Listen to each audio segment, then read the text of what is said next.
Chapter 870. At night, the Iron Fist estate was brightly lit. For the demons, the rich nightlife had just begun. The night market had now become an indispensable facility in the demon realm's various estates and towns. It was also an important source of tax revenue. As one of the large estates of the Bloody Empire, the Iron Fist estate was the first estate of the late little Prince Terrace to carry out a counterfeit night market pilot.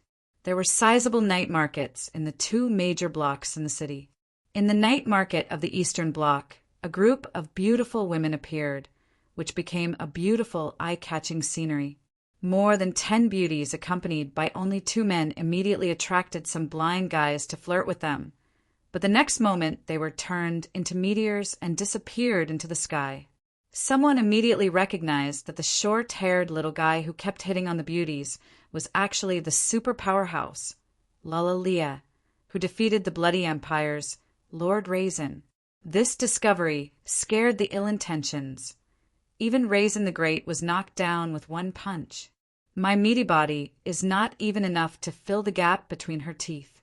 Not only that, the beautiful magician, Zola, who had an affair with the fallen angel Wang Fu, was also among them. Paglio, who failed in the top 8, the strange Onion Dodo, and Roman and Oliphius, who had previously entered the semifinals, were also among them. Even without Lalalia, this lineup was quite terrifying. For a while, no one dared to come up to hit on her. Alice, Adeline, come and try this. This is the specialty of the Iron Fist estate, yuyu fruit. When you eat it and burp, you will feel a special coolness coming out of your ears. You feel like you are floating.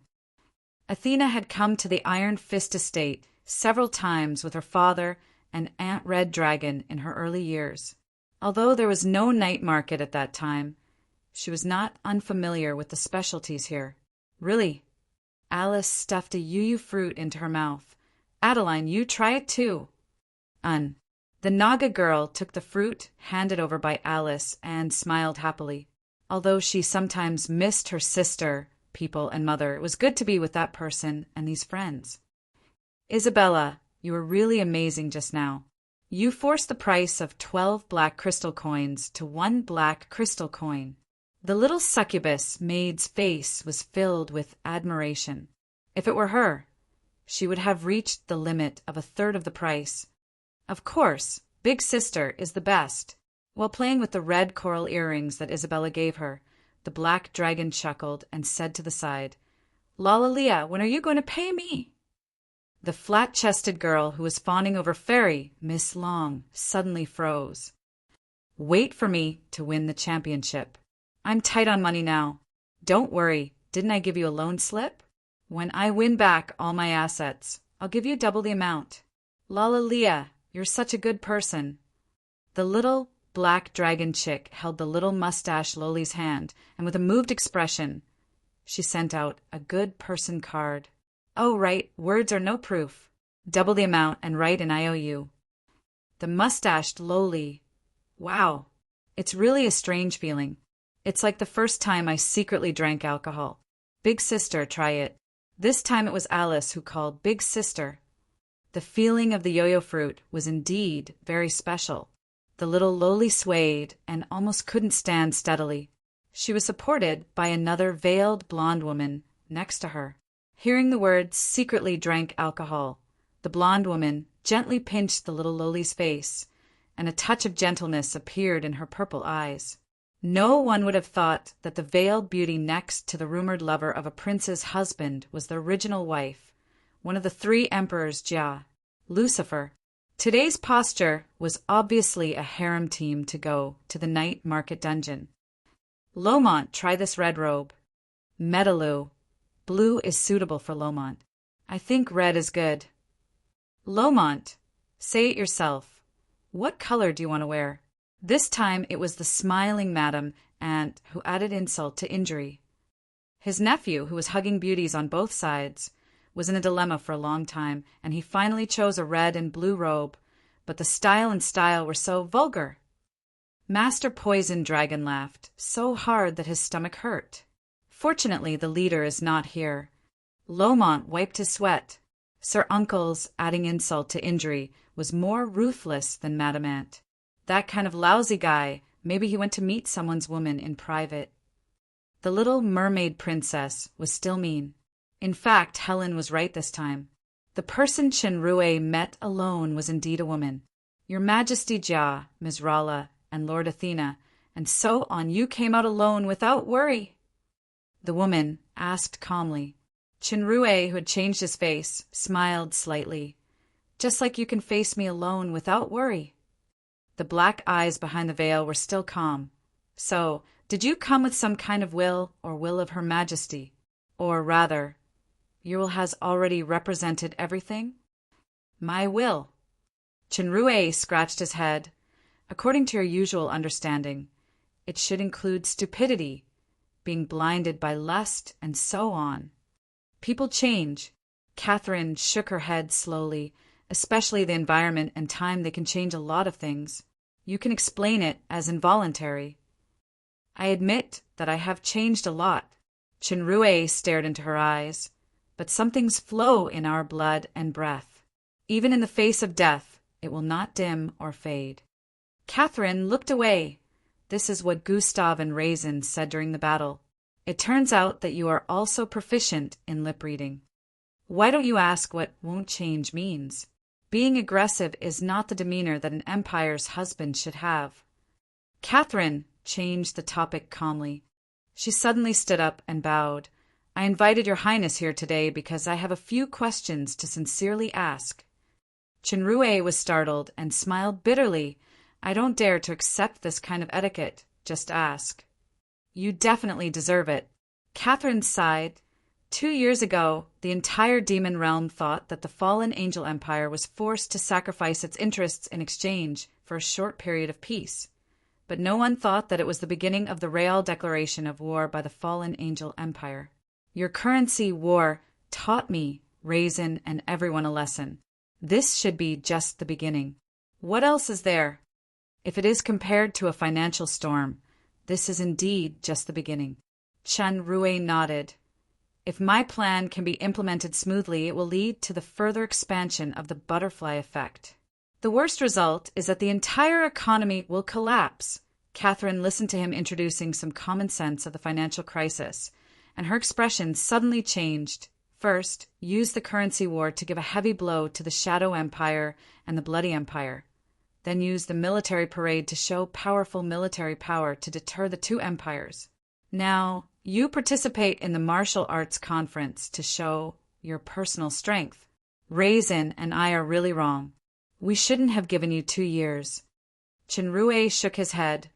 It's too early to say who is right and who is wrong. Still early? Do you want to wait for your army to flatten the two empires? Catherine's voice had a hint of self-mockery. You may be able to win the final victory, but even if you fight to the last person, the Shadow Empire will never yield. It was like this in the era of Midnight Sun, and it will be the same now and in the future. Since I can't hold your hand and stand side by side, then let's hold a sharp blade and face each other as enemies.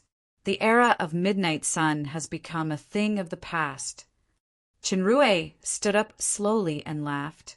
As long as I can achieve my goal of destroying the demon realm. Think about it. No matter who wins or loses, the military power and economy of the three empires will be greatly damaged. They may not be able to recover even after hundreds of years. They can't compete with the human world at all. Catherine was shocked. This is your real purpose? Of course. Chenrue suddenly showed a strange smile. Unless Her Majesty Empress is willing to sacrifice herself. I don't know whether to admire or hate this way of elaborating the problem. Well, I already understand the bad consequences of starting a war. Catherine took a deep look at Chenrue, but I really can't understand your intention. Do you want to integrate the power of the demon realm and crusade against the enemies of the human world? If a smart person thinks too much, he will complicate a simple problem. Chenrue pointed to his head. There is no doubt that you are a smart person. Humph. Catherine glared at him with dissatisfaction. your so-called simplification is to believe in the alliance plan you proposed 2 years ago. Why not? Chenrue shrugged casually, but his eyes were serious. Catherine pondered for a long time, stood up and walked out of the door. Perhaps there is still one last choice between us. Perhaps? Let's talk about it when you can defeat that lolly. The final is when everything will be revealed. Whether it is the end or the beginning, I don't know. Chenrue was shocked, listening to Catherine's tone. She actually wants to make a final conclusion with him in the final. Not to mention anything else. Catherine must first defeat Red Pipit, the pinnacle of the kingdom. Catherine's figure paused, but she didn't look back and strode out of the door. Night market. A slender figure appeared in the crowd. It was a little lowly who looked like she was carved out of jade. She looked to be no more than 3 years old. Her black hair was slightly curled and tied into 2 cute braids. Her appearance was exquisite and beautiful, and her big black eyes seemed to be able to speak. The first impression she gave people was that she was super cute. The little lowly was wearing a small skirt and holding a huge fluffy pig head toy. She looked around as if she was looking for someone. The material of her clothes and the quality of the toy seemed to be expensive, and there were no adults around. So she quickly attracted the attention of people with ulterior motives. "Little girl, Uncle Lou will take you to see the goldfish, okay?" A fat man who looked like he had a negative moral integrity value grabbed the little lowly with a wretched smile on his face. The little lowly seemed to be quite sensitive to danger, and she immediately showed a vigilant look. For a moment, her black hair slowly began to turn red. Bang! The fat man's wretched smile suddenly became distorted, and a shoe print appeared on his face. His fat body flew out instantly and hit the wall in the distance, leaving a human-shaped hole. The one who kicked the wretched fat man was a beautiful woman full of heroic spirit. She had short red hair and habitually carried a huge sword on her back. The little lowly also looked at the qualified red-haired woman with vigilance. Suddenly, her big eyes blinked, and she hugged the pig head with one hand and stretched out the other. She said in a childish voice, "Auntie, carry me." The red-haired woman was stunned, and then carried the little lowly. The little lowly hugged her neck and felt a kind of comforting and intimate aura becoming clearer. She immediately relaxed. There was already a voice from the other side. "Athena, what are you doing?" The black dragon chick was the first to rush over. "Athena, who is this?" "I don't know either." Athena touched the little lowly's hair. "Little girl, what's your name? Where's your mom and dad?" "Duo wants to find Dad." The little lowly looked very aggrieved and hugged Athena's neck tightly. Duo, that's a nice name." Athena only felt that the name was a bit familiar. It seemed that she heard it in Chenrue's story on the surface a few years ago. However, she didn't think much about it. She hugged the little lowly and said, "Auntie will take you to find Dad, okay?" "Auntie is so nice." The little lowly kissed Athena's face. And here, the black dragon chick put her face on the little lowly's, but the little lowly didn't buy it. The black dragon chick was not dejected. She laughed and shouted, "Sister, come." Athena picked up a duo. Soon, the cute little lowly was surrounded by the harem. Soon, the cuteness of the little lowly conquered the harem. The strange thing was that Duo was very close to Athena, Isabella, Kia, and even Jia and Rala. However, she was much more vigilant towards others. The most obvious one was Lalalia. Just when she wanted to hug her, Miss Duo sent the mustache-flat lowly flying with a big cry. Even the 10-year-old dragon's lowly in the fan group was listed as the object of Miss Duo's big cry. This doesn't make sense. For this reason, Lalalia deliberately pulled off 2 small tufts of her mustache and tried to show an amiable smile, but it was still the same. All the girls wanted to help Duo find her parents. Unfortunately, Miss Duo only knew that her dad called her dad and her mom called her mom. She didn't know anything else. Duo, where are you?" An anxious voice came from a distance. This voice sounded familiar to Athena and others. The little loli was being held by Rala. She seemed to want to break free, but unfortunately, she didn't have the strength. Soon, the girls found the owner of the voice. Sure enough, it was an acquaintance, the female officer of the Shadow Empire, Lilith. "Is this your daughter?" Athena was startled. "By the way, I seem to have heard the news of Lilith and Turtle's marriage, but they have been married for less than a year. Could it be that they got married after getting pregnant?" Lilith hesitated for a moment and nodded.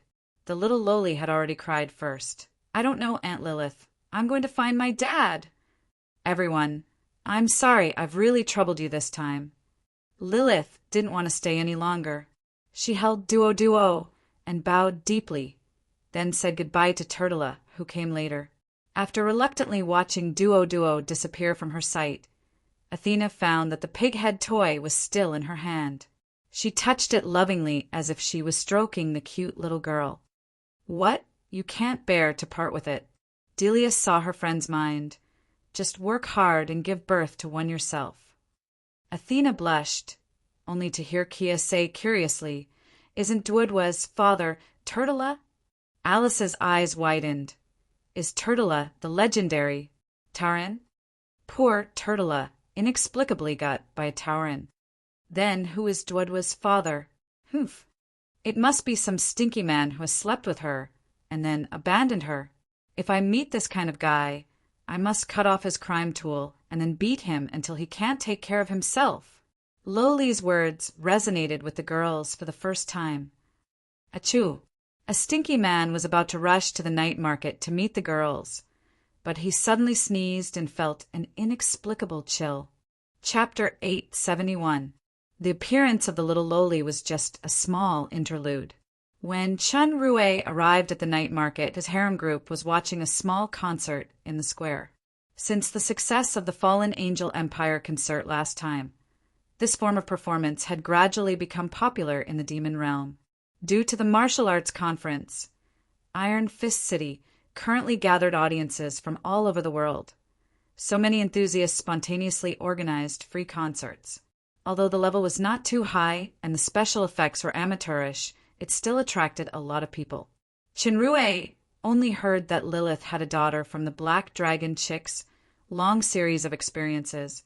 Since the Black Dragon Chick did not mention the name of Duo, the pig-head toy was also kept in the space ring by Athena as a treasure, so Chinrue did not care about this matter. That night, Athena boldly sneaked into Chinrue's room for a night raid. According to the succubus maid who came to help later, the battle for the baby this time seemed to be particularly intense. 2 days later, the semifinals began. The first match was Catherine versus Red Mantis in the forest area of the ancient battlefield. Since both of them were national-level powerhouses, the enchantment of the competition area was reinforced again during this period. A special small magic circle was set up under each tree. The entire forest area was a giant protective circle. After seeing the strength shown by Lalaria during the battle with Raisin, Red Mantis was not afraid but happy. He intended to break into the finals and gain valuable experience through the battle with the demigod powerhouse, then explore the threshold of advancing to demigod. Perhaps this would be his biggest gain in this competition. Of course, in order to face Lalaria, he must first defeat his semi-final opponent, Catherine. As for Lalaria entering the finals, King Octopus felt that there was no suspense. Facing the demon realm's first sage, Red Mantis felt that Catherine's breadth was extraordinary, but compared with him, a veteran powerhouse who had been in the peak state for many years, there was still a considerable gap. It was not too difficult for him to win. It's not that I look down on women, but you have no chance of winning. As an opponent, I will definitely not show mercy. If you admit defeat now, you can at least escape unscathed. Catherine didn't answer, and her veiled face didn't show any expression. Suddenly, 4 golden puppets appeared around her. This action had fully demonstrated her attitude and determination to fight. The Scarlet Mantis did not continue. She casually shook the dark red robe on her body, causing the ground to tremble slightly. Waves of terrifying aura surged out. Catherine felt as if she was in a stormy sea. A touch of red appeared on her fingertips, and she drew a mark in the air. The totems on the 4 golden puppets began to shine. The imprint immediately ignited, turning into a huge golden net of countless threads. With the golden puppet at the 4 corners, it formed a formation. At first glance, it looked like a marionette. The golden puppet moved with a strange rhythm, and that tidal wave of momentum was immediately dispersed. It was like a large ship that could not be capsized, breaking through the waves on the sea. The 4 Souls defensive formation was a high-level secret skill of war puppet that integrated offense and defense. Very subtle means. Unfortunately, in front of absolute power, no matter how subtle the skill is, it is useless. The Scarlet Mantis shook its head and waved its hand. The golden net trembled and countless threads broke, but they automatically connected and did not collapse. The Octopus King's small eyes narrowed slightly, and its chubby body appeared in front of the giant net in an instant. Its hands separated and the giant net cracked. The 4 golden puppets flew out, and the 4 Souls defensive formation collapsed in an instant. The 4 golden puppets turned and combined into a bright golden puppet. It was this soul combat fusion that had been used in the battle with Paglio. The bright golden puppet far surpassed the golden puppets in both strength and speed. Facing the bright golden puppet, the Octopus King just sneered. Its figure flashed, and in the blink of an eye, it seemed to split into several clones, surrounding the bright golden puppet in the middle. In fact, it was just a high-speed afterimage. Amidst the high-speed sounds of attacks, the bright golden puppet began to distort, deform, and then shatter at a speed visible to the naked eye. In the eyes of the audience, the Octopus King's chubby figure flashed a few times before returning to its original position, and the bright golden puppet, which was intact a few seconds ago, had shattered into countless pieces. Paglio had used all the power of his kingdom and his own poison talent to deal with the bright golden puppet. But in the face of the Octopus King, it only lasted for a few seconds. The higher one's strength was, the greater the gap between a small realm. There was a gap of 2 small realms between the peak and the early stage of the kingdom, and the gap was indeed huge. After the bright gold puppet was destroyed, Catherine suddenly disappeared. The Octopus King suddenly felt a sense of foreboding, and he looked up to see a massive, dark, golden foot stomping down from the sky with terrifying power. Even the red mantis didn't dare to neglect this kind of power. It raised its palms to the sky, and a huge wave of power surged out. The huge foot could no longer descend from a distance of 4 to 5 meters. This dark gold puppet was more than 10 meters tall. Catherine stood on the puppet's shoulder and slowly pressed her hands down. The runes on the dark gold puppet's body flickered, and all of a sudden, its power was greatly enhanced. The Octopus King felt the pressure increase, and his expression changed slightly. His feet began to slowly sink into the ground. Catherine's hands steamed with black flames, and they flew into the dark golden puppet's forehead. The dark golden puppet's eyes shone with green light, and it suddenly stomped down, completely stomping the red mantis into the ground.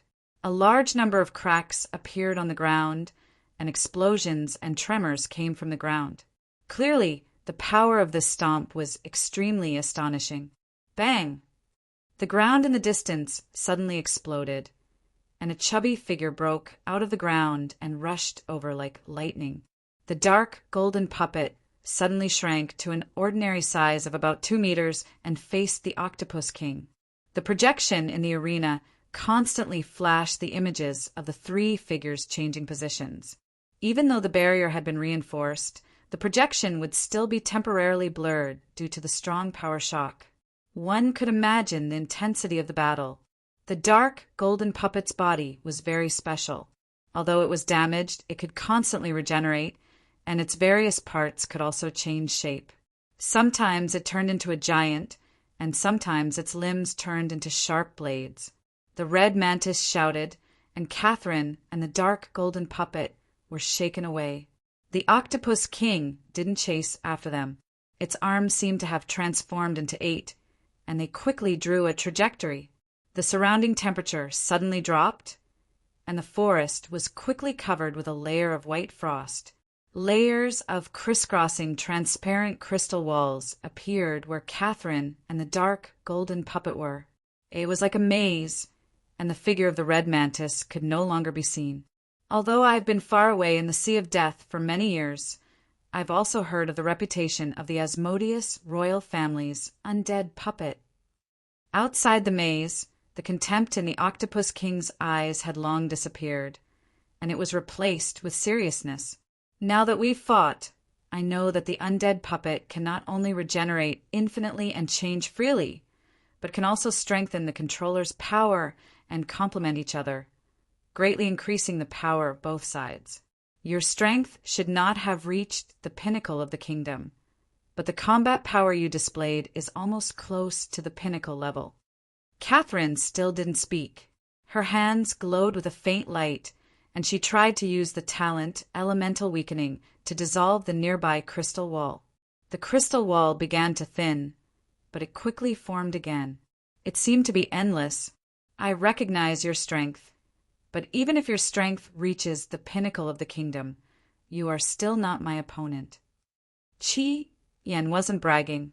As a veteran powerhouse of the pinnacle of the kingdom, he was only one step away from demigod. In addition to his own talent power, there were very few people in the same realm who could defeat him. I'll let you see what the true pinnacle of the kingdom's power is.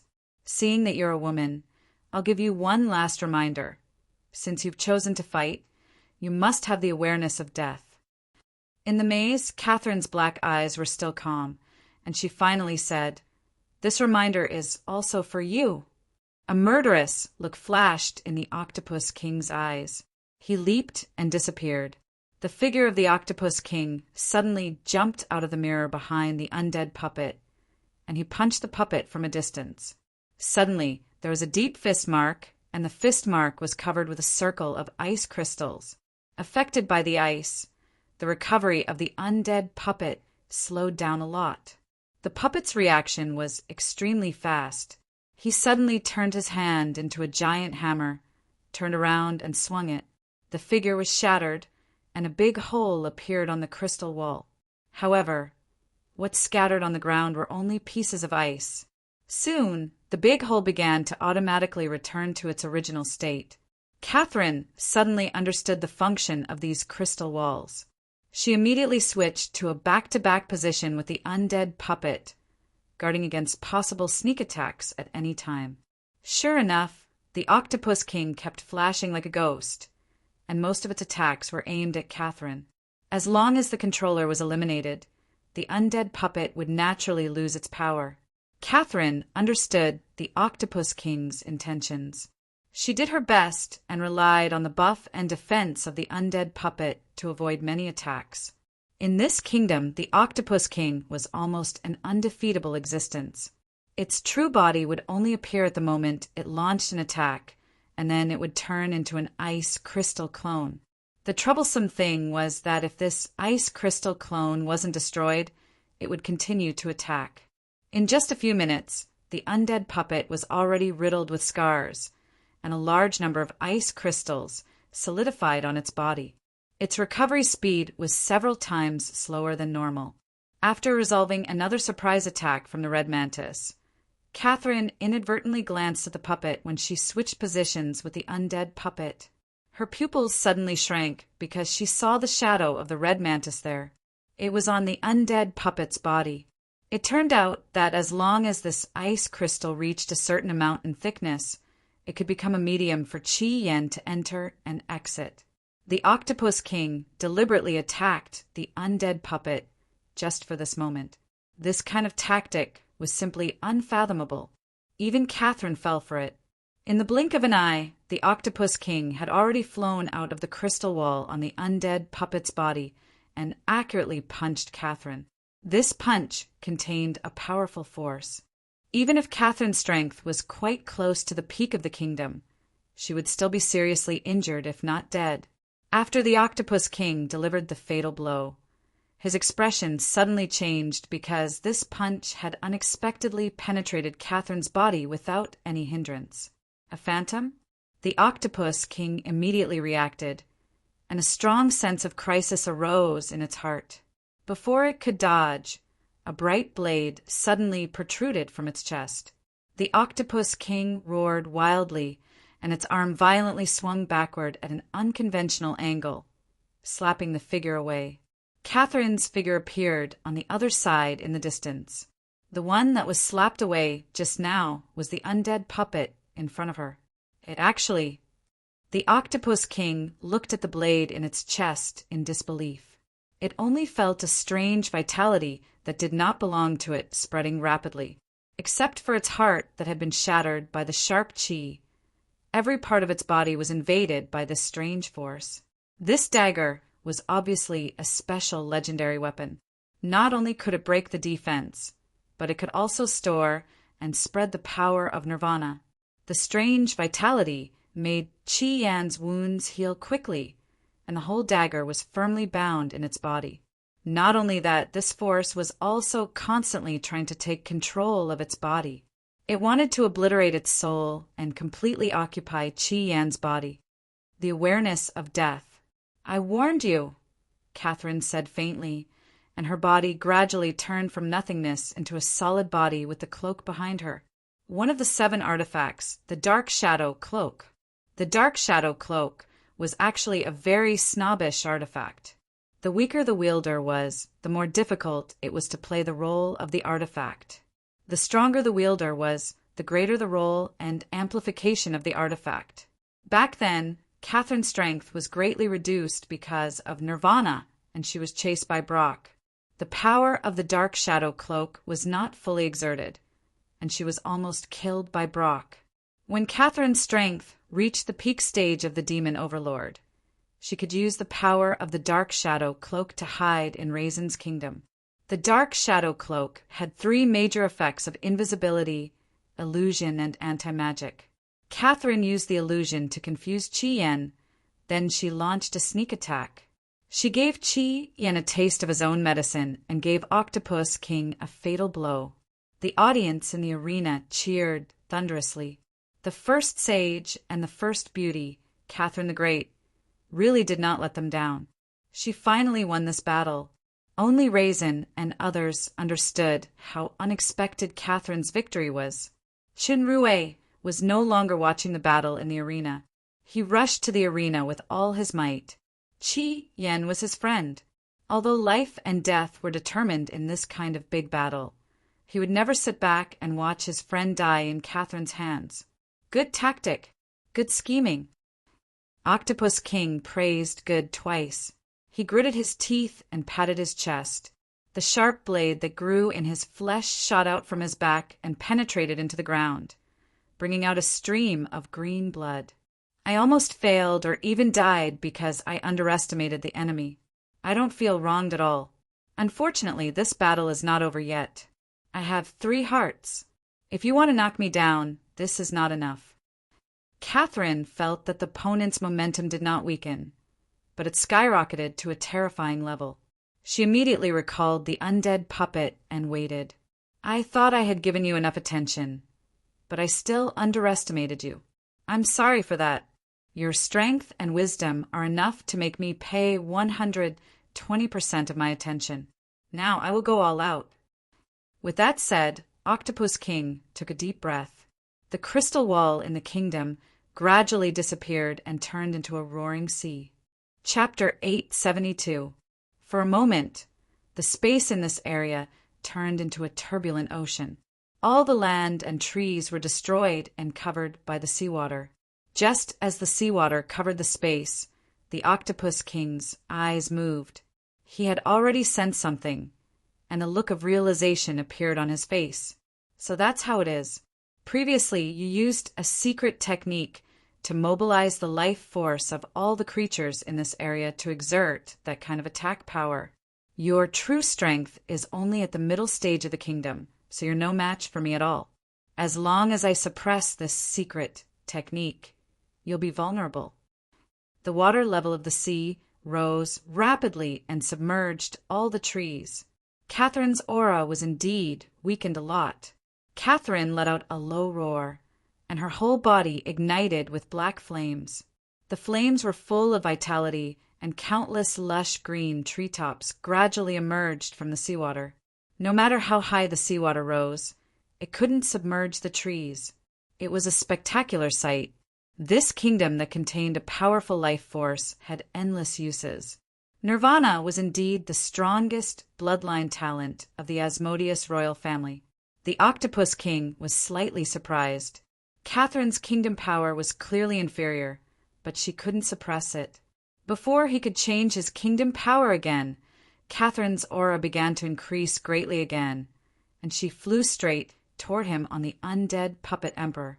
The Octopus King pressed the water surface, and hundreds of huge water balls rose into the air and flew toward Catherine like homing missiles. A faint brilliance appeared on Catherine's hand, and she drew a mysterious trajectory. All the approaching water balls seemed to have encountered something slippery, and they were all repelled. This was not just a clever unloading technique. As the water balls slid away, they quickly thinned and eventually scattered into liquid, the Asmodeus royal family's bloodline talent, elemental weakening. This talent was known as the nemesis of all elemental attacks. Coupled with the magic resistance effect of the dark shadow cloak, it was enough to make her a nightmare for magic cultivators. However, the Octopus King was obviously not a pure magic cultivator. Seeing that the water balls were ineffective, he moved behind Catherine and swung his arm like a whip. This attack was extremely powerful, and its speed was astonishing. The strong wind created a rapid drag mark on the water surface. Catherine raised her body abruptly and somersaulted in the air, narrowly avoiding the blow. However, the strong aftershock still swept her, and there was a shocking redness on her veil. King Octopus was unforgiving. Its arms turned into 8 as if it was an illusion. Dozens of whip shadows whizzed out, blocking almost every angle of Catherine's evasion. A huge, dark, golden figure suddenly appeared in front of Catherine. The figure instantly distorted and transformed into a large shield with a diameter of 10 meters floating in the air. The strong winds left countless dents on the shield, but they were unable to break through it. Catherine had already used this brief, precious time to recover. She took a deep breath, and all the trees on the sea swayed in this direction. Under the effect of this life force, the nirvana flame around Catherine burned even more fiercely, and her aura strengthened again. The undead puppet quickly transformed from a shield into a giant saber and slashed down in the direction of the Octopus King. This kind of transformation was not simple, and it required a large amount of nirvana force as support. Fortunately, the entire forest had been integrated with Catherine's kingdom, so it could provide considerable support. The distance between the Octopus King and Catherine was 50 to 60 meters, but the saber seemed to be slashing down on her head. The Octopus King's figure was cut in half, but it scattered into countless streams of water, and the real body appeared in another direction. The Octopus King, who had the upper hand, frowned a little. Catherine's means and willpower were far beyond his imagination. She could actually be in a stalemate with him in such a high-intensity battle. Moreover, even the red mantis didn't dare to be careless with that kind of counterattack. Although the chances of winning were high, this kind of protracted war of attrition was not what the red mantis hoped for. The Octopus King's eyes fell on the trees that emerged from the sea. The vitality of these trees should be the greatest source of support for Catherine to fight above her level. As long as this line was cut off, Catherine would naturally not be a threat. With this thought in mind, the Octopus King's eyes flickered with a terrifying red light. The temperature of the raging sea suddenly dropped. An entire sea actually froze at a speed visible to the naked eye. Catherine was shocked, and the nirvana flame desperately burned. But in the face of the Octopus King, who had absolute strength, she still couldn't stop the freezing. Even her nirvana flame was suppressed to the extent that it was almost extinguished. Catherine knew that the situation was not good. Her hands moved swiftly, and the undead puppet's figure suddenly changed to its normal state. There were specks of black flames on its body, and it shot at the red mantis with all its strength, like a sharp arrow leaving the bow. It was obvious that she was staking everything on this one throw. The Octopus King was already prepared. He left a substitute to draw away the undead puppet's firepower, and his real body appeared in the sky. At this time, the sea had become a world of ice. Whether it was the water or the trees, they were all frozen into ice sculptures. Life was the most special energy, and it was not easy for the Octopus King to completely seal off this nirvana kingdom that contained a powerful life force. His eyes were crimson red, and his whole body was steaming with a violent power. With a loud shout, all the frozen trees burst apart. These trees were actually Catherine's kingdom, and the collapse of the kingdom dealt a heavy blow to Catherine. Her veil was stained with a large amount of blood, and she barely floated in the air. The undead puppet flew back to protect her. The Octopus King's attack had consumed a large amount of vitality, but he could clearly feel that Catherine's aura had greatly decreased. With a tap of his foot, the entire frozen sea surface cracked open, turning back into surging seawater. The seawater arched out like a fountain, and it carried the Octopus King's body as it rushed straight at Catherine. Catherine drove the undead puppet to meet it, and with a flick of her cloak, her figure disappeared. The previous exchange made the Octopus King very clear about the undead puppet's characteristics, and he didn't want to fight it in close combat. His fists were full of cold air, and he launched a series of attacks in the air. Due to the collapse of the kingdom, the undead puppet's strength was greatly reduced. After blocking a few attacks, it fell on the floating ice on the sea surface. Its body was quickly frozen, trapped in the ice, and it could no longer move. Still not giving up? The Octopus King controlled the seawater to surge around, searching for Catherine's whereabouts. He first defeated Catherine's kingdom, and then successfully froze her biggest weapon, the undead puppet, which was equivalent to cutting off her claws and teeth. Even if Catherine used the dark shadow cloak to hide for a while, there was no longer any threat. Under the surging power of the Red Mantis Kingdom, 10 figures suddenly appeared in the void, but they were not Catherine, but silver puppets, followed by 30 bronze puppets. Silver puppets? Bronze puppets? Red Mantis sneered. You even took out this kind of inferior thing? It seems that you are really at your wits' end. Dozens of puppets formed a formation and surrounded the Octopus King. The Octopus King felt that this formation had a special suction force, and the water elemental power in his kingdom was strongly disturbed. He immediately shook his arms, and the formation suddenly collapsed. Dozens of puppets were shaken away, and the bronze puppets of poor quality were torn apart in the air. At the moment when the formation was broken, Red Mantis sensed something and looked back, only to see Catherine's figure in the dark shadow cloak flying quickly to the frozen, undead puppet, wanting to thaw the strongest puppet and make a final struggle. Red Mantis would not give her a chance to continue entangling. Her figure shifted, and she appeared behind Catherine. A surging power burst out, hitting Catherine's back. This punch was already unavoidable, and it was bound to succeed. The Octopus King still appreciated this woman with changeable means and tenacious will. Besides, she was one of the 3 great kings. This punch would not kill her, but it would severely injure Catherine and freeze her, making her completely lose the ability to resist stubbornly. As expected, this punch hit Catherine solidly, but Red Mantis's pupils suddenly contracted. The feeling of this hit was too familiar. No, this is not Catherine, but an undead puppet. The one wearing the dark shadow cloak is actually an undead puppet. At the moment when Red Mantis hit Catherine, the thick ice outside the undead puppet that had been frozen on the floating ice suddenly shattered, and an incomparably blazing power hit him in the face. This change happened right in front of him, and he couldn't dodge it at all. The shocked octopus king finally understood.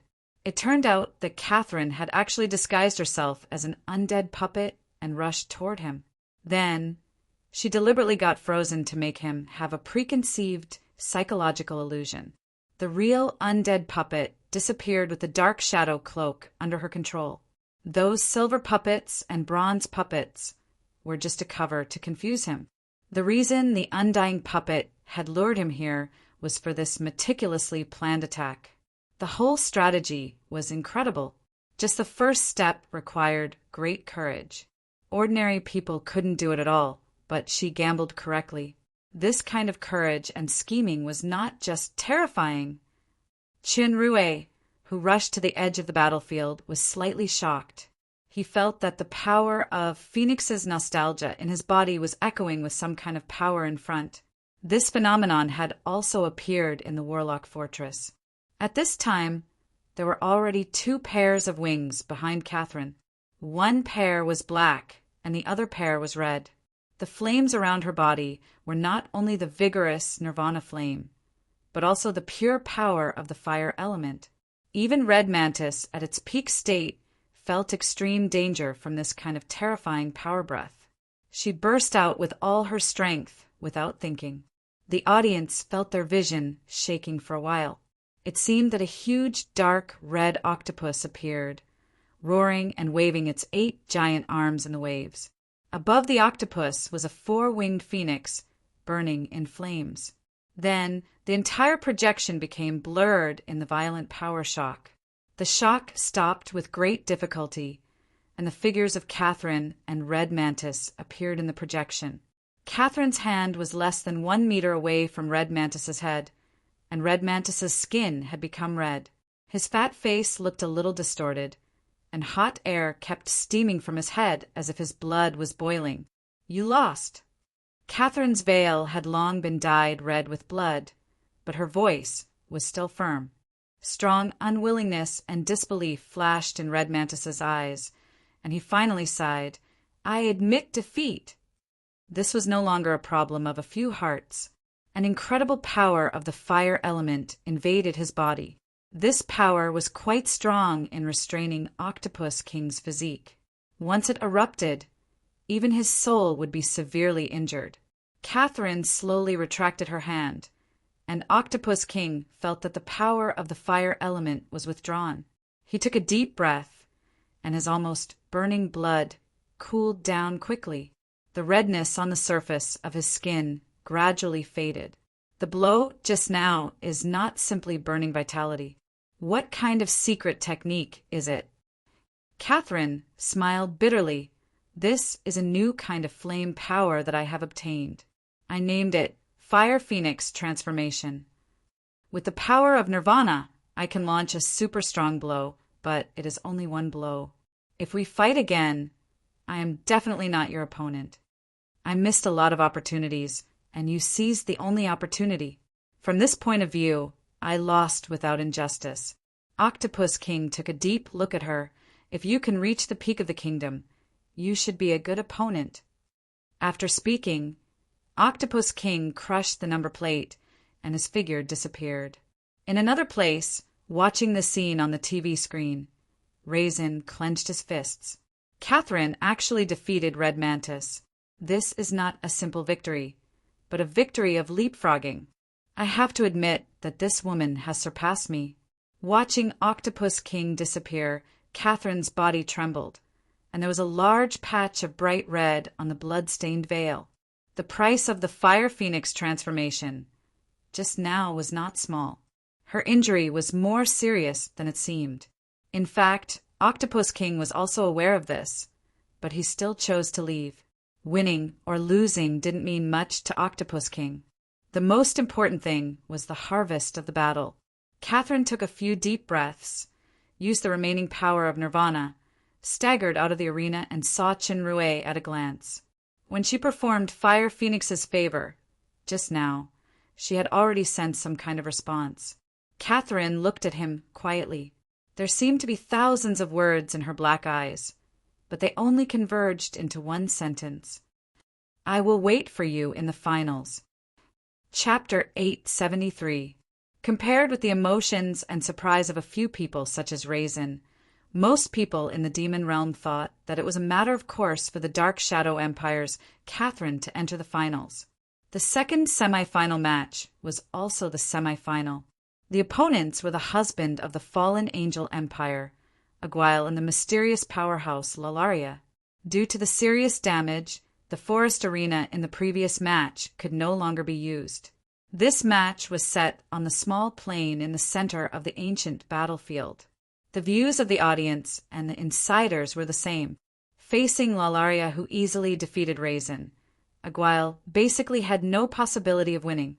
Even many people in the group of relatives and friends thought so. This was actually a very rational thinking. Of course, there were also people including Alice, the Black Dragon Chick, Adeline, and others who blindly believed that their brother, Boss, would win. Athena, Kia, and others didn't care about the outcome of the match. They were just worried that their loved ones would be injured. As for the two unscrupulous friends, they set up a bet on how long Chinrue could last under Lalaria's hands. Under everyone's attention, the semi-final between Chinrue and Lalaria finally began. Ho ho ho! Looking at the masked enemy opposite, the bearded flat lowly laughed strangely. Finally, this day has come! Speaking of which, I still have to thank you. If it weren't for your stimulation, I wouldn't have gotten the most critical breakthrough in that kind of hellish training. This time, I want revenge, revenge, revenge. With that said, the flat lowly stomped her feet fiercely and the whole ground shook. Chinrue pointed at his nose and said in surprise, "Is the hatred between us so high?" "Humph. Let's not talk about the fact that you won all my property a year ago. According to the dam agreement with the old man, if I lose to you again this time, I will give myself to you, stinky man." The bearded flat lowly almost roared. "Isn't this a deep hatred? For the sake of the old man and Oliphius, I will spare your life this time, but you have to spit out all my property." In front of the magic TV, Raisin frowned as he listened to the translation of the librettist on the side. Judging from the conversation between both parties, Aguile actually crossed paths with the demigod powerhouse Lilia a year ago. Lilia even lost to him back then, and it even involved entanglement like marriage. In any case, this intimate relationship was not a good thing for the Bloody Empire. If it's just my assets, I don't mind giving them back to you. Chinrue was not pretending to be generous. In fact, all the assets he won a year ago, except for the Wind Dragon Island, which was used to build the Titan Giants, had been sealed away by his father-in-law Augustus. However, I'm sorry, I can't lose to you because I have a reason to enter the finals. As for the engagement, it's just Lord Augustus' usual trick. There's no need to take it seriously. What a joke! If I, Madame Lilia, want to win you, it's just a matter of moving my fingers. Do you still need to deliberately let me win? The flat lowly's black eyes were full of cold light. I will beat you up now. As soon as she finished speaking, the bearded flat lowly shouted loudly. The shout was accompanied by an extremely terrifying breath that spread forward. A large number of radial cracks suddenly appeared on the ground. Chinrue was alarmed. He put his hands in front of him. Almost at the same time, a terrifying pressure came head-on, and he was pushed back involuntarily. When he stood still, he found that he had already appeared tens of meters away. There were 2 shocking drag marks under his feet. Chinrue felt his arms were numb, and he was horrified. His current strength had reached the peak of the kingdom, but he almost couldn't withstand Lilia's breath. Is this the strength of demigod? Amidst the bearded flat lowly's strange laughter, she instantly appeared above Chinrue. Chinrue didn't have the slightest warning for Lala's movement in advance. It wasn't until the flat lowly raised her fist that the sense of danger appeared slowly. This was no longer a simple high speed, but a kind of momentum oppression. Fortunately, analytical eyes gave a prompt before the feeling. Chinrue subconsciously cast a defensive shield to protect his body. The defensive shield of the Red Pole Star Emperor was far better than the Blue Pole Star Emperor. However, in front of Lilia, the defensive shield was as fragile as a glass ball. With a bang, it shattered. Lala hit Chinrue with a punch, but she suddenly had a strange feeling. It was as if time suddenly paused before hitting the target, causing the punch to miss. The opponent's real body had moved far away. The peak of the kingdom? You've actually reached this level. Lilia was slightly surprised. Quite an amazing progress speed. However, even with that special time rule, you're far from being my opponent. The gap between demigod and the kingdom is an insurmountable chasm. Let me remind you, I'll use more strength in the next punch. You'd better equip the armor like last time in advance, or you can withstand a few more punches. I'll give you the time. The peak of the kingdom. Listening to the librettist's live broadcast, Raisin's face became even uglier. In this year, he broke into the middle of the kingdom in one fell swoop. He wanted to amaze the world by defeating Catherine and Aguile. But he didn't expect Catherine to defeat Red Pipit first. Then Aguile incredibly reached the strength of the peak of the kingdom. Among the three of him, Catherine and Aguile, his strength was already at the bottom. Chinrue took a deep breath. Although he had seen his father-in-law, Augustus, it was the first time he faced a demigod opponent in a real sense. As Lilia said, the gap between demigod and the kingdom was indeed an insurmountable gap. The only thing that could compete with her was Crimson Polar Star transformation. But Chinrue didn't want to use it immediately. Lilia's strength had just entered the demigod level, and this chick was at most holding the mentality of beating him up. She wouldn't really kill him. Fighting with her was a rare training opportunity. Maybe he could even explore the path to the next level. With this thought in mind, Chinrue didn't use Polar Star transformation, but he took the initiative to launch an attack. A light ball with a diameter of about 2 meters appeared in his hand. Then it quickly became smaller, as if it was compressed by something.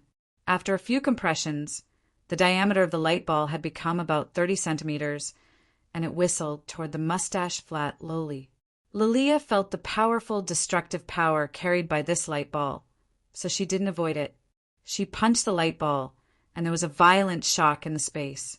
The light ball scattered into countless light spots and fell to the ground. The hard ground was actually pockmarked by these scattered light spots. The power of the light ball could be seen. Lilia looked at the slight scratch on her fist in surprise. What a pure power of the law of destruction! In terms of origin, it is almost close to demigod. Unfortunately, your power is too weak. If you were demigod, I would never dare to take it head-on like this. As soon as the last word was spoken, Lilia suddenly flashed in front of Chinrue and punched again. This time, Chinrue had vaguely felt Lilia's movement, but the power of the law carried by the fist firmly locked on Chinrue, making him instinctively feel that he couldn't dodge or resist. It was like facing Icyril at the demon overlord level.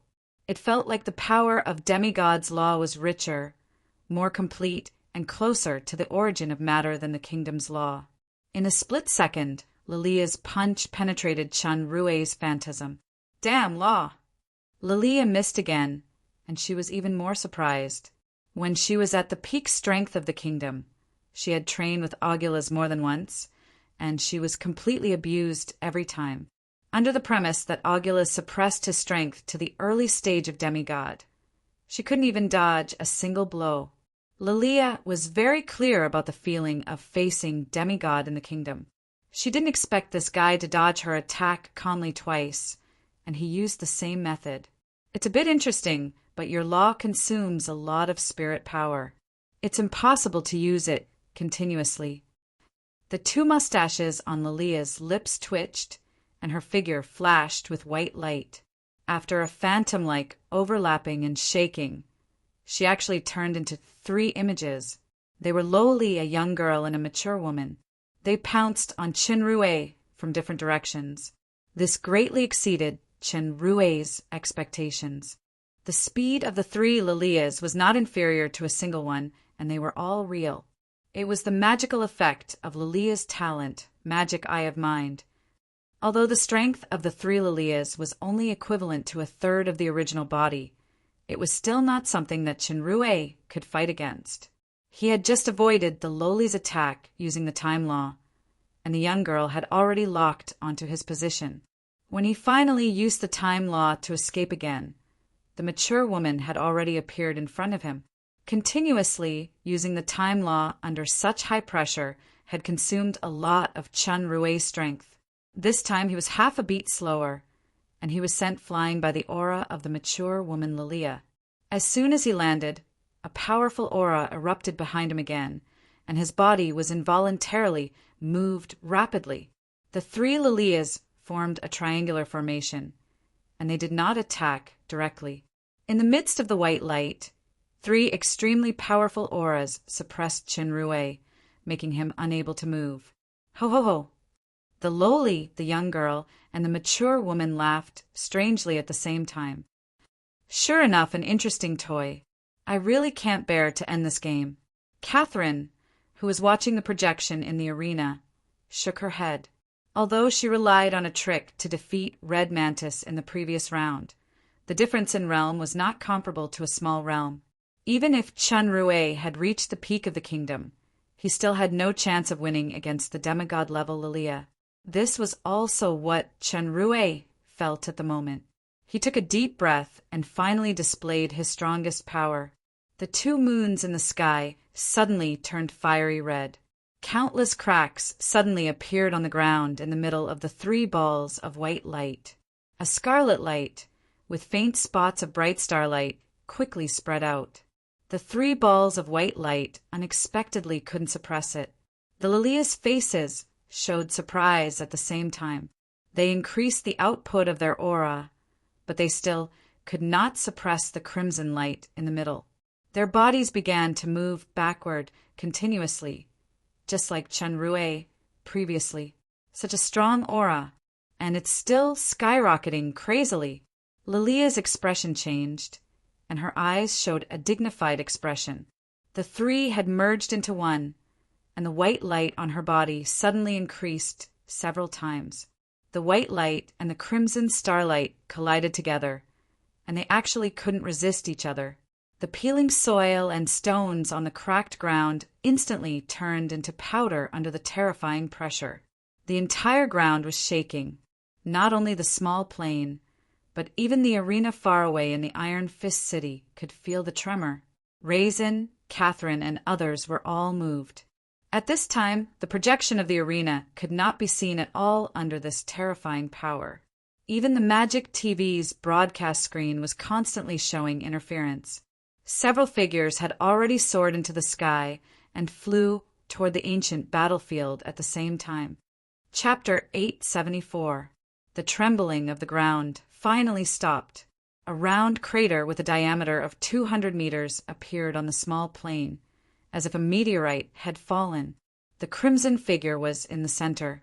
Lia looked down at the tens of meters of drag mark under her feet with a look of disbelief in her eyes. Lala Tostin Rofamiat, the next Dragon Emperor of the Dragon Island, a demigod powerhouse, was actually forced to retreat by the aura of this stinky man whose strength was only at the peak of the kingdom, not to mention tens of meters. Even if it was just 1 centimeter, it was already a retreat. Lala Lia's gaze fell on the figure in crimson armor that was shining with starlight. Compared to the sacred elegance of the blue armor a year ago, this crimson armor was majestic and its design was more visually impactful. Just the blade-like accessories that protruded from the arm gave off a dangerous feeling. The original pair of wings on the back had turned into 2 pairs. It was as if even his breathing revealed a fiery aura of destruction. This level of aura was definitely not at the kingdom level. Lala Lia's pupils contracted. Slightly demigod? Could it be that he hid his strength a year ago?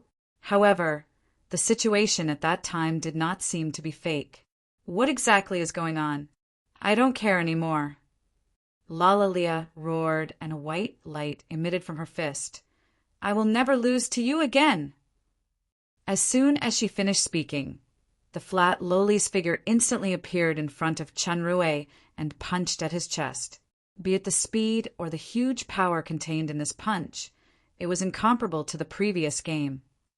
Even King Octopus would turn into ashes if he was hit by this punch. Chinrue did not dodge or parry. This punch landed solidly on his chest. His body only shook a little, but a triangular area on the ground behind him collapsed in a radial manner. Tyrannical power, law close to the origin, a deeper level of the power of nature. This was what Chinrue comprehended after receiving this punch. Lala's punch did not shake Chinrue at all. She was shocked. The white light on her fists shone brightly, and her strength suddenly increased to 80%. She punched out with both fists. This time, the fist did not hit the chest, but landed on the crimson palm. Both sides exerted their strength at the same time, and the ground began to tremble violently again. Affected by this huge force field, the nearby gravel and dust all broke free from gravity and rose into the sky. Amidst the tremors, a petite figure flew out like lightning. Her retreat was even faster than her advance. Behind her was a crimson star that was hot on her heels. The sounds of the attacks weren't dense, but every time they clashed, an exaggerated mark of destruction would appear on the ground. Along the way, there were shocking collapses and cracks. Under the power of a demigod, even an environment with a barrier seemed extremely fragile. In the distant sky of the small plain, Raisin, Catherine, Red Pipit, Rala, Paglio, and others appeared one after another. Although most of these people were kingdom-level powerhouses, the breath in front was too powerful and dangerous, so no one dared to approach. I can't believe that guy. Looking at the crimson figure and feeling the terrifying oppression, Red Pipit smiled bitterly. When he first met Chinrue, he was still the high and mighty Black Sea God. He easily controlled the life and death of the mere demon overlord, actually demon emperor, in his hands. In just a few years, the mere demon overlord had become a demigod powerhouse that he had to look up to. Raisin was also smiling bitterly. He often personally experienced Lala's strength. At that time, Lala had just casually punched him and easily defeated him. However, at this moment, Lala had obviously gone all out, but she was still suppressed by Aguile. Is that crimson figure really the man who vomited blood after being punched by me in the Warlock Fortress 2 years ago? When he thought he had surpassed his opponent, the man had already left him far behind. This is the real final, Paglio said with emotion. He didn't give face to Catherine at the side. Catherine didn't care about this. She just quietly watched the crimson figure, and an inexplicable brilliance flashed in her quiet black eyes. Lala launched a fierce attack, and her figure shot out. She finally pulled away from Chinrue. Are you bullying me because I'm naked? The bearded flat lowly gasped slightly and blurted out a tough sentence. Chinrue's figure stagnated. He was a little speechless. You're fine. How are you naked? The answer was soon revealed. The bearded flat lowly raised her hand, and a phantasm of a huge island loomed behind her. This phantasm spread quickly. An entire battlefield turned into an island scene, exuding rich dark elements and life force.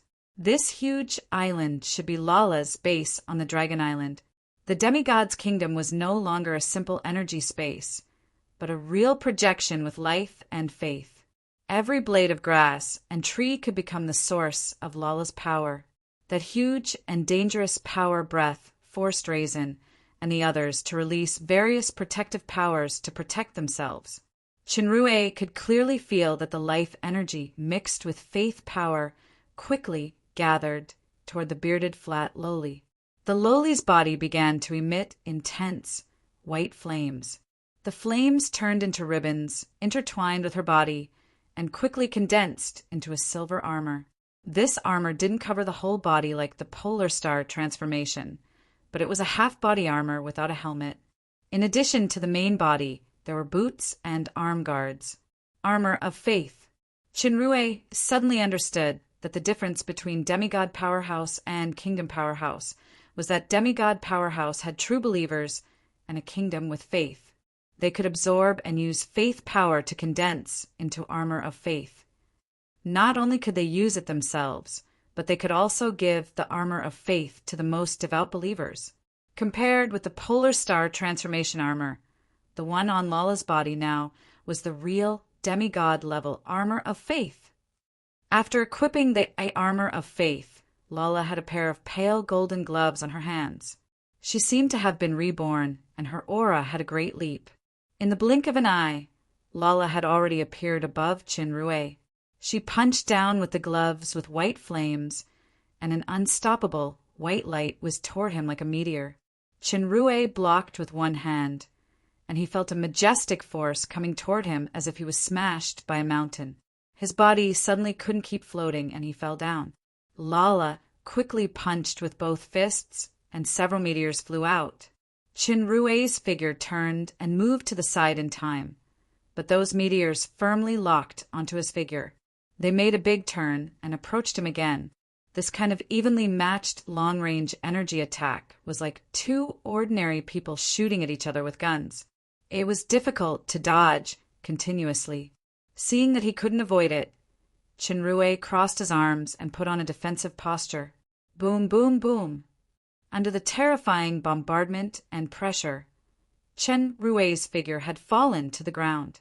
The aftermath caused by each blow left shock marks on the protective energy of the kingdom's powerhouses who were watching the battle in the distance. On the contrary, the ground and the surrounding environment became unimaginably sturdy after being covered by the island kingdom. It was not as damaged as before. Ha! Ha! Ha! Lala was relentless. Her fists were getting faster and faster. Even if Raisin and the others used their full eyesight, they could only see vague shadows. Chinrue was hit by countless meteors, one after another. He could only defend. He had no power to fight back. At this moment, crimson starlight suddenly appeared in the sky of the huge island. Countless planet phantoms appeared in the sky. The blazing and dazzling sun was like the human world sun, and there was more than one such sun. The entire sky was shrouded by the star territory. Before Lala could react, the hundreds of meteors in front suddenly stopped as if they were pulled by some powerful force. The crimson figure in the center could be faintly seen spreading the wings that surrounded his body slowly. Boom! The speed of the wings seemed to control the flow of time. It suddenly changed from slow to rapid. Lala only felt a terrifying force burst out, and all the meteors were actually blasted back. Polar Star Transformation Defense, unique move. Star Wing Protection. Lala was shocked. She quickly hit her fists together, and a white protective crystal curtain appeared around her. In the next second, her sight was shaken by the meteors that whistled back. There were countless cracks on the protective crystal curtain. Fortunately, it was constantly repaired automatically under the kingdom's faith and life force. After a while, the trembling finally stopped. Lala put away the crystal curtain that was on the verge of collapse. Looking at the safe and sound Chinrue, she gritted her teeth. This guy's strength and means can be described as strange and unpredictable. He actually bounced back my ultimate move, which almost made me suffer a big loss. Bastard, what other moves do you have? Just use them. You'll see, Lalalia. A smile appeared behind Chinrue's visor. Actual combat and his own training were two different things. Although the outcome of the battle with Lalalia was not decided yet, he had actually gained a lot. He raised his hands, and the operation of the stars in the sky became more and more mysterious. It seemed to be brewing a huge power. The bearded, flat-chested lowly pointed at the phantoms of stars in the sky and sneered. Don't think that you can scare me with an illusion. The demigod kingdom is a kingdom of true faith and life. It can continuously provide faith power to support battles. It's not something that the phantoms of nations can compare to, unless you use the real demigod kingdom to suppress me. Otherwise, I'll be invincible in the kingdom of this island. Demigod kingdom, the support and use of faith. So that's how it is. Chinrue came to a realization and finally understood where the mistake was. With a thought, the Crimson Star Kingdom shone brightly. The starlight that was projected shone on the island. The phantoms of the island suddenly became hazy, and many places actually collapsed. Lalalia felt that the starlight contained a pure and huge faith power. When it seeped into her kingdom, the kingdom's power suddenly became chaotic. The dark element environment that was most suitable for her to unleash her strength was also rapidly weakening. She could not help but be shocked. Impossible! The bearded, flat-chested Loli looked up at the Crimson Star Kingdom with disbelief in her eyes. This kingdom is actually real! The demigod kingdom is based on a real projection. Could it be that Chen Rui has the stars in the sky? The pure faith power and the huge life aura are definitely not an illusion. This is unbelievable. Only the legendary gods can. Chapter 875. Seeing her island kingdom being suppressed step by step. The mustache-flat Loli shouted unwillingly, "No matter what, I won't lose!" A trace of blood flashed past Lalalia's eyes. Her form changed from a lowly to a girl, and her body exuded a violent breath. Talent power, Berserk. In this state, the attack and defense would be doubled, but after Berserk, she would suffer a backlash due to the overdraft of power and fall into a certain period of weakness. The scenery of the island kingdom became thinner, not only because of the suppression of the Crimson Star Kingdom, but also because Lalalia had almost exhausted the faith power in it. She was obviously going to stake it all in this attack. In order to win, Lalalia had done everything. Chenrue had a premonition of extreme danger. With a flick of his feet, his figure soared into the sky. The red starlight in the Crimson Star Kingdom shone brightly, and the power began to condense rapidly. Fury of the Tyrannosaurus! As the young girl Lalalia shouted angrily, a giant Tyrannosaurus phantasm with a length of 100 meters appeared in sight. It let out a roar that shook the entire kingdom, and it flew toward Chenrue with terrifying power. When the Tyrannosaurus wings spread, the nearby space showed signs of being torn apart. It could be seen how terrifying its power was. Chenrue didn't follow up. The crimson starry sky where he was already filled with a powerful, violent breath containing the destruction law. A sea of blood emerged. This sea of blood was composed of hundreds of long and winding scorching dragons. They also roared and rushed toward the Tyrannosaurus. When the two collided, a huge smoke similar to a mushroom cloud rose in the sky, and the terrifying shock wave repelled the surroundings. It was not the first time that scorching dragon roar appeared. Raisin had withstood this move during the Battle of Warlock Fortress. However, as time passed, the power of the same move couldn't be mentioned in the same breath anymore. Now, even a scorching dragon could easily turn Raisin into ashes. At the moment when the two collided, the spectators in the distance only felt that the sky and earth were shaking. Not only their sight, but their souls were also filled with the roars and roars of the Tyrannosaurus and scorching dragon. They couldn't hear any other sounds. This energy condensed form seemed to be alive. Large cracks appeared in the nearby space. Inside these cracks was a terrifying spatial turbulence. If one were to accidentally fall into it, even a nation-level powerhouse would be exiled forever, even if they didn't die. The intense battle did not last for too long. Even though the giant Tyrannosaurus was ferocious and managed to tear apart a few flame dragons in one go with its ferocious aura, it was unable to maintain its valiance in the face of the similarly ferocious and frightening number of flame dragons. In the end, the Tyrannosaurus was unable to maintain its valiance. The shadow of the Tyrannosaurus gradually dimmed in the encirclement, and its aura also began to rapidly weaken. Very soon, it was engulfed by the sea of flame dragons. Lala Arya lost? Just as the spectators had this thought, they saw the surging sea of fire dragons suddenly stop. Everything became quiet, completely different from the deafening tremors from before. This silence lasted for about 3 seconds. Then the sea of fire dragons suddenly swelled up. A roar that was 10 times louder than before sounded, and all the flame dragons collapsed under this roar. The protective power in front of the people in the distance shattered. Everyone, including Raisin and Zola, was shaken away, far away.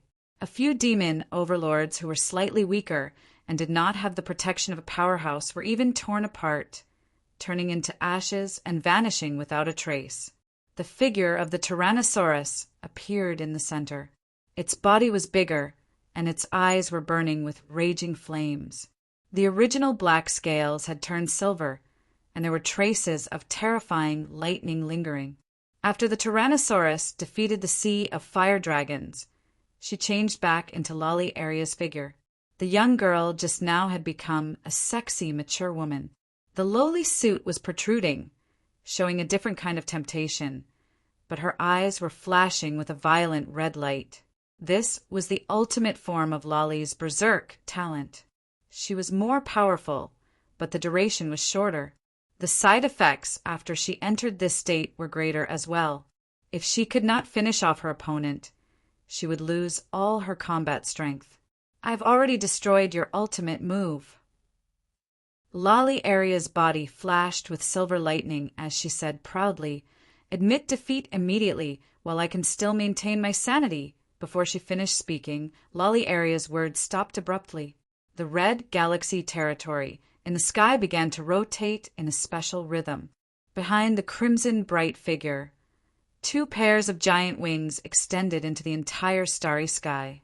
The ends had turned into countless stardust, and the image of the galaxy territory instantly became blurred due to the high-speed movement.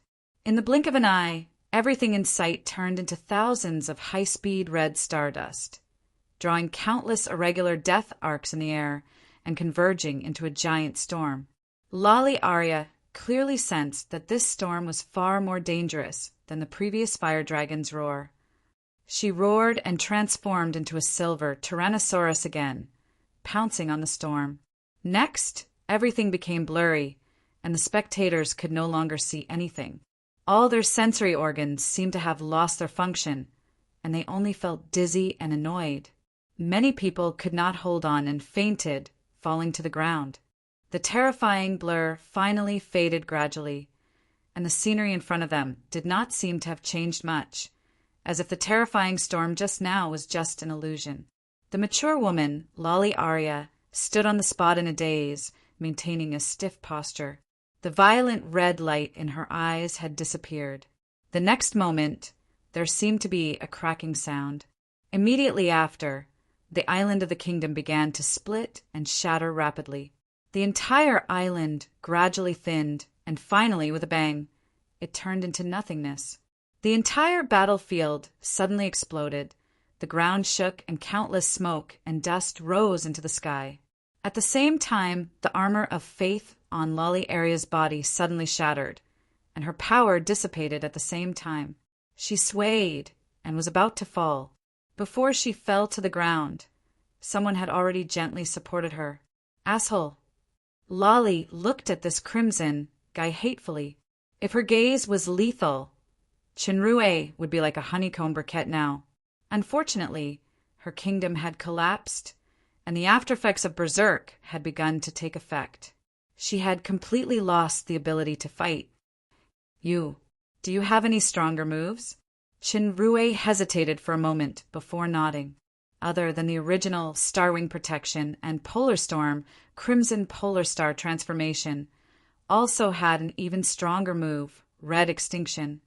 It could unleash the power of the current law of destruction to the extreme. It was an extremely terrifying single-target killer move. As soon as Chinrue used this move, he couldn't control his life and death. He didn't want to use it unless it was a last resort, especially when facing Lolly, this weird Loli. She's a royal sister now. When Lolly Aria used Ultimate Berserk just now, she actually retained a trace of rationality. She did not directly kill him, but forced him to admit defeat. It could be seen that Lolly Aria did not really have the intention to kill. She just wanted to defeat him. This also affected her combat power to a certain extent. However, Chinrue also held back his polar storm just now. Otherwise, even if Lolly Aria did not die, she would be severely injured. Damn it, I lost. Although she could not see Chinrue's face, Lolly Arya instinctively felt that Chinrue did not lie. In fact, the power of the storm just now was restrained at the end, but it did not escape her perception. This time, he was defeated in his best state. Unlike the trick a year ago, there was really nothing to say. The crimson galaxy territory in the sky gradually faded, and the star armor on Chinrue's body also disappeared. Unlike blue polar star transformation, after casting crimson polar star transformation, he would not fall into a deep sleep like before. However, the super system would automatically enter a dormant state, and he could not use the system's star power and skills. It was a bit similar to the side effect of scorching dragon possession. You don't have to be so indignant. This battle is actually just a spar between ordinary friends, if you don't mind having an ordinary friend like me. Looking at the Lala's still indignant expression, Chinrue shook his head speechlessly. My promise is still valid, except for the island of Wind Dragon that is rich in thunderite. I will return all the other properties to you. As for the promise of a fiancé, you should be very clear about Sir O. Gyula's true intentions, so don't take it to heart. Although he had the 3 transformations of a Lolita, a young girl, and a mature lady, Chinrue had always kept a respectful distance from a weirdo like Lolly Arya. He did not have any reverie at all. Moreover, the current harem was already cheering for streamlined administration. If he still added bricks and tiles, the sky would collapse. Lolly Arya did not expect Chinrue to give such a condition after winning. She thought she heard it wrong, so she looked stunned. Really? Of course. I can swear I'm sincere. Lolly Arya's figure gradually shrunk into a Lolita. She struggled to keep her eyelids open and asked vigilantly, Then what do you want? There's no such thing as unearned gains. Looking at the mustached Lolita's vigilant and distrustful face, Chinrue shrugged helplessly and took off her 2 loose fake mustaches. This should be the most important thing to Madame Lolly Arya. Let's exchange it. Lolly Arya kept staring into his eyes. Her eyes flickered, and she finally nodded. I understand now. No wonder the old man likes you. Turns out that you're both the same type of idiot. Chinrue was speechless. It's the old man's business that he likes you. It would be nice to see him marry you back to Dragon Island. The flat Lolita who had lost her mustache laughed weirdly. Her voice suddenly became louder. As for you, do you think I, the great Lala Arya, will be moved by such a clumsy little trick? After saying that, the flat Lolita mustered the last of her strength and bit a certain idiot's hand. Chinrue was speechless. The tremors on the battlefield finally subsided. Amidst the smoke and dust, the cloaked and masked figure appeared in the line of sight of the spectators. He was carrying the unconscious Lalalia in his arms. Lalalia's face no longer had the 2 strands of strange mustache. She was sleeping like a baby, quiet and serene. Chapter 876. Chinrue handed the unconscious Lalaria to the Dragon Island trio. He believed that these fans would take good care of her. Seeing the 3 dragons, especially the little dragons lowly, glaring at him, Chinrue could only smile bitterly and move his gaze to Catherine. Your Majesty, Catherine, does the final need to start now? Catherine said calmly, Do you want to remind me that I only have a glimmer of hope to win if I request to start the final now? Chinrue shrugged. If you really think so. Raisin, King Octopus, and others focused their attention on her. Catherine's gaze swept past Chinrue's hand that was held by Rala, and the cherry lips behind the veil spat out 2 words. 2 days? 2 days? Many insiders present were shocked. This deadline was tantamount to a suicidal wait. Aguile should have consumed a lot of energy in the battle with Lalaria just now. At this time he was at his weakest. If he gave his all, there might be some hope based on Catherine's performance against Red Mantis. Once the opponent was given time to rest, then there would be no hope at all with the difference in strength between the kingdom and demigod. Catherine ignored the surrounding gazes. After leaving these 2 words, She turned around and left without looking back. Chenrue stared at the back of the leaving figure, and he was a little lost in thought. Suddenly he felt a pain in his waist. When he turned around, the fairy Miss Long was staring blankly at the sky as if the murderer who just stretched out her claws to twist the poor muscle 360 degrees was someone else. The second semi-final ended. To everyone's surprise, Aguile actually defeated the super powerhouse Lalaria, who defeated Raisin the Great. The result of the semi-final made many of Empress Catherine's supporters fall to Aguile. The second powerhouse, Dark Shadow Empress, fought hard to defeat Red Mantis. The first powerhouse, Raisin the Great, was easily defeated by Lalaria, and Aguile defeated Lalaria. With this contrast of strength between the four corners, it could be inferred that the strength of Aguile was far better than Catherine. Of course, there were still many loyal fans of Her Majesty Empress who firmly believed that everything was possible on the battlefield, and Empress Catherine would definitely win. According to the consensus reached by both parties, the final of the Devil World Martial Arts Competition would be held in 2 days to determine the final winner. 2 days passed in the blink of an eye. Early in the morning, the inn Chenrue was staying in was especially lively. However, it had nothing to do with today's finals. The main character was the flat, lowly Lolly Lolly. The reason why she was called a flat lowly instead of a bearded flat lowly was that she didn't wear her signature mustache. Although she was still dressed in men's clothing, she didn't look weird at all. Instead, she looked delicate and pretty. After 2 days of lethargy, Lolly finally eliminated the aftereffects of activating Ultimate Rampage. Hey, you can laugh if you want. The flat lowly without the beard was particularly sensitive, glaring at Chenrue fiercely. Chenrue didn't wear a mask, but to be cautious, he used his earth face.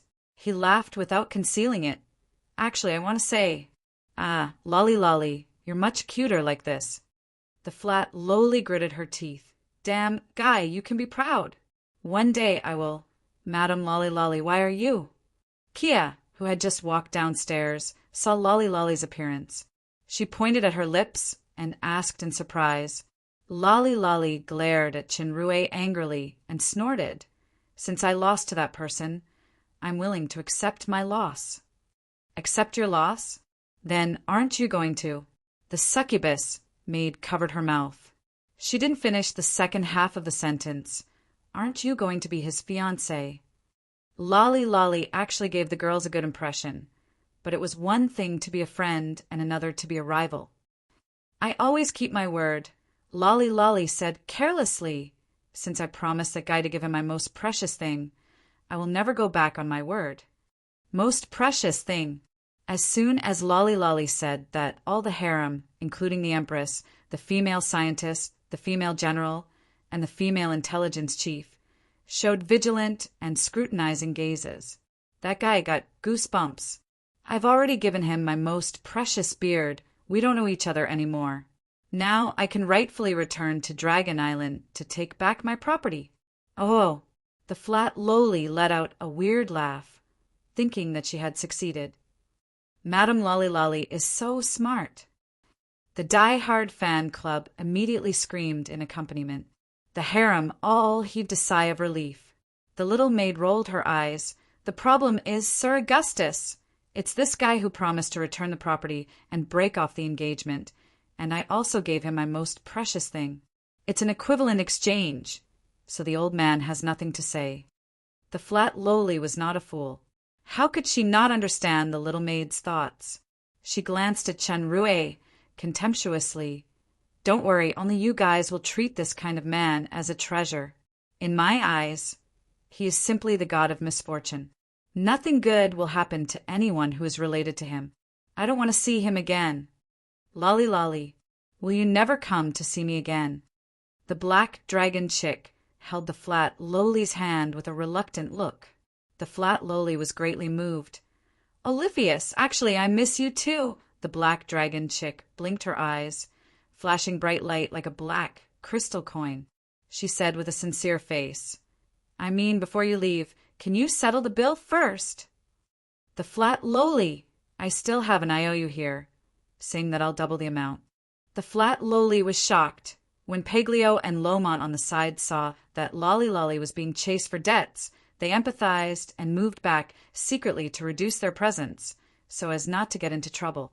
In the battle between Lolly Lolly and Chenrue, the two unscrupulous friends opened a bet that Chenrue could not hold on for an hour. As a result, the Black Dragon Chick, Alice, and Adeline bet heavily on Chenrue to win. In the end, Chenrue defeated Lolly Lolly, and the two bad friends regretted it. Not to mention that the two lost all their private money in their pockets. They even signed an IOU under the pressure of the Black Dragon Chick and her friends. Oliphius was regarded as a big creditor during this time. Looking at Lolly Lolly fleeing in a hurry and the figure of the fan group following closely behind, Isabella stepped forward with a smile and stopped the Black Dragon Chick, who was about to chase. "Well done, Oliphius." The Black Dragon Chick really didn't understand why she was praised this time. She asked blankly, "What?" Lolly Lolly's farewell was just a small interlude. Today's highlight was the final of the martial arts conference. By the time the group of relatives and friends arrived at the arena was already full of people. Chenrue had already gone directly to the arena, and the group of relatives and friends entered the specially arranged VIP lounge. The so-called VIP lounge was a stand in a special position that could watch the screen and projection from the best angle. It also had special effects such as soundproofing. In the VIP lounge, the group of relatives and friends unexpectedly met three acquaintances: Lilys, who was holding a little Loli, and Turtula, who was suspected to be a Tauren. "Aunt Athena!" The little Loli shouted as soon as she saw Athena. When Athena saw Duo, her eyes also lit up. She remembered something, took out the pig head plush toy from last time, and handed it to Duo. "This is yours, little Duo. Auntie Athena is the best. The little Loli's eyes smiled like two crescent moons. She leaned over and left 2 kisses on Athena's face. This kind of intimacy surprised Lilys, who watched the little Loli grow up. This little princess was a master who kept strangers away. If it was someone else, no matter what they had in their hands, they would have been barbecued by the little princess if they dared to approach her like this. The harem group all liked Duo very much. They laughed and kissed each other for a while, and the little Loli also looked particularly happy. Athena held Duo and was reluctant to return it to Lilys for a while. She asked, "Lilys, did you bring Duo to watch the competition today?" Lilys nodded. In fact, since the incident of Duo calling Duo Daddy during the last registration, Her Majesty the Empress had been ordering her to not go out with Duo. Later, one night, Duo actually slipped out by herself. Lilys was so scared that she broke out in a cold sweat. Fortunately, she met Athena and others. The Empress did not punish her, but relaxed the order. Today was the first time she and Turtula came to watch the live broadcast of the competition. Especially Turtula, who could only watch the broadcast secretly, seemed very excited. Lilys said Sir Aguile is on the stage. In the projection, Chenrue appeared on the arena. Looking at the familiar cloaked man, Turtula, who had a short fight with Chenrue, was filled with emotion. Although Turtula had now been promoted from the intermediate stage of the Demon Overlord to the peak stage of the Demon Overlord, which was also considered rapid progress, this Aguile had already been promoted to the level that he needed to look up to. Duo was just holding the pig head toy in Athena's arms and acting coquettishly. When she accidentally saw the big screen, she couldn't move her eyes away. Although the person on the screen was wearing a cloak and seemed to be wearing a mask, and her face couldn't be seen clearly, the little Loli had a strange sense of familiarity in her heart. Her cute big eyes blinked as she stared at the figure as if she wanted to see through something. Few people noticed that the clouds over the arena gradually had a fiery red color. This red color spread quickly and moved in a certain direction as if it was pulled by a special force. On the battlefield, Chenrue suddenly felt the special burning sensation on his left arm began to appear again. He couldn't help but hold his left arm. This feeling had appeared more than once, but he didn't know the specific reason. The little Loli's eyes lit up. She pointed at the projection and shouted happily, "Dad! Dad!" Athena, who was holding Duo, was stunned. Lily's was stunned. Turtula was stunned. Ralaja, everyone in the VIP room was stunned. Lily's and Turtula looked at each other, and their hearts were filled with unprecedented shock. They were very clear about Duodwa's growth process. From birth to the present, she had never called anyone Dad. Only after coming to the Iron Fist estate did she shout this word, and she even sneaked out to find her dad. Could it be the two had privately guessed who Duodwa's father was more than once, but no one expected that the correct answer was Aguile, the husband of Empress Jia of the fallen angel empire? This secret is simply amazing. The two sides in today's finals are Duodwa's mother and father. Athena and others were equally shocked. Duo actually calls Chinrue Dad. The child's voice is full of indescribable joy. It doesn't seem to be fake. No wonder this child gives people such a warm feeling. If this was true, almost all the girls thought of the same thing at the same time. When did that bastard hook up with Lilith? He even has a child. Lily's and Turtula's eyes fell on Jia, who was wearing a veil. In fact, the two had already guessed Jia's identity from various intelligence. In this way, Aguile, the Demon Realm's top Grandmaster who shocked the Demon Realm and a powerful superpower house, is actually the husband of the two Empresses of the Demon Realm? I don't know if this Her Majesty Jia knows. If she doesn't know, then Her Majesty Catherine's plan is too surprising.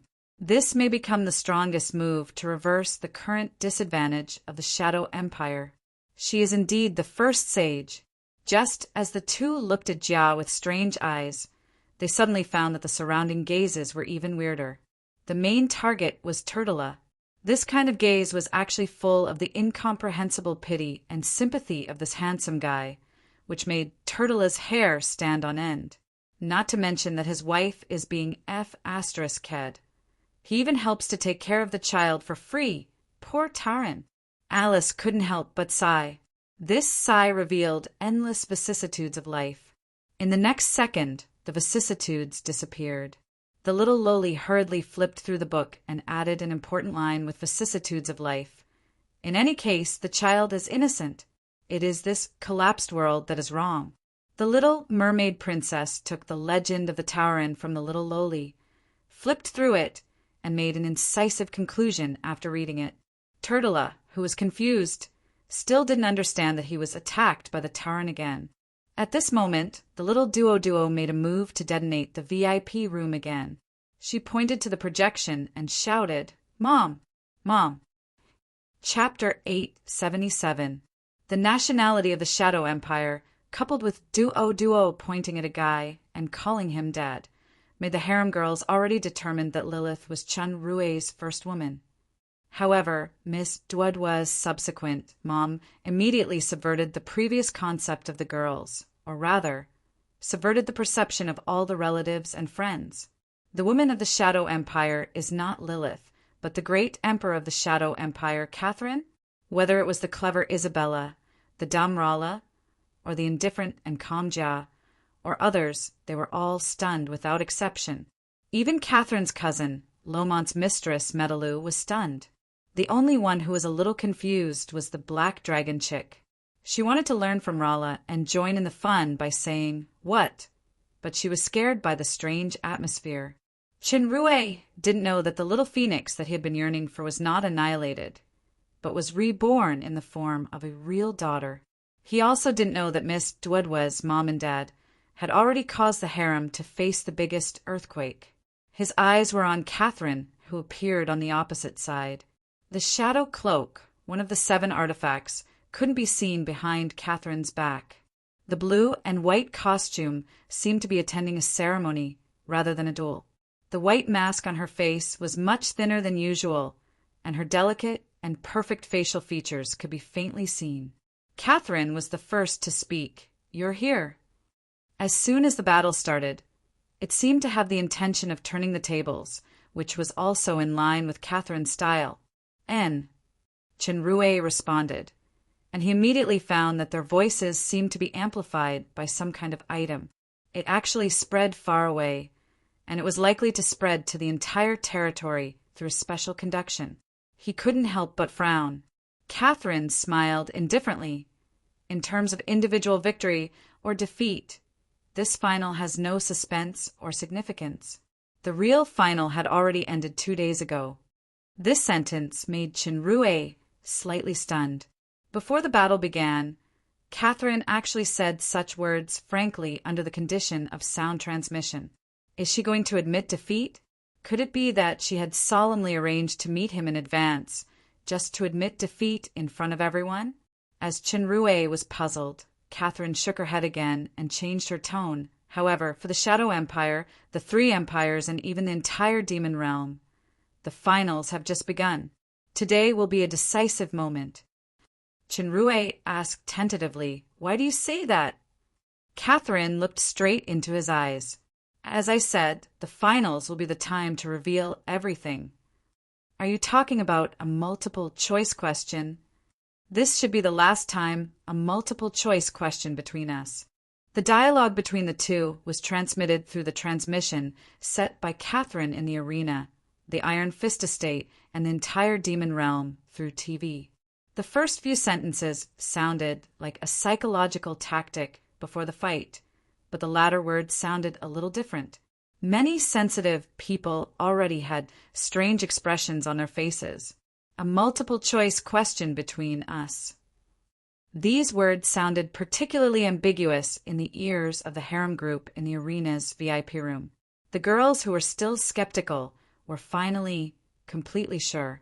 Catherine is indeed the woman of the Shadow Empire, the first beauty of the demon realm, the first wise empress. A certain bastard is really good at hiding.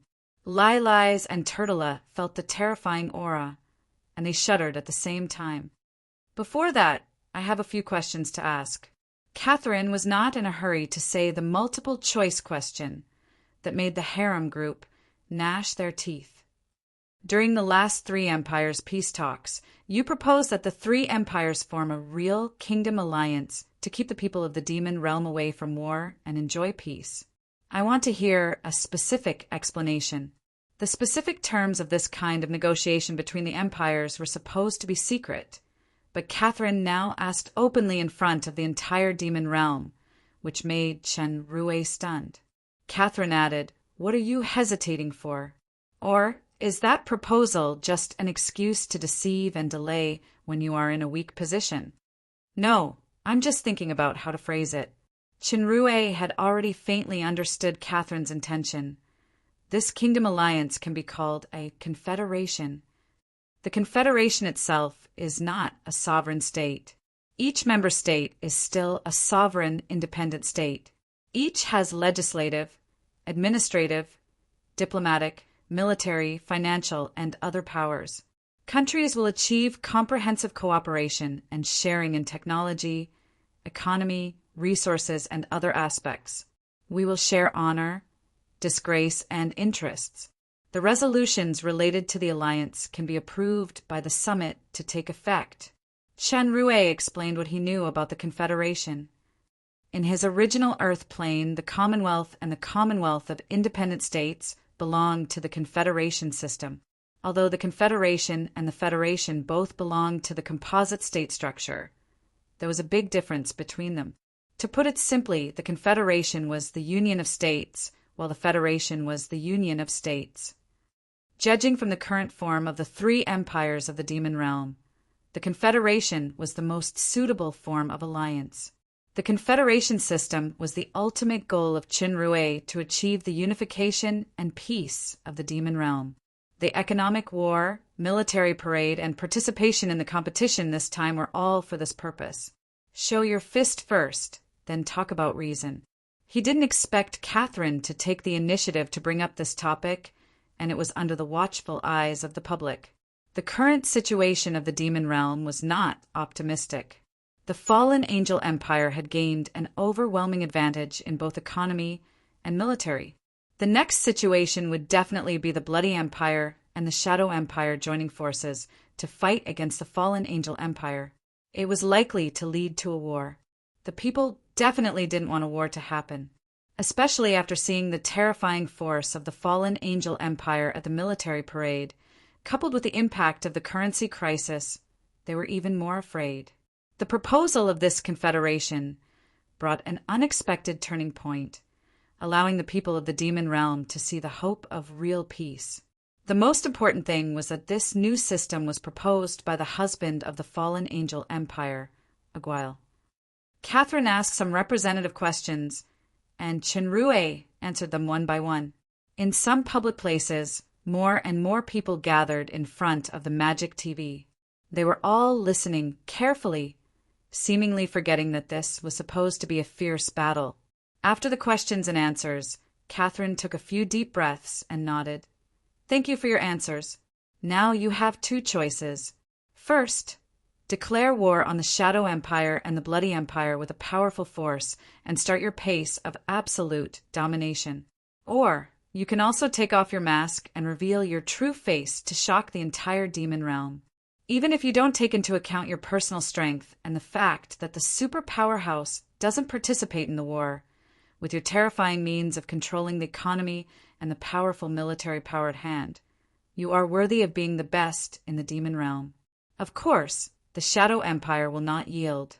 I believe Raisin is the same. Even if you can win the final victory, you will pay a considerable price. The second option is for the three countries to form a confederation alliance. However, you must swear by your soul that you will never interfere with any government affairs of the confederation. As long as the confederation truly exists, you will give up the war forever and give up the rule and control of the demon realm. The control I'm talking about is not only about force and military, but also your incredible economic warfare methods. One was war and absolute rule. The other was to give up war and rule. Moreover, judging from Catherine's words, Aguil was the real hand that controlled the fallen angel empire, or this husband could fully represent his wife, Empress Jia. As soon as these two choices were made, many people began to discuss in a low voice. Give up the rule forever. Chinrue pondered for a moment. I want to know if there is a third option. Catherine was silent for a moment and replied, Yes, that is to kill me in this duel, or I will burn my life to fight you to the end. As long as I'm dead, you don't need to make any choice. It turns out that you came with the determination to die. If I choose the first option, you will do the same, right? Chinrue looked at Catherine's robe and nodded slightly. No wonder even the dark shadow cloak is not here. It seems that you have entrusted a lot of things in the past 2 days, since you have completely arranged your successor and funeral affairs. Your death will not have much impact on the combat power of the Shadow Empire according to the unspoken rule that super powerhouses are not allowed to intervene in ordinary wars. Instead, it will arouse the blood and morale of all the soldiers. An army with righteous indignation will win. It's just that you sacrificed your most precious life just like this. Other than the throne, your responsibility, and your people, what else do you have left? Do you think it's worth it? Catherine looked at him quietly and solemnly gave the answer word by word. It's worth it. The arena that was still a little noisy suddenly quieted down, and so did the VIP room. At this moment, Athena, Rala, Isabella, including Lilith and her husband, all fell silent. Looking at the woman wearing a veil, the lonely and determined figure, they suddenly understood many things. Jia felt it the most. A trace of deep sadness flashed across her indifferent purple eyes. Dad, Mom, Duo, who had just calmed down, suddenly struggled fiercely. Athena suddenly lost her grip, and she bounced out of the VIP room. Her small body suddenly turned into a flame and rushed into the sky. Rala reacted the fastest. A red light flashed in her hand. She wanted to fight fire with fire to stop Duo without hurting her. At this time, only a phoenix's cry could be heard. The ball of fire suddenly turned into the shadow of a small phoenix. Not only did Zola's power fail to stop it, but it was also borrowed by the phoenix to shoot away faster and faster. In the blink of an eye, it disappeared from sight. Looking at the image of the little phoenix, Athena suddenly thought of something, and she showed a look of disbelief. You are still so stubborn. For the thousands of people behind you, for the responsibility on your shoulders, you have given up too many things, even your own life. Chinrue sighed and reached out to the mask on his face. In order to show my respect for you, I will give you the real answer. At this moment, everyone held their breath and fixed their eyes on the hand holding the mask. Take off the mask, reveal your true face, and shock the entire demon realm? Declare war on the Shadow Empire and the Bloody Empire with great power and start the pace of absolute domination? Are we finally going to face a war? Many people's hearts tightened. The mask was slowly taken off. It was a familiar face, the face that appeared in the Shadow Empire's Mechanic Contest and the Fallen Angel Empire's Alchemist Contest, Master Arthur. This is not his true face. Catherine's heart trembled. She had already understood the meaning expressed by this face. Immediately, the face showed a vaguely familiar smile to her and said 3 words, "You win." These 3 words spread far away and fell into everyone's ears. I swear on my soul that as long as the Confederation truly exists, as long as the demon realm can be truly peaceful, I will forever abandon war and abandon all forms of domination and control of the demon realm. Chinrue smiled and looked at her. What I want to say is that this is actually my biggest wish. This oath was equivalent to publicly announcing the abandonment of war. As long as Raisin and Catherine agreed to form a peaceful and mutually beneficial confederation, then the war that the people were most worried about would not happen again, and true peace would be ushered in. In an instant, the entire arena, the entire estate, and the entire demon realm were filled with thunderous cheers. Even at the distance of the ancient battlefield, that kind of cheers could be heard. Looking at that smile and listening to the distant cheers, Catherine's body trembled as if some kind of tough force that had been supporting her was quietly disappearing. She stood up straight again. I want to know the name of that song now. That song was what she heard when she went directly to the dark moon as Christina and gave an ultimatum to Chinrue. Although she only heard it once, she liked this song very much. The clear, sad, and deeply sentimental music resounded in her dreams many times. Chinrue suddenly realized what was going to happen, but he was not sure. His eyes showed a strange expression, and he said the answer, "Eternal Guardian." Catherine closed her eyes gently, and the haunting note seemed to ring in her ears again. Silent Night Wetland. This man used his last strength to teleport with Brock. Crystal Valley. He crushed his heart without hesitation. Jurgle Fortress, small plain, facing the unrivaled Raisin. He smiled and said to her, "Go quickly." In the deadly Nirvana's flame, he desperately hugged her, who was almost annihilated. "I caught you. If your persistence is to protect everyone, then my current persistence is just to protect you." Eternal Guardian. Catherine opened her eyes, and all the hymn overlapped and converged into one person, which was the man in front of her. Just like the Sky City under the moonlight, the person in the dream and memory had become the most real existence that could be touched.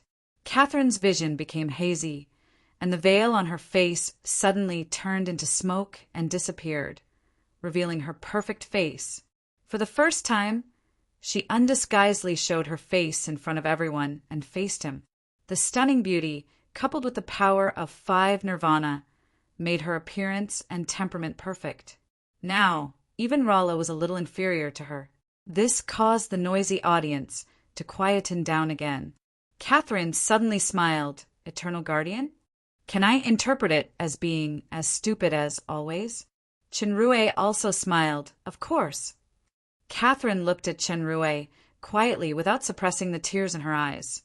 "So, are you still willing to accept such a woman who is not only stupid, but also stubborn, selfish, capricious, and ruthless?" She had never thought that she would one day ask a man such a question in this kind of situation. However, now she asked it like this, putting aside all hesitation. She also never thought that she would admit defeat to this man in front of the entire demon realm. However, when he said the words "you win" with a smile, she knew that she lost. She had completely lost to this man.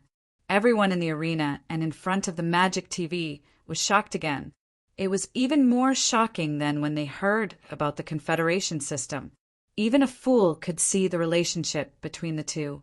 The first beauty of the demon realm, the first sage, the Empress of the Shadow Empire, is actually, and that man is the husband of the fallen angel empire's Empress. Qinrui stared deeply at the pair of beautiful sparkling eyes, and his eyes began to heat up. He took a deep breath, bowed his head slightly, and reached out his hand. As always, this is my honor. Catherine reached out her hand gently. She seemed to be trembling a little, but she finally grasped his hand. There was no passionate hug and kiss.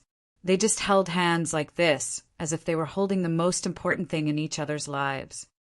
I've always been afraid that when we pass by each other, we will gradually drift apart. I'm afraid that I can't defeat time, and my memory of you will gradually fade. Fortunately, you caught me. Once again, apart from the throne, apart from responsibility, apart from the people, I finally have you. Thank you for being, as always, my lover, my only man, and my daughter's father.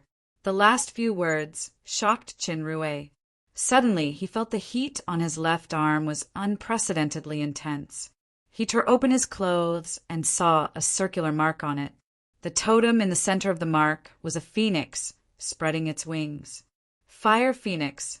Qinrui's heart beat violently. He suddenly looked up and saw a little flame rushing in the air. In the flame, there was the shadow of a little phoenix. Dad! Qinrui was stunned as if he was struck by lightning. The little catapulted figure had already arrived in front of him in the blink of an eye. It turned into a little girl carved from jade and rushed into his arms. An unfamiliar face, but with a familiar feeling, especially that familiar voice, that familiar movement. Qinrui reached out his trembling hand and touched the little girl's tearful face in disbelief. It was so real and so warm. Duo. Without the slightest hesitation, he hugged the little body tightly. His tears could no longer be controlled, and they gushed out wildly. No matter how Duo was resurrected, whether she was a phoenix or something else. Fortunately, he didn't lose her in the end. Catherine was slightly surprised.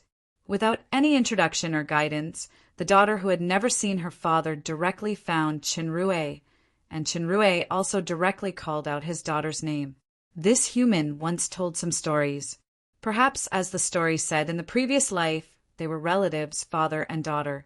When Rala and others who came from afar saw Qinrui hugging Duo tightly and crying like a spring, everyone tacitly quieted down, and no one made a sound to disturb him.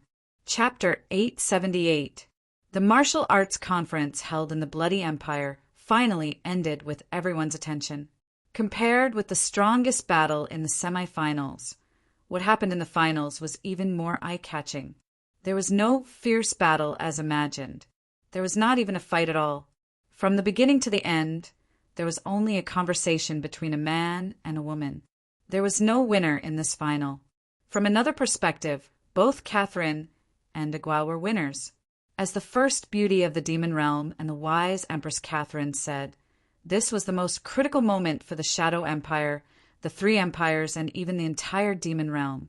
With the determination of death, Empress Catherine made Agual, actually the fallen angel empire, choose to give up the rule and control of the demon realm forever.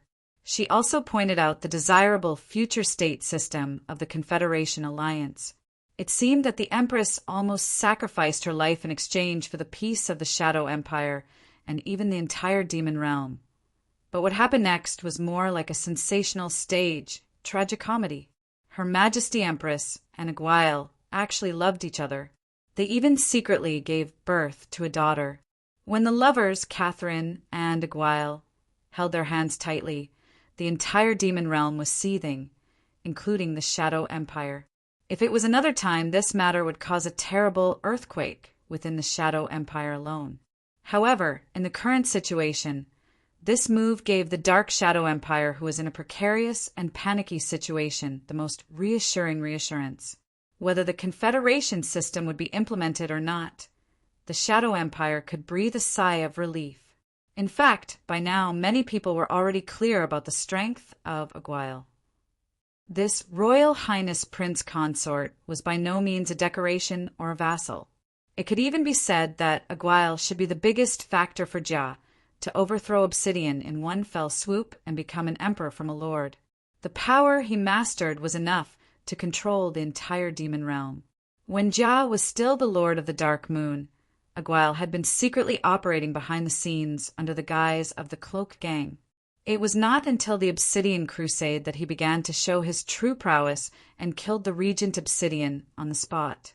In this martial arts conference, although there was no battle in the finals, he was already recognized as the champion, a super powerhouse far better than Raisin. Personal strength was secondary.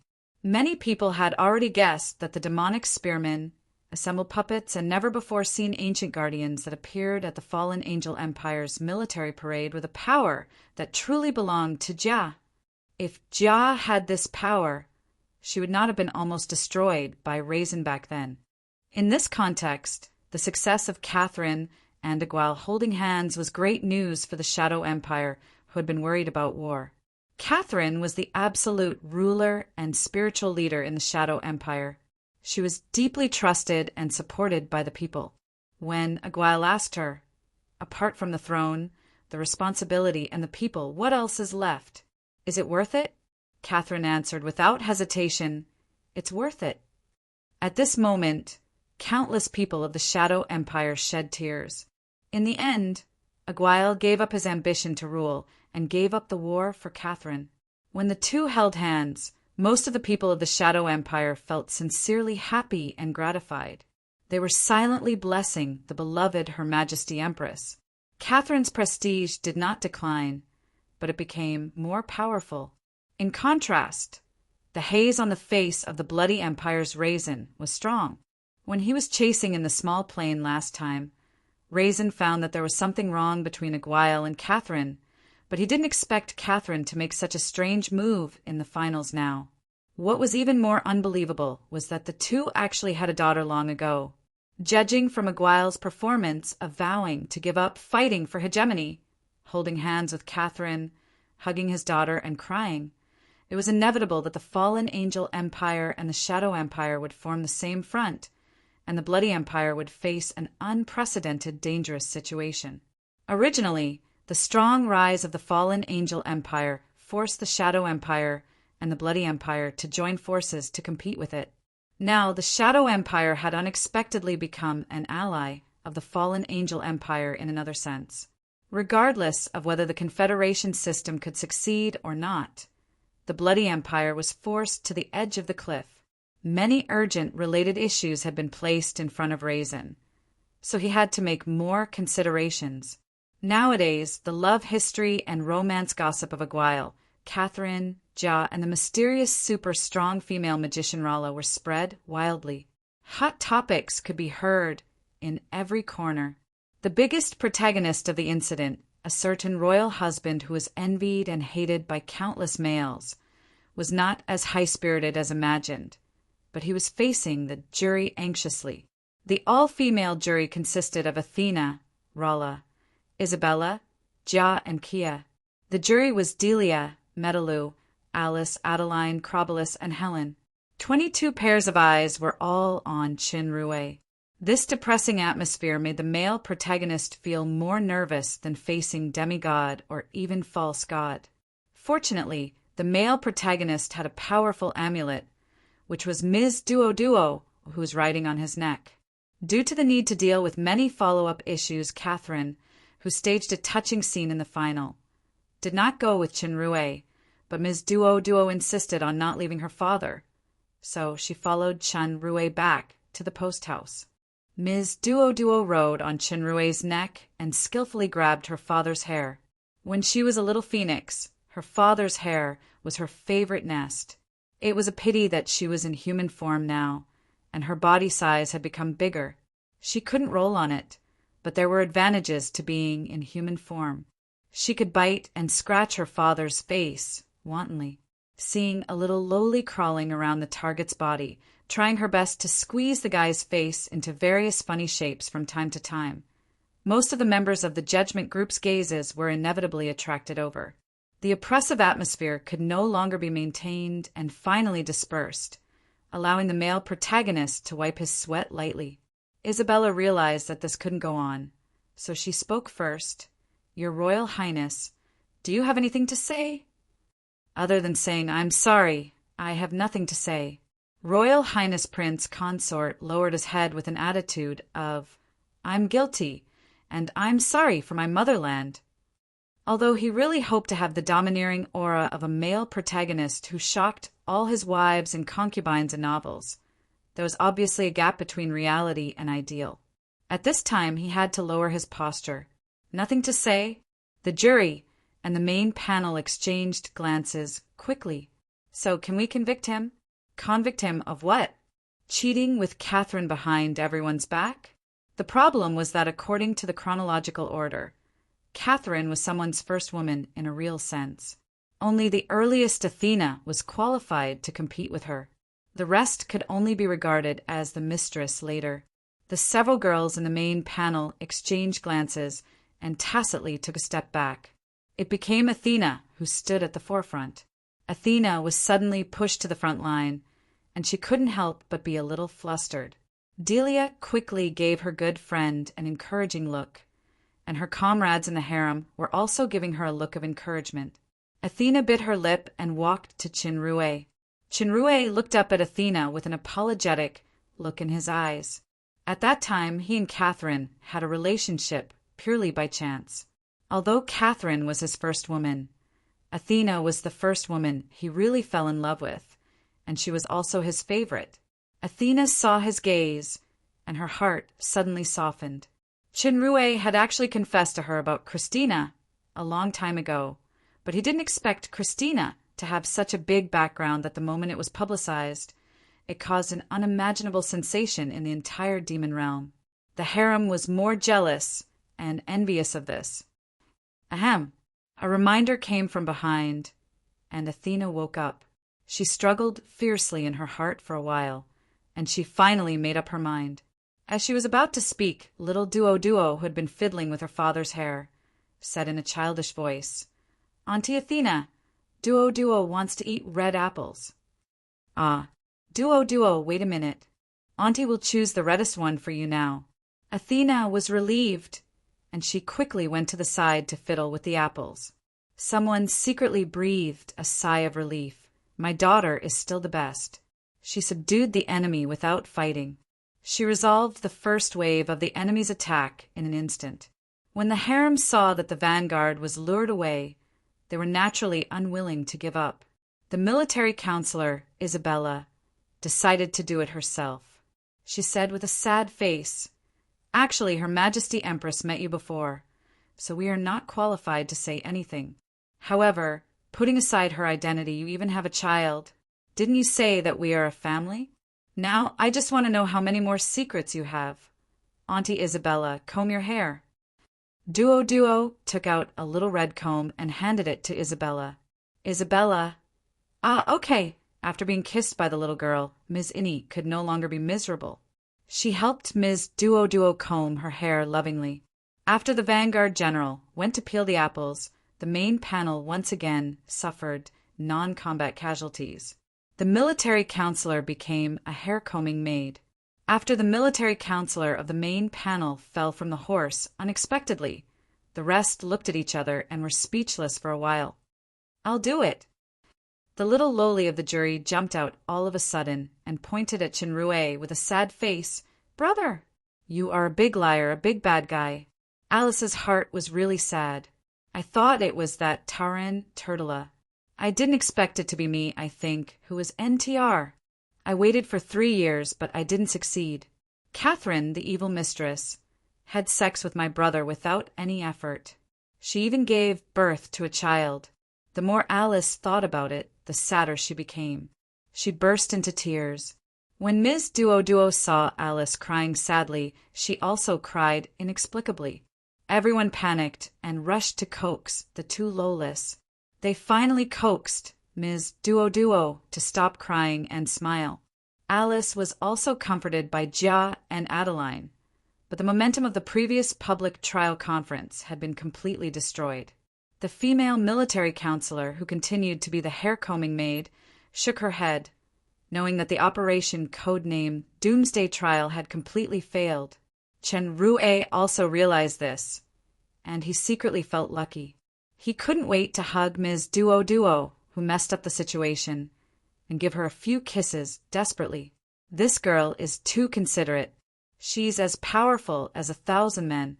Jia, who had been silent, sighed. Okay, we only ask you one question. You must answer truthfully. Do you have other women outside? Absolutely not. Chinrue knew that this kind of concluding speech meant that the trial conference was coming to an end, and he could finally get away with it. He immediately shook his head like a rattle drum. Ms. Duo couldn't hold her father's hair steady, so she had to give up. At this time, Isabella had already helped her comb her hair. Ms. Duo was very happy. She pointed at Athena and the others one by one. Aunt Athena and Isabella. Hey, Dad Duo remembers that there is still Aunt Blanche? Blanche? Female? The ears of the jury, who was preparing to leave the team, pricked up at the same time. The atmosphere suddenly became strange, even more than before. It can't be. Success is due to Xiaohe. Failure is due to Xiaohe. Chinrue almost wanted to cry like Ms. Duo. Ms. Duo still didn't know that her words had dragged someone back to hell. When Chinrue was in the jadeite forest, he knew that he couldn't take Duo with him. So he asked the half-elf girl, Blanche, to take care of Duo. Duo retained her previous memory, so it was reasonable that she remembered Blanche. But to mention it at this critical moment, it could only be described as deceptive. It was truly deceptive. Swoosh, swoosh, swoosh. In the blink of an eye, knife-like gazes surrounded them. The deceptive daughter was a little tired of her father's bird's nest. Aunt Athena, Duo wants to play Angry Birds. Athena reached out and hugged Ms. Duo, who flew over. She gave her comrades a firm look that they didn't have just now. I'll leave the rest to you. Only the parties involved knew best what happened later. Anyway, the male protagonist couldn't bear to look back. When a guy recalled this miserable past, he only said a very philosophical sentence. Every man's IQ is close to Einstein when he is cheating, and every woman's reasoning when catching adulterers is no less than Sherlock Holmes. No matter how intelligent Einstein was, he could only obediently offer his knees in the face of several Sherlock Holmes and several accomplices of even Watson. In fact, the shock of this doomsday judgment did not last too long. Soon the savior came. The Bloody Empire's Raisin personally wrote an invitation letter, inviting the fallen angel Emperor Jia and the Dark Shadow Emperor Catherine to participate in the talks between the heads of state of the three empires to restart the peace negotiations between the three empires. The husband of the fallen angel emperor, Aguil, was also specially invited. This was the first time in more than 300 years that Raisin, who had always maintained a tough attitude, took the initiative to propose peace talks. This might mean that the demon realm would enter a new era of change. Chapter 879. In the council hall of the Iron Fist cities, Lord's Mansion, the heads of the three empires gathered again. The husband of the fallen angel empire, Aguil, attended as a special guest. This meeting was similar to the peace talks in the Dark Shadow Empire 2 years ago. However, in just 2 years, things had changed. It was still the same 4 negotiators, but the situation had completely reversed. The fallen angel empire, which was the weakest at the beginning, was already in existence that the other 2 empires needed to look up to in terms of economy and force. In this situation, in order to maintain the balance of power, the Dark Shadow Empire's Catherine should have been with the Bloody Empire's Raisin. However, Her Majesty Empress unexpectedly made an amazing decision at the martial arts conference and tied herself to a Guile's warship. In a sense, the Shadow Empire was already an ally of the fallen Angel Empire. Therefore, Raisin couldn't calm down. Taking advantage of the opportunity that the three emperors were in the Iron Fist Castle, he made a prompt decision to negotiate immediately. For this negotiation, both Catherine and Jia seemed to attach great importance to it. Catherine didn't even look at Qinrui because she represented the Shadow Empire. Qinrui was very clear about this. However, there was no need for formal communication between him and her now. If the relationship between the two lasted for a long time, why would they stay together day and night? As always, Shay and Kathleen nodded to each other without any special expression or hint. Soon the meeting began. Without any suspense, the central topic of this meeting was the Confederation system that Qinrui mentioned in the final. 2 years ago, Raisin was still dismissive of this three-empire alliance system. Now, due to the situation, it was related to the survival of the Bloody Empire, so Raisin had to lower his proud head and return to this path. Objectively speaking, this novel system was indeed quite tempting. It could allow the three empires to advance side by side and truly develop together in a peaceful environment far away from war. During this time, Qinrui was also thinking about how to further improve this confederation system in combination with the actual situation of the demon realm. He immediately expressed some of his thoughts and understanding. Catherine obviously did the corresponding homework and put forward some very constructive suggestions. She was mostly fighting for greater benefits for the Shadow Empire. Jia also put forward her own conditions. The fallen Angel Empire was currently the strongest empire, but all of this was because of Qinrui. According to Qinrui's oath in the finals, as long as the Confederation was established, he would truly withdraw and no longer interfere with the internal affairs of the Confederation.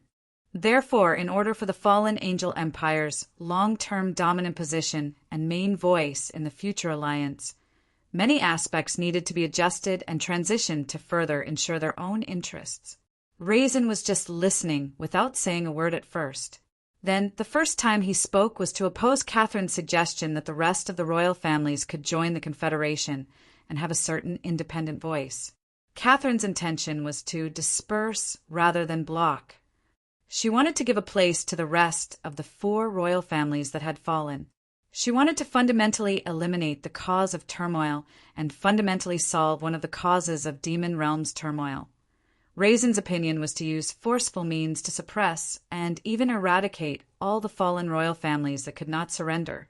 This showed the characteristics between Catherine and Raisin. Catherine did not insist on her own opinion. She just used the hidden powerhouses who participated in the martial arts conference as an example to point out that the demon realm was vast, and it was impossible to completely eliminate the fallen royal families. A careless mistake might even backfire. Letting them participate in the Confederation was not only a conciliatory approach, but also a strategy to advance by retreating. Catherine's eloquence and planning were indeed extraordinary. Raisin couldn't find a more convincing argument, so he asked, if those royal families insist on doing things their own way, conciliatory is not weakness and appeasement. Those who destroy the peace of the empire and the alliance will be spurned by the entire demon realm. I will also not be stingy to wave the butcher's knife stained with blood. Catherine said lightly, but her tone did not conceal the murderous intent.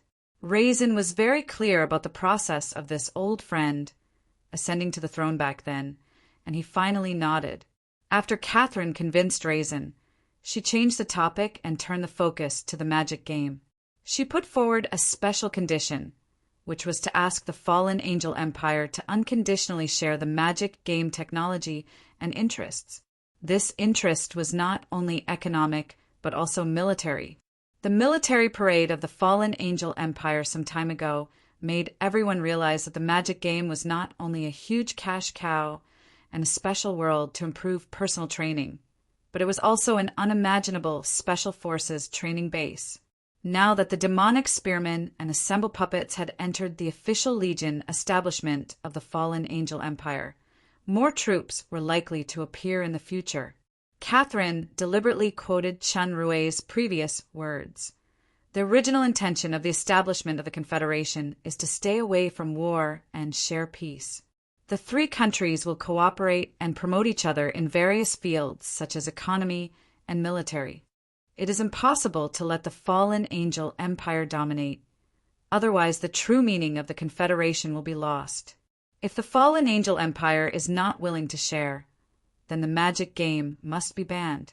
Chun Rui muttered secretly, "My child's mother is really ruthless, but I will definitely not agree to ban it." The magic game not only involves economy and military, but it is also related to my training and plan to collect faith power, and it is also related to the future of the demon realm. Facing Chun Rui's veto, Catherine's attitude was extremely firm. She did not give in because of her personal relationship with Chun Rui. On this negotiating table, she represented the interests of the Shadow Empire. Raisin naturally expressed his support for this condition. The sharing of economic benefits can be considered, and part of the military can also be shared, but the technology is impossible. It is even more impossible to ban the magic game. Chun Rui pondered a little and looked at the clerks and guards around him. I'm not just doing it for myself or the interests of the fallen angel empire. The specific reason, I can explain, but there can't be a fifth person present. Raisin waved his hand. Except for the three emperors and Chun Rui, everyone retreated and activated the soundproof magic circle. Let me explain first. My strength actually originates from a special inheritance, the ancient alchemy civilization. As soon as these words came out, needless to say about Jia, Raisin and Catherine nodded in unison. Chun Rui once admitted this to Catherine personally, and Raisin also saw the huge sky castle in the Warlock Fortress. In addition, many ancient guardians appeared at the Fallen Angel military parade. It should all be because of the ancient alchemy civilization. This could also reasonably explain why Aguil could become an alchemy grand master that caused a sensation in the demon realm. Perhaps the extraordinary surge of Aguil's strength was also due to this reason. The technical principle of magic games is actually an illusion similar to a country. The user can gain real training and cultivation effects in the illusion. There is a mystic crystal in every game helmet. The mystic crystal stores a certain amount of life illusionary power. Once the illusionary power is exhausted, the helmet must be refilled. This is why the game needs to be recharged. The power of the kingdom illusion is not equivalent to the kingdom of the super powerhouse, but a special power generated by the central life crystal of the ancient alchemy civilization. No one can control and use it except me, the heir. Therefore, the shared technology that Her Majesty Catherine mentioned just now is impossible to achieve, no matter from the perspective of theory or reality. Catherine and Raisin had actually sent people to study the magic game a long time ago. They also tried to copy it, but they failed without exception. Naturally, they could hear that Chun Rui's explanation was not perfunctory. In fact, I developed this magic game not just for profit or to train a small number of operators of ancient weapons, but for another reason, an important reason related to the future survival of the demon realm. Chun Rui also naturally included the magic gun in the ancient alchemy civilization. In fact, the magic gun was created by him based on the magic gun blueprint jointly studied by the elf Grand Master Finoa and the late dwarf Grand Master Rick, combined with his limited firearms knowledge in his previous life. The magic guns in the game were actually still at the semi-automatic level, but Crystal Phoenix had successfully developed a fully automatic rifle, and its lethality was even higher. Chun Rui's next goal was to develop more powerful firearms that were more suitable for this world, such as the Demon Realm version of Desert Eagle, the Demon Realm version of M200 Intervener, etc. Although it could not replace the personal training and force of the powerhouses, It could increase the combat power of ordinary people by several times, or even dozens of times. Or it could even derive the corresponding profession, like in the game. Since firearms had entered the stage of this dimension, it was destined to not be unknown. Qinrui had no doubt about it. It's related to the future survival of the demon realm. Even Raisin couldn't help but interject. Are you sure it's not an alarmist? Qinrui shook his head and showed a solemn expression. Have you heard of the term abyss? Raisin shook his head and said he didn't know. Catherine frowned and said, I have studied the ancient literature. The word abyss represents taboo in the ancient language, but the specific meaning is not clear. Taboo. Qinrui remembered that Tetanus seemed to have said this. What you hear is false, and what you see is true. Instead of explaining it in words, it is better to verify it with your own eyes. With that said, a faint blue light appeared on Qinrui's hand. Everyone only felt that the surrounding scene changed, and they were already in another place. The three of them were not ordinary people. They soon understood that this was just an illusion cast by Qinrui. As soon as they calmed down, the scene in front of them made the three of them horrified. The endless fiery red color was brimming with a suffocating, scorching heat. In his line of sight, there was a torrent of strange creatures moving like a tide. These creatures were not very strong individually. They were about the higher demon level, but the terrifying thing was the endless number. Millions, tens of millions, hundreds of millions?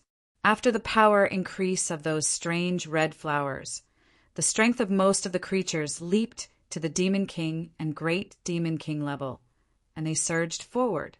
What appeared in front of them were hundreds of translucent creatures with a length of more than 10 meters and a height of about 6 meters. They had strong limbs and long tails. It was the demon overlord level ancient guardian crystal beasts that they saw at the parade ceremony.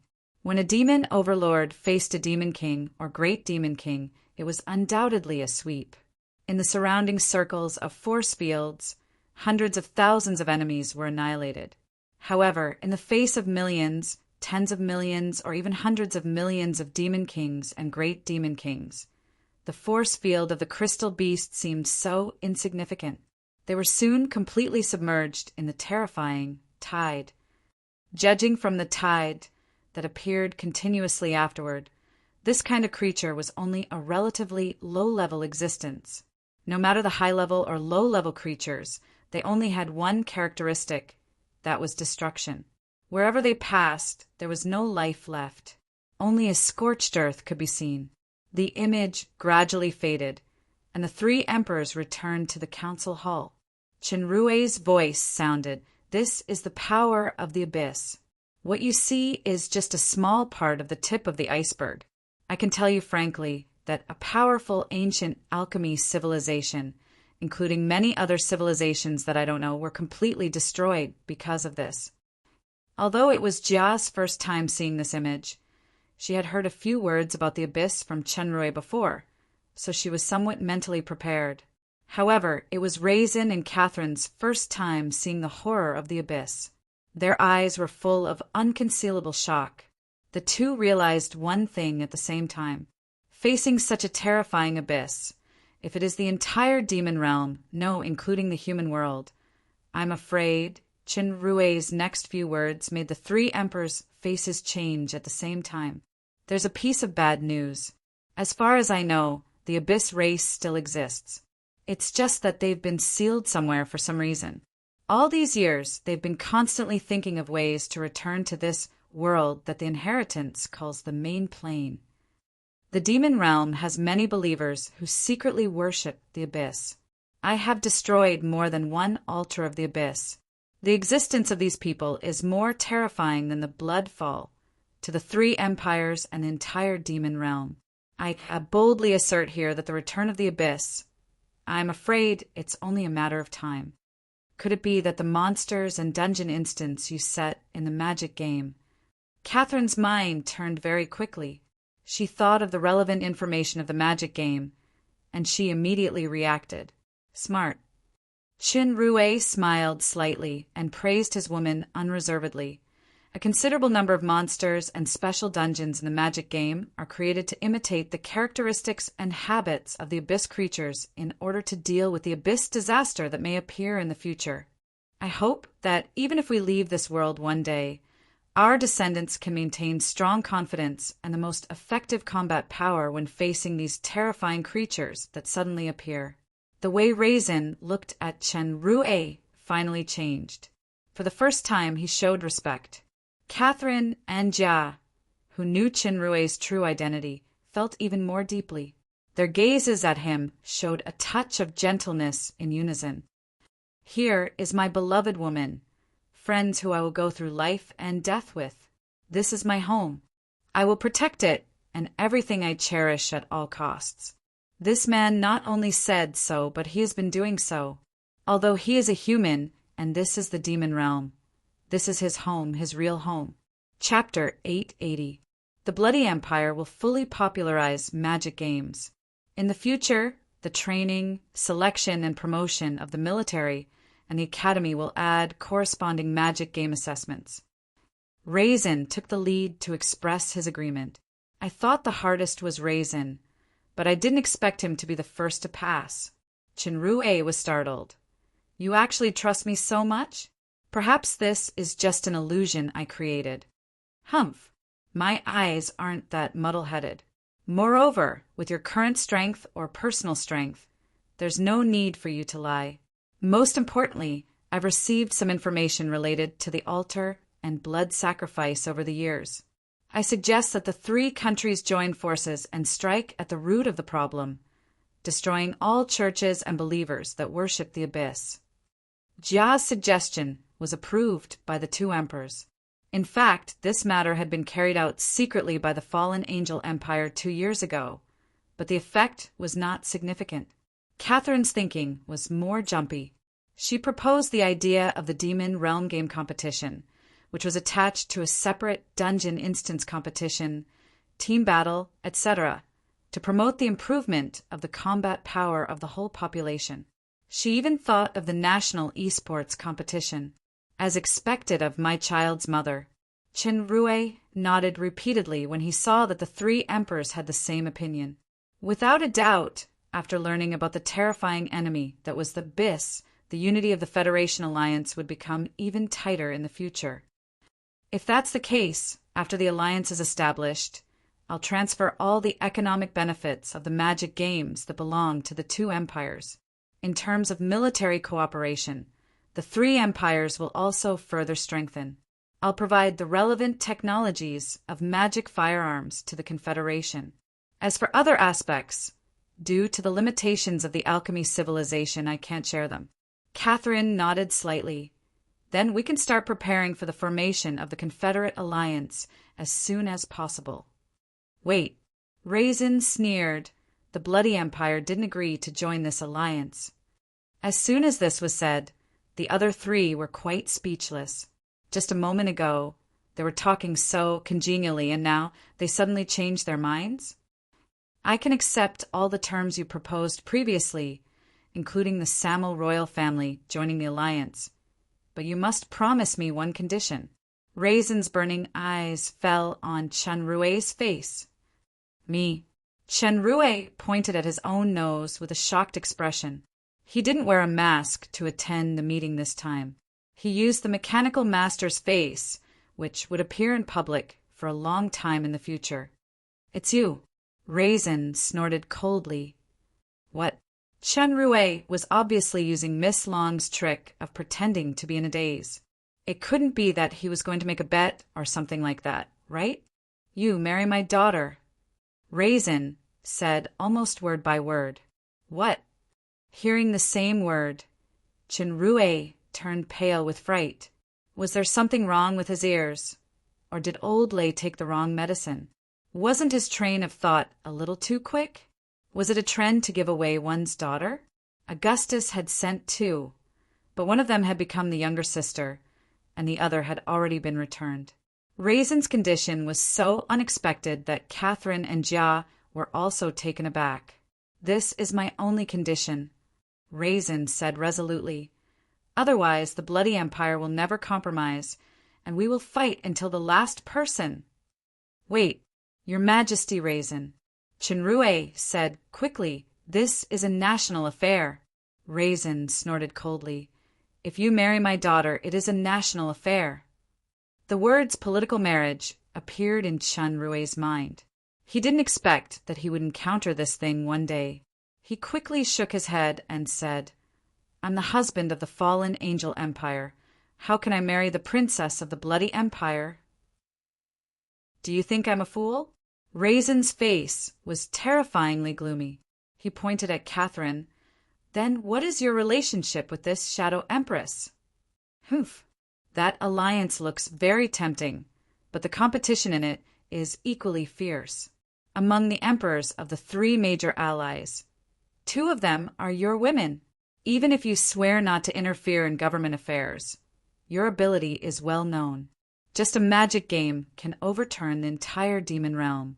If this continues, regardless of whether the alliance continues or not, the Shadow Empire and the Fallen Angel Empire will become a group. The Bloody Empire will have no place to stay in the future. So, you must marry my daughter. Catherine and Jia looked at each other and quickly communicated silently. At this moment, the identities of the 2 were not only 2 emperors, but also family members. After a while, Jia took the lead in expressing her opinion. His Majesty Raisin is right. This is indeed not a private matter, but a national affair.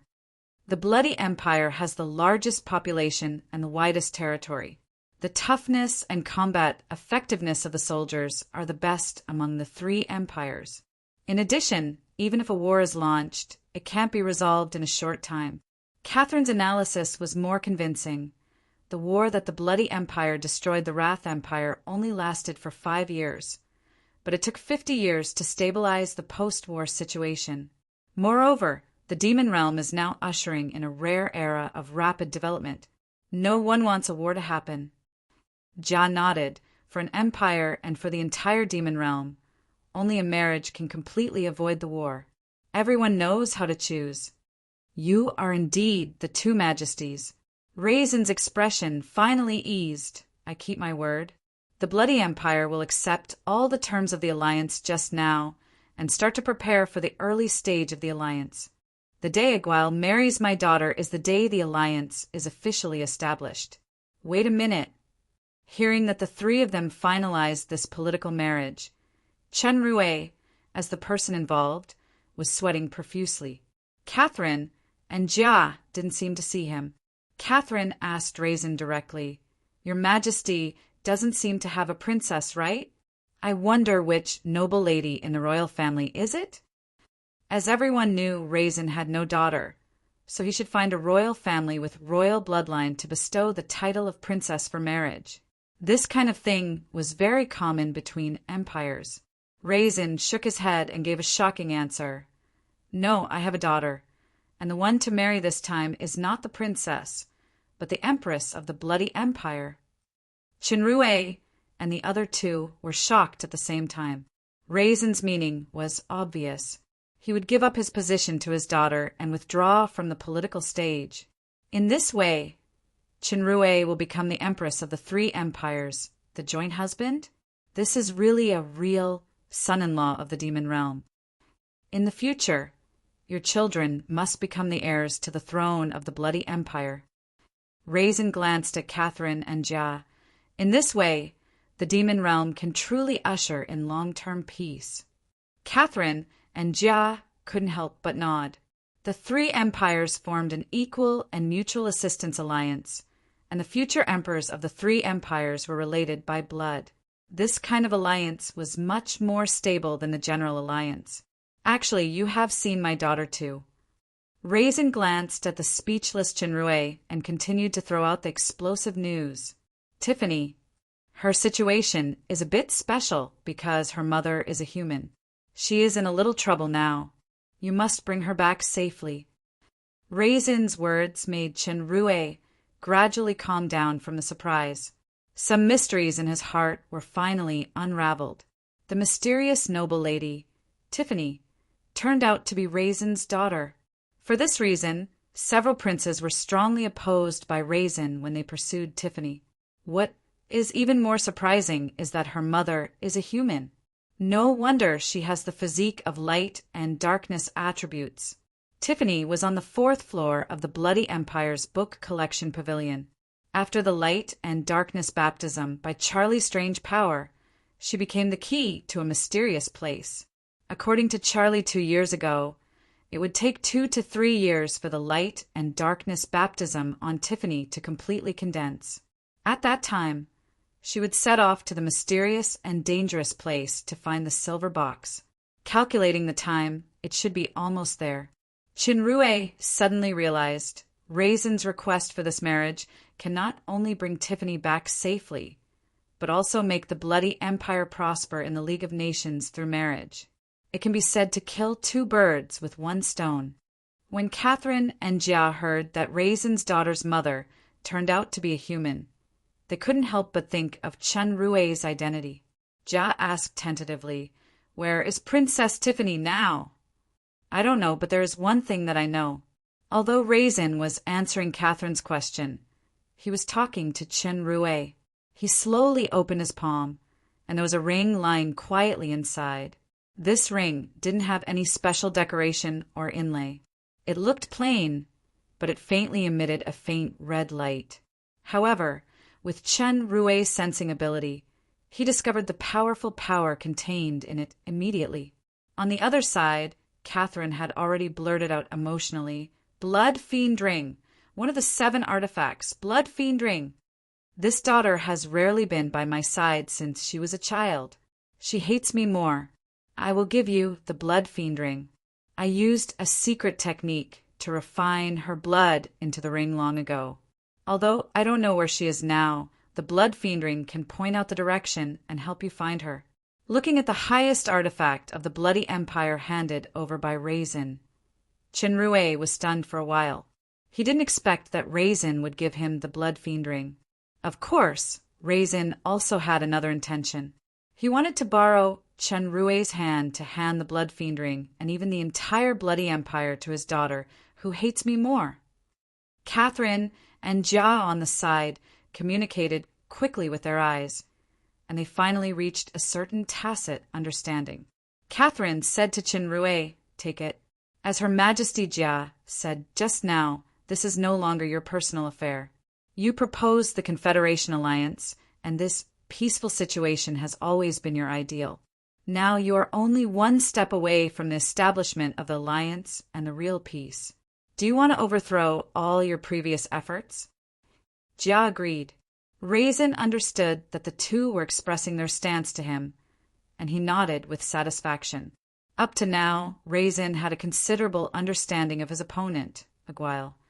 Not only did he have terrifying strength, but he also had the ancient inheritance. More importantly, Aguil would protect his woman at all costs. Raisin had personally experienced this in the Jurgle Fortress, Small Plains, and Warlock Fortress. Whether it was for Catherine or for Jia, this man fought without hesitation. Because of this, even a woman like Catherine was completely conquered by him. Even if it was a political marriage, as long as Tiffany became his woman, he could rest assured for both public and private reasons. Chinrue looked at the gazes of the 3 people and smiled bitterly. In this case, does he still have a choice? Chapter 881.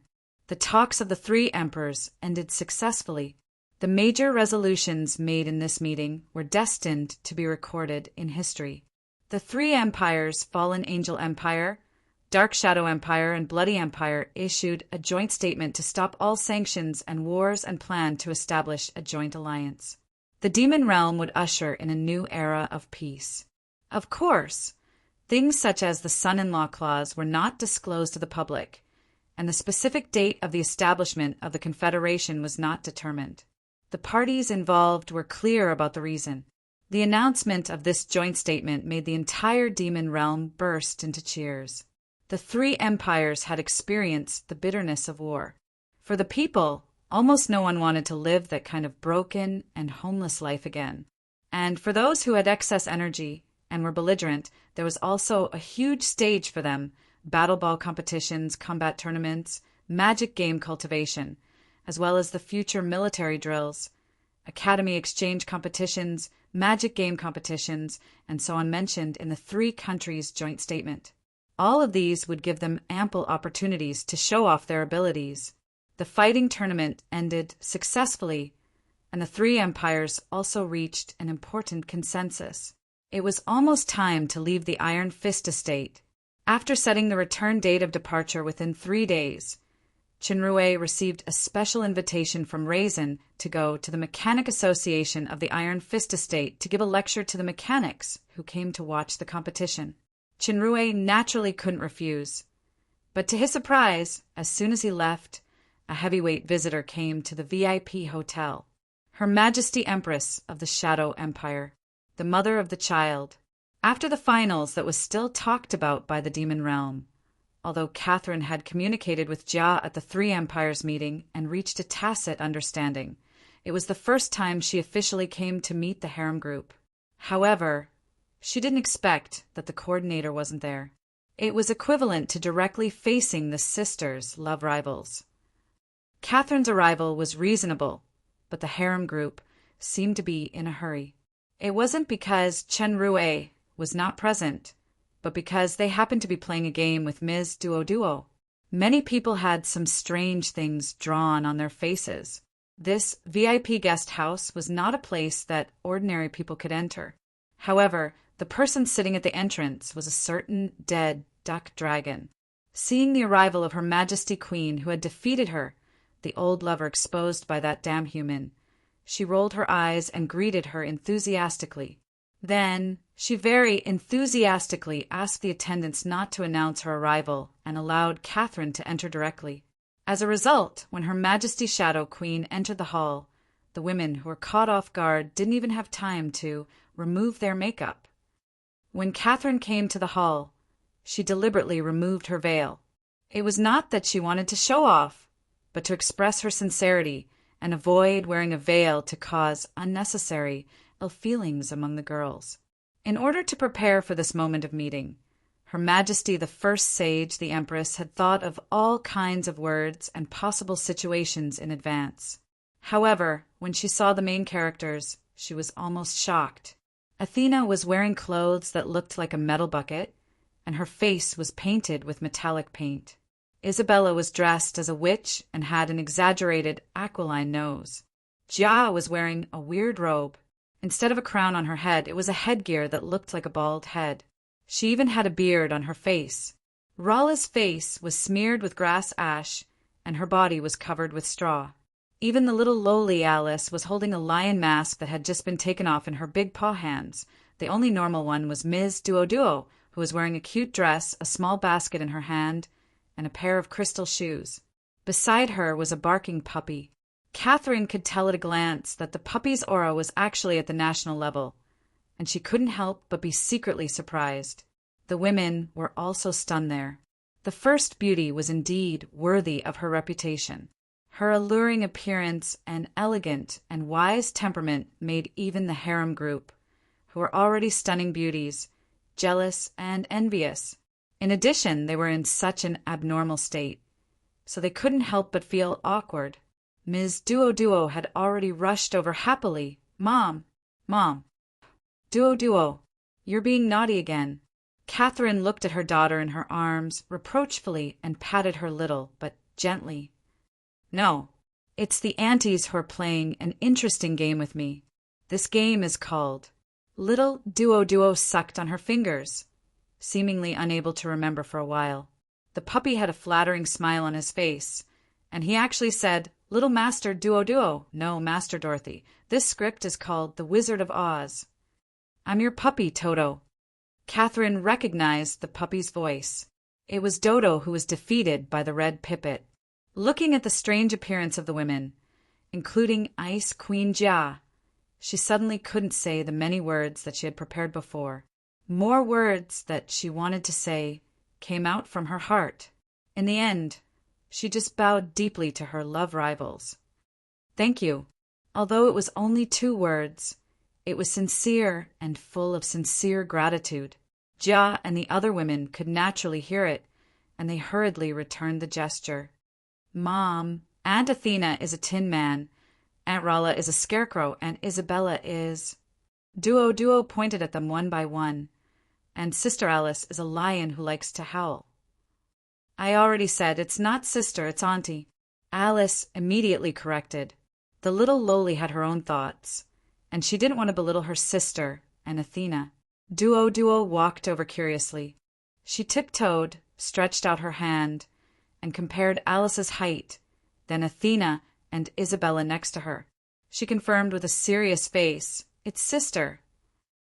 The lion lowly, who was poked in tears, held to the sky with tears streaming down her face. Fortunately, Duo wasn't looking at her chest. Jia frowned. Alice, don't be rude in front of Her Majesty Catherine. It doesn't matter. Catherine smiled slightly. So are you still short of people? On the other hand, the mechanics of the Mechanic Association were quite enthusiastic. It wasn't until the evening that Chen Rui returned to the post house. When he learned about Catherine's arrival, he couldn't help but be taken aback. The title of Madam Empress's First Sage wasn't just for show. Even Isabella had to admit defeat. In some aspects, she could even challenge the entire harem. The most terrible thing was that she happened to visit when he wasn't around. A war of words, or even a world war, might have already happened.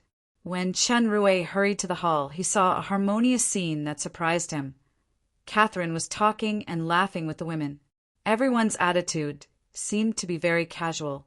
There was no estrangement, as he imagined. Little Duo was curled up in Isabella's arms, sleeping very sweetly. With Miss Phoenix's abundant energy, she must be exhausted from playing so early to fall asleep. Seeing Chen Rui coming in, the women got up one after another. Alice quickly greeted him happily. Brother is back! Chen Rui touched the little lowly's head, looked at the women, and said to Catherine, You're here. Kathleen smiled and nodded. Humph. Your tone makes you sound like you're the supreme master. Fickle, shameless, bad man. Needless to say, it was definitely the little mermaid princess who whispered with her poisonous tongue skill. The black dragon chick came up to report the good news. Boss, Sister Catherine treated us to a free meal today. For the chick, the free meal was naturally the biggest highlight. Chen Rui was taken aback. Have you all eaten? Why, Your Royal Highness, your fiancé's father, that is, the father-in-law you often say, didn't ask you to stay for dinner. Hearing Miss Innie's surprised voice, Chen Rui was speechless for a while. You're still holding your daughter in your arms. Can't you stop for a while? Your Royal Highness, I'm sorry I didn't pack it for you. The troublesome little maid added a stab with a bitter face. Boss, it's okay. I specially saved supper for you. I'll give you a 10% discount. 10,000 black crystal coins for you. The black dragon chick took out half a bun that she really couldn't finish with a straight face. Catherine looked at the troubled Chen Rui and smiled without saying a word. Jia said, Okay, we've been busy all day today. Everyone is exhausted. We're going to rest.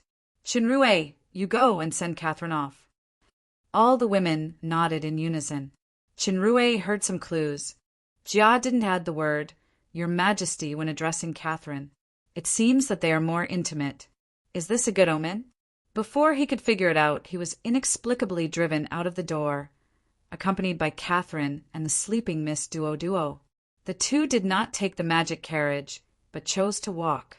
In order not to attract attention, Catherine wore a veil, and Chen Rui changed his face. Under the moonlight, the shadows of the two were getting closer and closer. Catherine took Chen Rui's arm. It was the first time that Chen Rui had such an intimate action with her in public. Feeling the warmth from the contact, a strange feeling suddenly arose in his heart. It was very warm. Your heartbeat seems to be a little fast, Your Royal Highness. Now is not the time to waste mental power to study this kind of data. Chen Rui shrugged while hugging the sleeping Miss Duo. You seem to be a little nervous too, Your Majesty. Is this the first time you are walking with a man like this? You should be honored. I think the word warm is more appropriate. This is my true feeling. Really? Of course. I never thought I would have such a day. We have taken a lot of detours, but fortunately we have finally arrived at the place we want to come the most. Catherine's head gradually approached and rested gently on his shoulder. The shadows on the ground overlapped into one. He was right. Warm. This is the feeling. Chinrue kissed her hair gently and smelled the familiar fragrance comfortably. There is still a long way ahead. Let's walk on together. Catherine raised her head, lifted the veil, and kissed his face. This action was so natural as if they had been lovers or husband and wife for many years. It was the same warm feeling. Chinrue's heart was warm, and he only hoped that this road could continue. At this time, the two had walked to a remote place. Catherine stopped and took out something wrapped in layers of cloth from behind. By the way, this is for you. Chinrue knew that she took this thing from the magic carriage at the entrance of the post house before she decided to walk, but she had been carrying it on her back, so he didn't know what it was. Catherine took the little duo, and Chinrue opened the package. It turned out to be a metal object, like an armor piece. With his current mechanic grandmaster eyesight, he quickly saw the key. He pressed one of the parts, and the armor piece quickly overlapped and changed into a set of armor. This armor was black all over and exuded a special wave, giving a feeling of indestructibility. Chenrue's heart moved, and he tried to put the armor into the storage space, but he failed. He was slightly shocked. Angry King armor? Catherine smiled and nodded. Chinrue was very surprised. It's really one of the 7 artifacts, the Samel royal family's Angry King armor. When Gustave Bridget fought desperately and was defeated by Raisin didn't take away the Angry King armor. However, the Angry King armor and Bridget's body disappeared, causing the Black Dragon chick, who wanted to take advantage of it, to miss it. I didn't expect it to fall into Catherine's hands. Chinrue suddenly thought of something and asked tentatively, "Is Bridget?" Catherine nodded and said the answer. "Yes, he is still alive. This is thanks to the resurrection potion you gave me when we were in the small plains." Chinrue once entered the palace to deliver the resurrection potion to Catherine after the Shadow Empire's mechanic contest. But in the Battle of the Crystal Valley, Catherine thought that he couldn't heal her, so she spilled the potion on the ground and wasted it. Later, when Chinrue was in the Jurgle Fortress's small plains, he took out a bottle for Catherine to help her survive the Nirvana disaster. In the end, he relied on Dwedwa's power to save her. In the battle with Raisin, Bridget burned his blood and life and died, but his body was not destroyed, and his soul did not completely dissipate. He was successfully resurrected by Catherine with the resurrection potion. It's just that, Bridget. Not only did I save him, but I also promised to give the Samel royal family a place and valuable living and development space in the Alliance Kingdom in the future. So he promised to lend me the Angry King armor indefinitely. A hint of wisdom flashed through Catherine's eyes. Actually, this is the condition that we have negotiated with Raisin during the meeting. In fact, I extorted the Samel royal family once. However, Raisin made a request to you in such a manner. He even let his daughter inherit the throne and marry you. Tiffany's trouble. He should not be able to solve it himself. You are likely to be in danger. I know that you have the ability to use the 7 artifacts, just like the God-eating mask. The Angry King armor is the strongest armor among the 7 artifacts besides the elusive demon shield. With it, at least you can have a higher chance of success. If you need it, I can also lend you the Dark Shadow Cloak. Only then did Chinrue know Catherine's intention of extorting the Angry King armor. He was touched and hugged her gently. "Catherine, you don't want to go back tonight?" Catherine clearly guessed his thoughts, and a blush flashed across her face behind the veil. "Aren't you afraid of being dismembered by the ladies the next day?" "Okay, you don't have to look like you are rushing to the execution ground. In fact, when they asked you to send me and Duo back, they have already acquiesced to your crooked idea." Chinrue's eyes lit up, really? I guessed. Chapter 882. That night. Chenrue did not return to the post house in the end. As for how to deeply discuss life with Her Majesty Empress, it was unknown. Fortunately, when he carefully returned the next day, perhaps it was because he was carrying the protective talisman, Miss Duo, there was no storm as he had imagined. Everything seemed calm and peaceful. However, after returning to the Fallen Angel Empire and the Dark Moon, from time to time, there were girls who suggested to send me back, which made someone secretly ashamed. Sure enough, competition is everywhere. After all, Catherine was the ruler of a country. Although she expressed her feelings to Chenrue in front of the entire demon realm, the position of the empire and people in her heart was still unshakable. As far as the current situation of the demon realm was concerned, it was impossible to abandon the empire and stay with Chenrue for a long time. However, there was already a complete tacit understanding between her and him. Even if they were thousands of miles apart, the distance between their hearts was still just a short distance away. It was exactly that saying, if the love between two people lasts for a long time, why would they stay together day and night?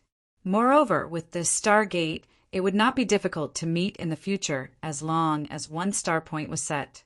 In addition to the affinity and humility that Catherine showed last time, there was another thing that greatly improved the harem group's impression.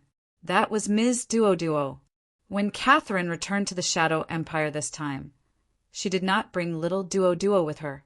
Instead, she temporarily entrusted her daughter to the harem group to take care of. In her original words, with so many mothers taking care of Duo, she will definitely be happier and happier. Ms. Duo was now the biggest treasure of the harem group, and Duo was extremely attached to Chenrue. Catherine's action was considered as pushing the boat along with the current. However, when Duo parted with her mother, she still cried loudly, which made the women present couldn't help but cry. Jia continued to guard the capital. Octopus King Chi Yen left, and Chenrue returned to the Dark Moon with his lover and friends. Life seemed to have returned to square one. However, Chenrue's identity was already different. He currently had many titles, such as the husband of the Fallen Angel Empire, the prospective husband of the Shadow Empire, uncertified, the future husband of the Bloody Empire, uncertified, the Grand Master, the first powerhouse in the martial arts competition, and so on. However, the title he was most proud of was that he was the father of his daughter. That year, little Phoenix Duo actually exploded in the hands of Icyril. She used a kind of nirvana talent to seal her soul in the divine mark on Chenrue's left arm. But the price was a bit cruel, which was to completely destroy her own body. Little Phoenix already had this plan before she met Icyril. The divine mark on Chenrue's left arm was pecked out by Duo. If she could absorb enough fire energy, the divine mark could allow little Phoenix to accumulate Nirvana's power again and be reborn. Of course, Nirvana also had a considerable risk. If she couldn't be reborn, she would be completely turned into ashes. Due to little Phoenix's limited ability to express at that time, Chenrue didn't know about it. After returning to the demon realm, he accidentally had that entanglement with Catherine. Little Phoenix's divine mark absorbed the most dangerous fifth, Nirvana's flame, which was equivalent to the largest dose of nutrient solution. Not only did Catherine's Nirvana succeed safely, but she was also conceived in Catherine, the most suitable mother's body, and was finally born safely in a human body. Little Phoenix, who had integrated the Asmodeus royal family's Nirvana's power, was no longer the original pure fire Phoenix, but it had mutated into another, more powerful Phoenix. Therefore, Duo now had two forms. She was a Phoenix and also an Asmodeus royal family. Her blood was flowing with the purest and strongest Nirvana's power. She was still young now, but once she grew up, she would become an extremely powerful existence.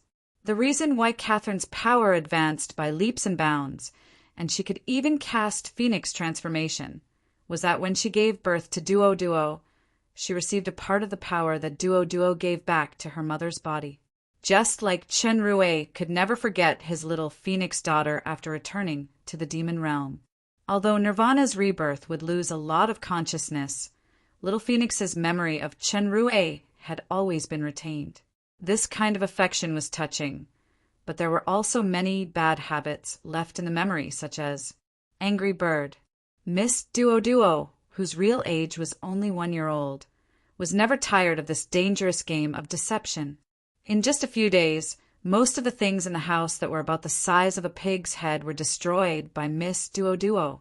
Even if a certain regretful father wanted to correct it now, he couldn't do it. He sighed at the difficulty of education. In the fighting tournament, Chenrue gained quite a lot from the fight with Lalalia. He felt that he had a deeper understanding of the power of a 6-star evolution. Unlike ordinary demigods, he didn't need to worry about believers or armor of faith, but he clearly felt that rules was the direction he was moving in. The biggest difference between a demigod powerhouse's kingdom and a nation-level powerhouse's kingdom was that a demigod's kingdom was based on reality. It was a kingdom projection with faith and life. Not only was its power qualitatively increased, but it could also continuously provide the power of faith to support the battle. On the other hand, a nation-level kingdom was only equivalent to an independent energy space that would constantly consume the caster's power. Chenrue only understood this in the battle with Lalalia. In his future training, he would further integrate the power of kingdom and faith, as well as the mystery of the external release of the power of faith.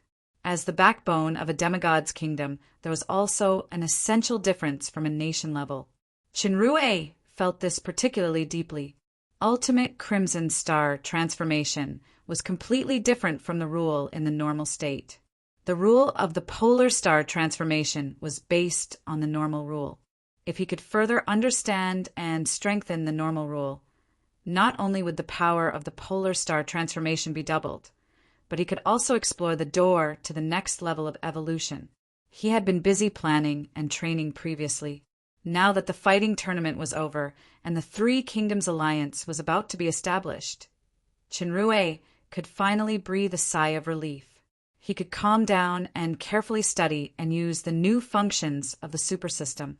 The maximum time rule of the training ground had now become 500, which meant that 1 hour was equivalent to 500 hours of training. Not only that, the training ground also had the function of faith projection, which could be materialized in reality. The effect was 1/5 of the original training ground, which meant that he could obtain the time rule of 100. The longest duration of the projection was 3 months in reality.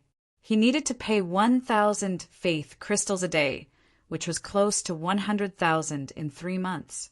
This price was originally very expensive, but for Chenrue, who had the faith of the entire demon realm magic game, the faith crystals he had now were calculated in units of hundreds of millions. Never mind 100,000. Even 1 million or 10 million was not a problem. Compared to the training ground, another function was to sit back and enjoy the fruits of others' labor. That was the star enhancement, one of the link enhancements. Compared to the battle enhancement that had a time limit, the star enhancement was always effective unless the spiritual link was removed. Similarly, star sealing was also star sealing. Whether it was the training ground, star enhancement, or star sealing, the prerequisite was the spiritual link. Chenrue's original spiritual link was only related to the star sealing. Athena, Rala, Isabella, Paglio, Lomont, Dodo, plus a few servants, and Garatum, who had a master servant contract. The rest, such as Catherine, Ja, and others, were not included. Now he naturally had to consider them. The Blue Pole Emperor, who had just entered the 6-star evolution, was limited to 6 people in the equal contract and 15 people in the master servant contract. After reaching the Red Pole Emperor, the upper limit was doubled. 12 people in the equal contract and 30 people in the master servant contract, including the master servant contract. Chenrue thought about it carefully. Duo was too young now, so she was not included in the consideration. The original spiritual link of Athena and others remained unchanged. There were also 6 equal contract slots. 1 was reserved for Catherine, 2 were for Ja and Kia. First of all, he met the necessary harem slots. The remaining 3 were friendly gifts to Oliphius, who was the most promising to advance to the kingdom, one of Chen Rui's loyal team members, Delia, and many harem friends, Crobolus.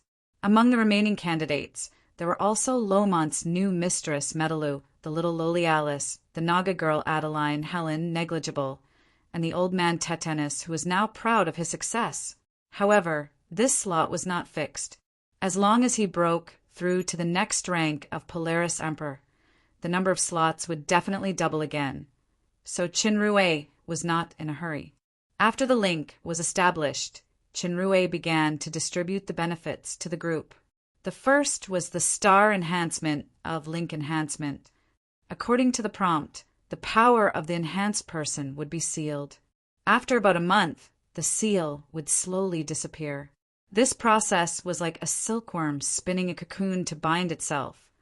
Then it would break out of the cocoon. There was no danger in the enhancement itself, but after breaking out of the cocoon, how much power or progress could be obtained depended on the absorption and comprehension in this month. It was the same 1-star enhancement, but the degree of power obtained by each person would be different. The only regret was that this enhancement was only for the linked object. Qinrui himself was not included. The time of cocooning could not be offset by the rules of the training ground. Because of this, Qinrui had not used the star enhancement on the royal family members before participating in the fighting competition. Now that the competition was over, many people had gained valuable insights in the actual combat. It was just the right time to take this opportunity to consolidate and improve. During the period of enhancement, the royal family members stayed in the house most of the time. Qinrui transferred the dark red spirit, Manlace, to protect Jia full-time in the palace, while he stayed in the dark moon to protect the Lord, Athena, and his relatives and friends. Every day he took his daughter to wander around, entered the super system to train, entertained and traveled with his relatives and friends, and at night he had to deal with the girls who were begging for children. Days passed quickly. Unknowingly, a month had passed. After the completion of the star enhancement, the first significant change was the perception.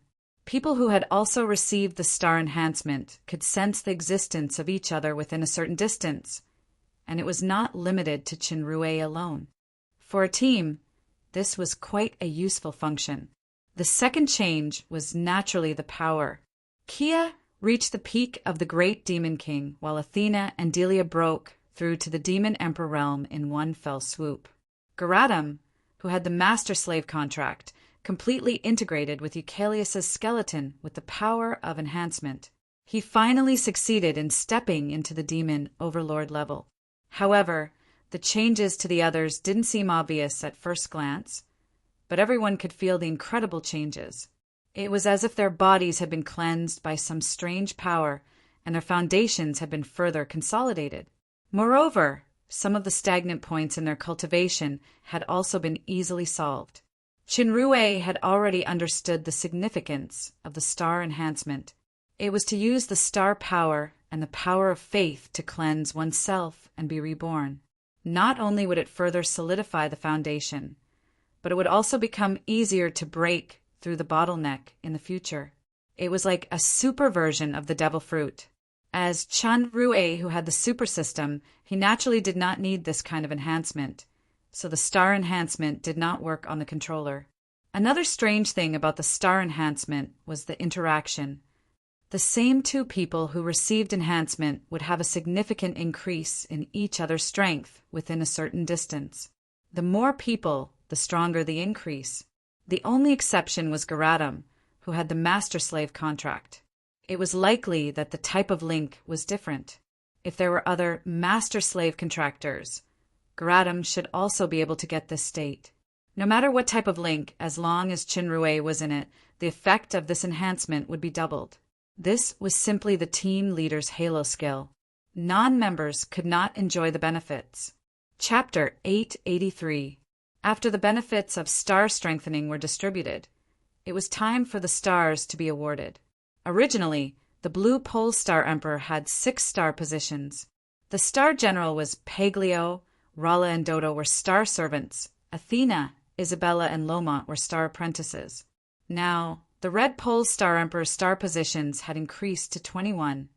1 star consort, 2 star marshals, 4 star generals, 6 star servants, and 8 star apprentices. Star consort, star position bonus, Spirit SS characteristics, Thoughtbreaker. Spirit and soul attack damage is doubled, spirit and soul attacks are halved. Star Marshal, star position bonus, Strength S++, Speed S++. Characteristics, Protection, greatly reduces damage, doubles physical strength recovery.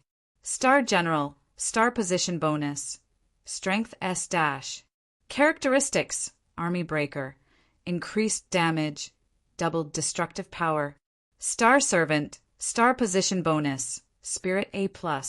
Characteristics, Mind Condensation, increase magic casting speed, speed up spirit recovery. Star Apprentice, star position bonus, Speed characteristics, Thunder Rush, movement acceleration, attack acceleration. It had nothing to do with attributes. Everyone in the harem wanted the title of Star Consort, but unfortunately there was only one spot. The most important thing was that nationalization was a watershed. The power of SS level was not something that ordinary powerhouses could really exert. Besides, it was also an increase in spirit power, so it was given to Rala. The positions of the other star generals and star marshals were decided by drawing lots. Catherine was also reserved for Miss Duo to draw on her behalf. As a result, Ms. Duo and Dodo were the luckiest as they both drew star marshal. Paglio drew star general and stayed where he was. Kia also drew star general, but the little maid thought about it and gave the spot to Athena, who mainly focused on physical attack. The remaining 2 star generals were drawn by Ja and Delia, respectively. As for the rest, Star Servant and Star Apprentice were free to choose. Lomont and Isabella still chose the Star Apprentice that was most suitable for their own characteristics. Oliphius also chose the Star Apprentice, while Kia, Crobolus, and Garadam chose the Star Servant with Spirit Power bonus. The instant the sealing of the stars was completed, everyone was shaken, and they appeared in a strange place. This was a spacious place, and right in front of it was a high platform that was glowing with a faint rainbow light. What is this place? Why do I have such an enormous power in my body? My laws seem to be even stronger. I still don't have the power of law, but my mental strength has expanded a lot. Me too. At this moment, Rala, who had a similar experience, said, "This is the strongest nation that Chenrue inherited from the Grandmaster. The abnormality you feel is caused by the power of faith. The great Grandmaster's inheritance nation? The power of faith?" The group of friends and relatives were all shocked. Chenrue's figure appeared on the platform. In everyone's hearts, there was actually an unattainable deterrence, as if he was a god looking down on the common people. However, except for Garadam, this feeling quickly disappeared in the hearts of the rest. The special effect of the spiritual link was Emperor's Prestige, Star Position Deterrence. Eliminate all violations of will can be cancelled. As Chenrue expected, Rala's true. Star Servant became true. Star Consort, Dodo, became true. Star Marshal and Paglio became true. Star General. The rest of them did not have such a change in their star positions because they had not reached the nation level. True. Star Consort, Star Position Bonus. Spirit Power SS+, Basic Magic Power and Spirit Power Upper Limit increased by 50%. Characteristics. True. Thought Breaker. Double the damage of spirit and soul attacks. Double the control of elements, and have the amount of spirit and soul attacks received. True. Star Marshal, Star Position Bonus. Strength SS-, Speed SS-, Stamina Consumption reduced by 50%. Characteristics. True. Shelter. Greatly reduced damage, doubled stamina recovery, doubled body regeneration speed. True. Star General, Star Position Bonus. Strength SS-, Basic perception ability increased by 30%. Characteristics: true, army breaker. Double the damage and destructive power. There's a chance to ignore the target's defense. The power of the true. Star position was tested in the short fight between Rala and Lala Arya. Rala's 2 attacks actually forced her to cast the middle stage of the kingdom's maiden transformation. After all, Lala Arya was a black dragon who was immune to magic. The 6 elemental kingdoms, plus the true star position, was enough for Rala to sweep all opponents of the same rank and even fight above rank. The only pity was that, due to luck, Miss Long could not really show her strength in the fighting contest. However, the gossip of Rala hugging Chen Rui intimately in the contest, and then admitting defeat, was still discussed enthusiastically in the demon realm. Miss Long was very proud of this. Now the power of true. Star Consort was far superior to true. Star Servant. Except for Catherine, who had not yet obtained star level enhancement and star position, Miss Long was undoubtedly the strongest existence among all the royal relatives.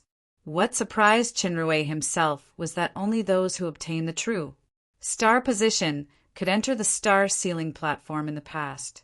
For example, the last time Rala became a true star servant. This time, everyone actually entered the star sealing platform. This should not be because of the Crimson Pole Star Emperor. Right, it's star level enhancement. Chun Rui reacted abruptly. There is actually such a connection between star level enhancement and the star sealing platform. However, if Chen Rui did not reach the Crimson Pole Star Emperor, he would not be able to use star level enhancement. This was a causal relationship. After everyone entered the star sealing platform, Chen Rui found that in addition to the original Emperor's prestige, piety, and faith link, there was an additional armament bestowal in the spiritual link attribute. Emperor's prestige was an inviolable deterrent. Piety was a solidification of faith that could not be changed. Except for Garatum, the rest had been cancelled by Chen Rui. Faith link could bestow faith and absorb faith feedback. It was a long-term relationship of investment and return. Similarly, except for Garatum, the proportion of the rest was adjusted to the lowest. The armament bestowal was actually the bestowal of faith armament. This was already similar to the demigod powerhouse. However, this bestowal was in terms of attack. It was directly linked to the faith martial soul in the exchange center. Faith martial soul could cover any weapon, including the fist. In addition to the great leap in attack power and damage, it would also add a trace of the destruction rule that Chen Rui comprehended. This meant that the combat power of Athena, Isabella, and others who were linked below the kingdomization level would soar again. However, this kind of faith armament had a time limit. It could only be used once a day for half an hour each time. Chen Rui did not hesitate. He directly purchased faith martial soul in the exchange center and carried out the armament bestowal. After explaining faith martial soul and true star position, everyone was surprised again. The inheritance of the ancient Grand Master is so powerful. Paglio was shocked. He could clearly feel the increased power. It was by no means an illusion, especially the faith power that could only be possessed by reaching demigod. Now, it was circulating continuously in his body as if it was innate. For a kingdomized powerhouse, this was the rarest and most precious thing. It would be much easier to break through to the demigod level in the future. The ancient Grand Master must be a super fake god closest to the gods. Crobulus exclaimed, "I feel that I have vaguely touched the edge of kingdomization now." Lomont rushed to Chinrui with admiration. "Now, even if someone tells me that the Grand Master is a god, I will believe it, Sir Leader, Sir Uncle, Sir Inheritor of the Grand Master. In the future, I will be your loyal believer. Please accept my knees." Chinrui kicked his nephew away, speechlessly, and shrugged apologetically to Delia. "How should I say it? Cheating device, protagonist, halo, bug. Ah, you don't need to understand why. You just need to know that it's very powerful. Star level strengthening, star sealing, plus the projection training in the training ground. Whether it was his beloved woman or a friend who went through life and death with him, he could become stronger in a short period of time. He could also rest assured to solve Tiffany's matter. In fact, there was no need to look for her deliberately. According to Charlie, the deadline of a certain operation was probably approaching. Before Chun Rue finished a sentence, the smug voice of the slime sounded from the side. Really handsome. Really handsome. Master Slime is so handsome, really handsome. Chun Rue and his partners. In fact, the biggest beneficiary of this kind of star sealing was Chun Rue himself. He had received quite a lot of feedback. The galaxy power of the entire supersystem was more than doubled, and the power of various skills had been greatly increased at the same time. The most important thing was that the destruction law that he comprehended was becoming more and more rounded. Many of the originally vague areas had also begun to become clear little by little. At Chun Rue's current level, every small step forward was very difficult. Such a leap in quality and quantity at the same time was simply incredible progress. The power of the Crimson Polar Star transformation that he displayed now was far better than the level when he was in the martial arts competition. On the star sealing platform, colorful light pillars suddenly emerged and lined up. The purple light pillar closest to the star sealing platform should represent the star concubines. There was one on each side. The blue light pillar was the Star Marshal. The green light pillar was the Star General. The light pillars of the Star Apostle and Star Servant were white. The light pillars began to change rapidly. The purple light pillar condensed into a translucent sculpture of Rala, which was exactly the same as a real person. But her expression looked a little solemn. The blue light pillar became an onion with a smiling face. Since Catherine was not there, the other blue light pillar representing the Star Marshal did not change. The other images of Athena, Paglio, and others also appeared in the corresponding light pillars, respectively. As for those star positions without candidates, they were empty. This change was very sudden. Everyone's surprised eyes fell on their own sculpture. Dodo looked curiously at the smiling onion and made a peace sign, showing the same smile to everyone. Chun Rue clearly felt that this image contained extremely strong faith power. When his mind fell on the influence of Rala, the corresponding text appeared in his mind. True Star Concubine Rala. Divinity, cancel state, recoverable. Devout Faith, cancel state, recoverable. Faith Link, current ratio 1%, adjustable. Equipment bestowed. Scarlet Star Rule Soul Weapon detachable. Star Position State, none. Remarks. Remaining time on the star sealing platform this time, 6 minutes. Chun Rue showed a look of understanding. This should be the change of the star sealing platform after the Red Pole Star Emperor advanced. These statues not only marked the attributes of the star sealing platform so that he could cancel and restore it at any time as the controller, but they also showed some special data, such as the stay time on the star sealing platform. However, this statue seemed to have other functions. At this moment, Dodo curiously stretched out a hand and touched the statue. His whole body suddenly turned into a light and was sucked into the statue. The statue suddenly shone with blue light as if it was full of vitality in an instant. This change surprised everyone. Chun Rue's mind turned slightly, and he had already seen the status displayed by Dodo's statue. True Star Marshal, Dodo. Divinity, cancel state, recoverable.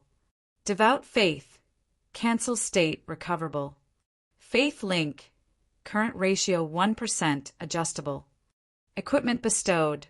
Scarlet Star Rule Soul Weapon detachable. Star Position State, Fusion, current remaining time, 3 hours, recoverable. Remarks. Remaining time on the star sealing platform this time, 3 hours. I can only stay for 6 minutes, but it has become 3 hours? Is it because of the fusion of the star position state? Chun Rue suddenly thought of something, and he didn't immediately restore Dodo's fusion state. With a thought, everyone felt their vision blurred, and they had returned to the scene of the house. Ms. Duo, who was in Metala's arms, flew over and fell into Chenrue's arms. "Dad!" "Aunt Athena, were you playing a puppet game just now?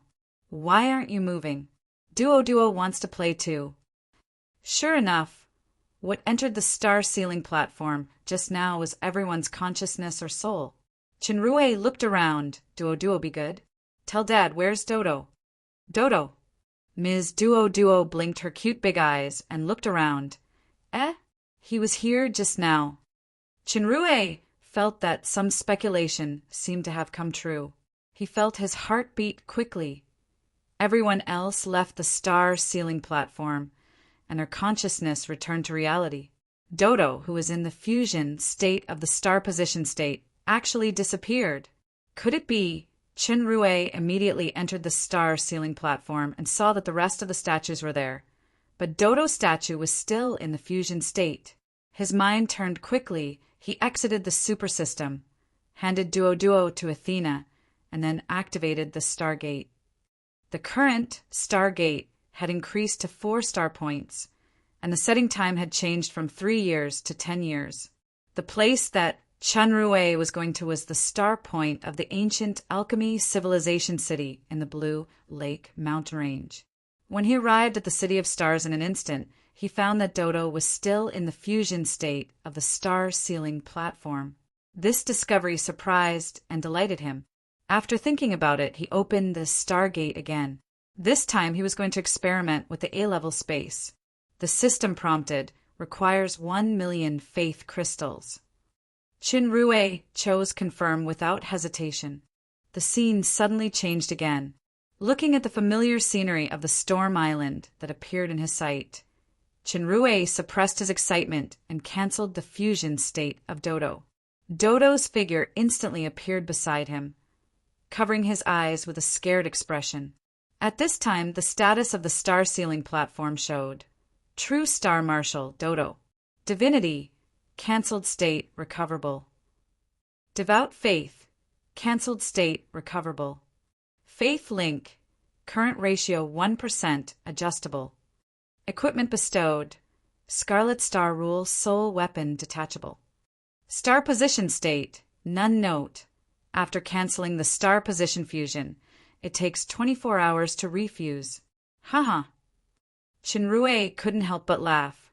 As expected, when Dodo heard his master's laughter, it seemed that there was no danger, so he was relieved. He removed the hand that covered his eyes, looked at the dazzling sun in the sky, and asked curiously, "Master, Dodo seems to have fallen asleep just now. Where is this?" "This is a very good place." Chenrue laughed a few times.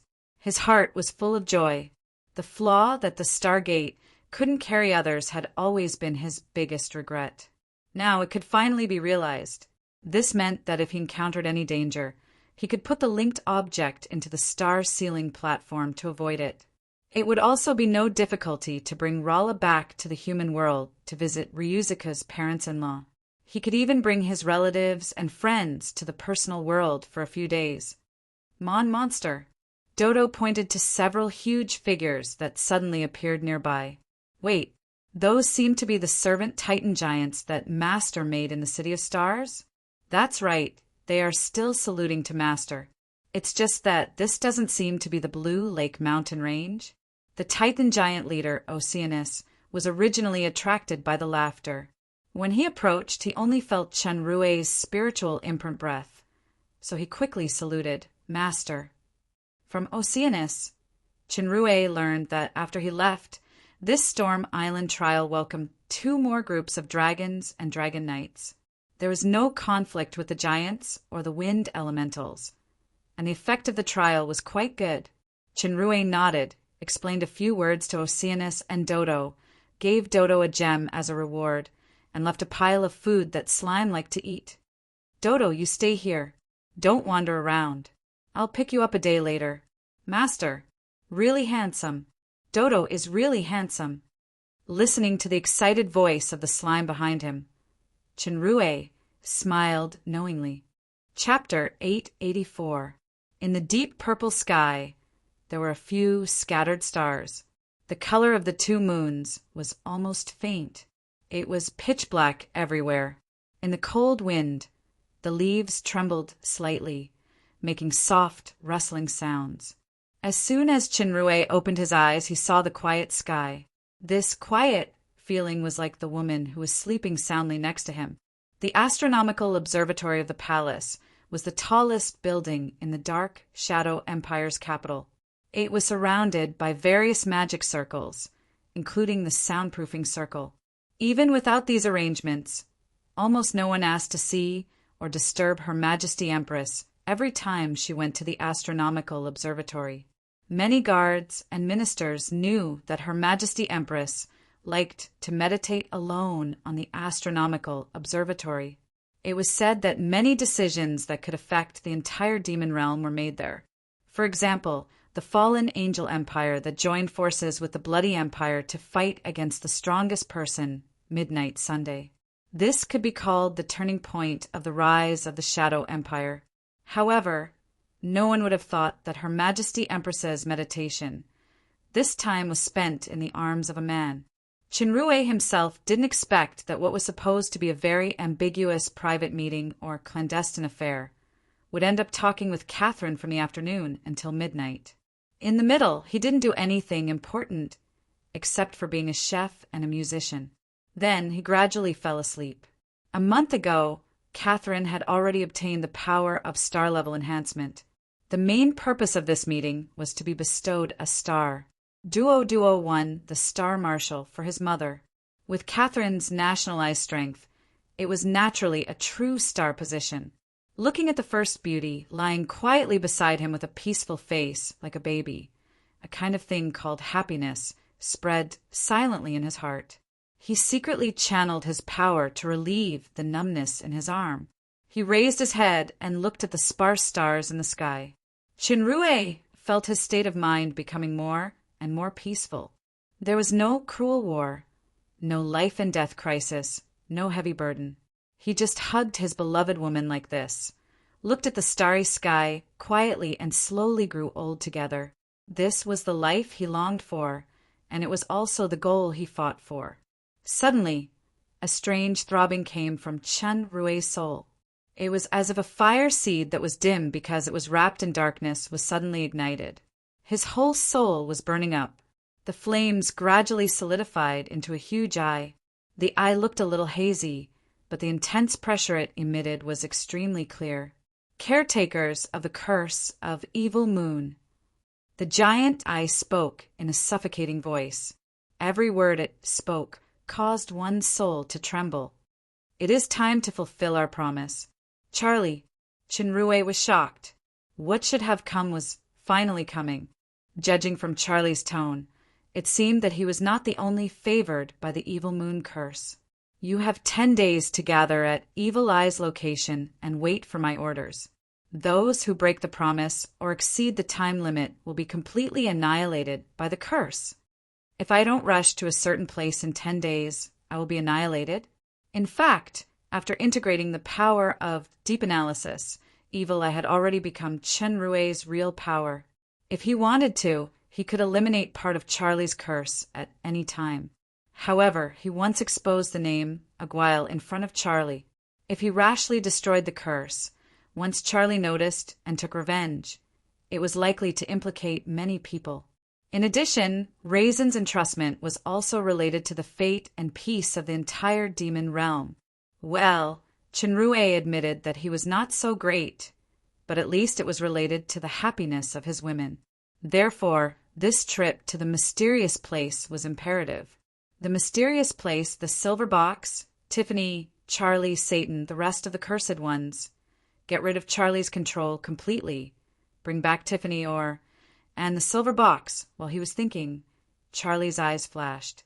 Chinrue felt that there was something more in his evil eye. It seemed to be a kind of compass. The 2 light spots in it could determine the location and direction of his destination. The strange thing was that the red light spot representing himself almost overlapped with the green light spot representing the destination. In other words, the gathering place that Charlie mentioned was actually near the Dark Shadow's capital. Before he could think more, Charlie's image had gradually faded in his soul and disappeared without a trace in the blink of an eye. Chinrue pondered for a moment and withdrew his thoughts. If it's a blessing, it's not a curse. If it's a curse, I can't avoid it. I don't know anything about this action now, so I can only adapt to the situation. Suddenly, he felt something. When he turned around, he saw two eyes that were brighter than the stars and quieter than the sky looking at him. Chinrue said embarrassedly, "Did I wake you up?" Catherine's eyes were a little more gentle, and she shook her head gently. "It's almost dawn." "Yes." Chinrue gently stroked her hair. Catherine's hair was very long and very soft. It was usually coiled up on her head, but when it was untied, it looked like a waterfall. Catherine looked up at the sky, and her gentle voice sounded. "The darkness before dawn is quiet and cold, but it's more of a feeling of new life. A new day will be born. From darkness to light, then to vitality, and finally back to darkness. The cycle repeats. Do you like this kind of darkness?" Chinrue stared at the side of her face. Although the visibility was low, with his eyesight he could clearly see the perfect outline and the shining eyes at this distance. This was his woman, the woman who said in front of everyone, "I finally have you. I've always been afraid. I'm afraid that when we pass by each other, we will gradually drift apart. I'm afraid that I can't beat time, and my memory of you will gradually fade." A smile appeared on Chinrue's face, and he softly said 3 words, "I like it." Catherine heard the meaning and emotion contained in these 3 words, and she took a deep look at him. If one day the people abandoned her, the ministers betrayed her, and even everything in the world stood against her, this man would still stand by her side. As he said, he was a fool who was blinded by lust, but he firmly grasped her heart. He once said that one day, when she no longer had to bear the heavy burden on her shoulders, he would take her away from here and go to a place that really belonged to them, to live a relaxed and happy life. This day will come, just like the dawn that was pregnant with a new life. Before that, although it was dark, he would accompany her. No matter advance or retreat, no matter success or failure, there would be no regrets. Catherine's heart was suddenly full of hope for the future. "What's wrong?" A concerned voice came from the side. "Nothing, it's just, I felt that your appearance just now was a little attractive. Just like when I woke up, you were staring at the sky. Wasn't I very handsome?" "Very handsome." Chinrue inexplicably thought of a certain slime's recent mantra, "Really, heart, handsome." He suddenly felt a pain in the balls and a tight anus, but his tense nerves gradually relaxed because of Charlie's call. "No, it's very cute." Catherine's cherry lips curled, revealing a shallow smile. Chinrue was speechless for a while. This word is not suitable to describe a man, right? "But it suits you very well." Catherine's eyes turned, and there was a hint of mischief in her eyes that were as calm as a lake. Chinrue was stunned. "Let's take it as a compliment for the time being. I'll take it that I'm very handsome, plus a little cute." "Humph. Your ability to be narcissistic is about to catch up with the level of rhetoric." Catherine turned sideways and rested her head more comfortably on his shoulder, but one of her legs was on his body. Her Majesty Empress enjoyed this feeling very much. Stability, tranquility, security, and there was no need for any vigilance. By the way, the early preparations for the alliance of the 3 empires are basically ready, and the people have high expectations for this. It all depends on when you bring back your fiancée, the future Her Majesty Empress of the Bloody Empire. Chinrue smiled bitterly. The tone of the last sentence makes me feel that Her Majesty Empress is also a woman. Her Majesty Empress first turned her face calmly. Then she asked with interest, "Who is the Her Majesty Empress you are talking about?" Chinrue suddenly couldn't resist it. Just like the other Her Majesty Empress often couldn't resist his sweet words. In fact, she was right. In fact, a certain demon realm's son-in-law and a future Her Majesty Empress. "You seem to be a little unwilling." Yes. Are you really willing? You didn't get any advantage, and you just go back resentfully like this?" Her Majesty Empress blinked playfully, and the corners of her eyebrows showed a seductive charm. It was different from the little maid's talent temptation, and it was also different from Madame Ant's seductive charm. Instead, it was a kind of natural charm that made people's hearts palpitate. When Chen Rui reacted, he felt that the warm breath was blending with his own breath. It turned out that Her Majesty Empress was already at 0 distance from him. Her 2 cherry lips were gently pressed on his mouth. It was also a very natural movement. In the warm lips and tongues intertwined, Chen Rui's heart had completely relaxed. He was fully immersed in the intimate contact with Her Majesty Empress. The hand that stayed on her hair slid from her neck to her back, gently caressing the smooth satin back. Catherine's body slowly turned over and completely leaned on him. The cloud-like black hair was scattered casually, and the 2 round and plump mounds pressed on his chest. Although he had already nurtured Miss Duo, the pair of mounds did not show any signs of shrinking or sagging. In Chen Rui's impression, they were even more plump and firm. When Chen Rui's hand slid down to the plump and tight buttocks and repeatedly teased and explored the spring tide in the valley, Her Majesty Empress's breathing became more rapid. Her red lips let out a blood-curdling low moan.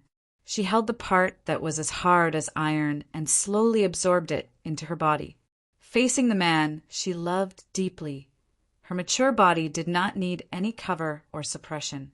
The accumulated longing and love were fused into the desire and bloomed unreservedly. It bloomed only for him alone. The stars gradually dimmed, and the sky gradually turned dusky yellow and gray. Although the ground was still pitch black, the silent atmosphere quietly disappeared and was replaced by the rhythm of the dawn that was full of vitality. A new day was about to begin. Chapter 885. Chen Rui, dressed in a cloak, walked out of the city gate unhurriedly and walked on the road to the Shadow Empire's capital, Black Curtain Mountain.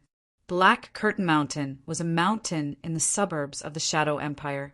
The nearby terrain was relatively complicated. People who were not familiar with it would get lost in it. They had to take a long detour to get out. Looking up at the sky, although it was already morning, it looked very dim. The whole sky was gray, somewhat similar to the color of dawn.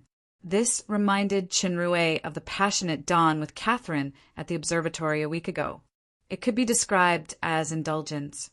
The first wise beauty of the demon realm allowed him to make all kinds of embarrassing postures to enter her body, and she was entangled with him without any scruples. Just like many women of the Asmodeus royal family, in the heart of Her Majesty Empress, love between men and women was the most natural thing. Desire was the integration and sublimation of feelings. As long as both parties were willing, there was nothing to resist. Moreover, the intimate actions between husband and wife or lovers were originally something that they enjoyed behind closed doors.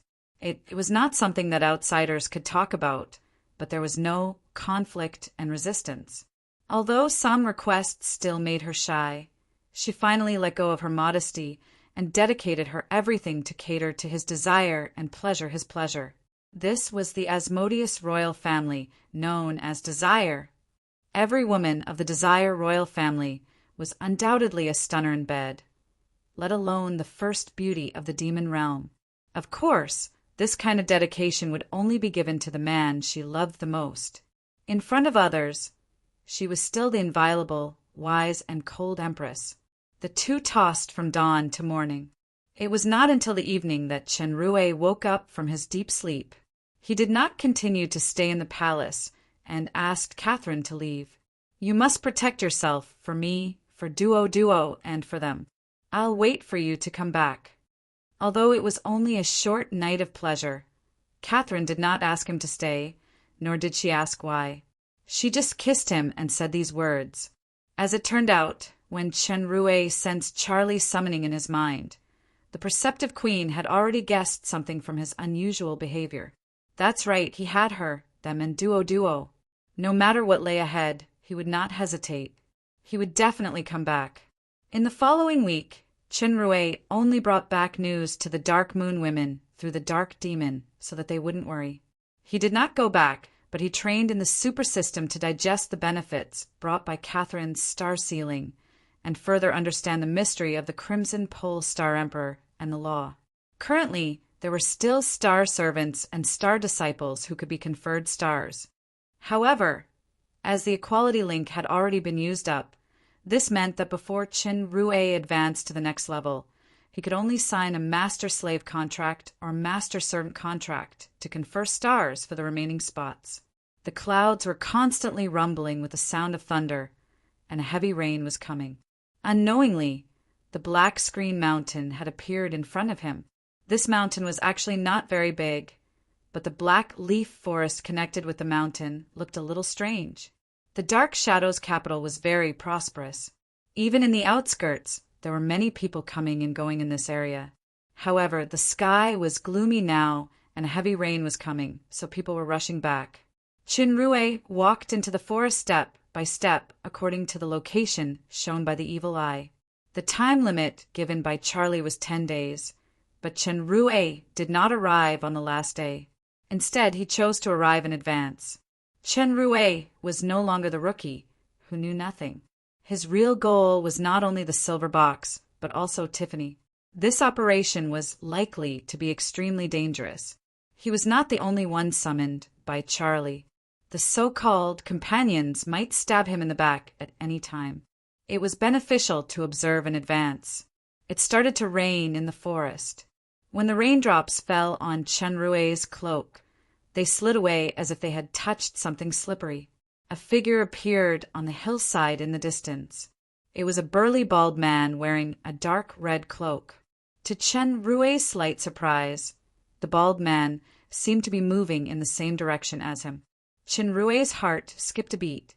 He maintained a distance and followed behind unhurriedly. The man sensed it and looked back. His blue right eye seemed to have turned black instantly. In that instant, the falling rainwater surged toward Chen Rui.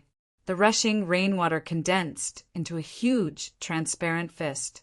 With terrifying power, Chen Rui, who seemed to be unable to dodge in time, was hit head-on. It did not explode or shatter as expected. The fist stopped 4 or 5 meters in front of Chen Rui. It had turned from liquid to solid and was frozen in a strange way. The next moment, the huge fist quickly turned into particles and dissipated. The bald man's eyes narrowed as if he felt a sting. Chen Rui's expression was the same as usual. He just looked at the bald man indifferently. If there was a third person present, they would at most feel a strange mental fluctuation. They could not see the fist, the freezing, or any abnormalities in the rain. That was because, at that moment, it was actually a mental confrontation. Chen Rui used the power of the realm of winter. After further comprehending the law of destruction, the power of the realm of winter had multiplied. He had also become more proficient in the technique, and it had become one of the most effective means of fighting enemies. In this short confrontation, Chen Rui clearly had the upper hand.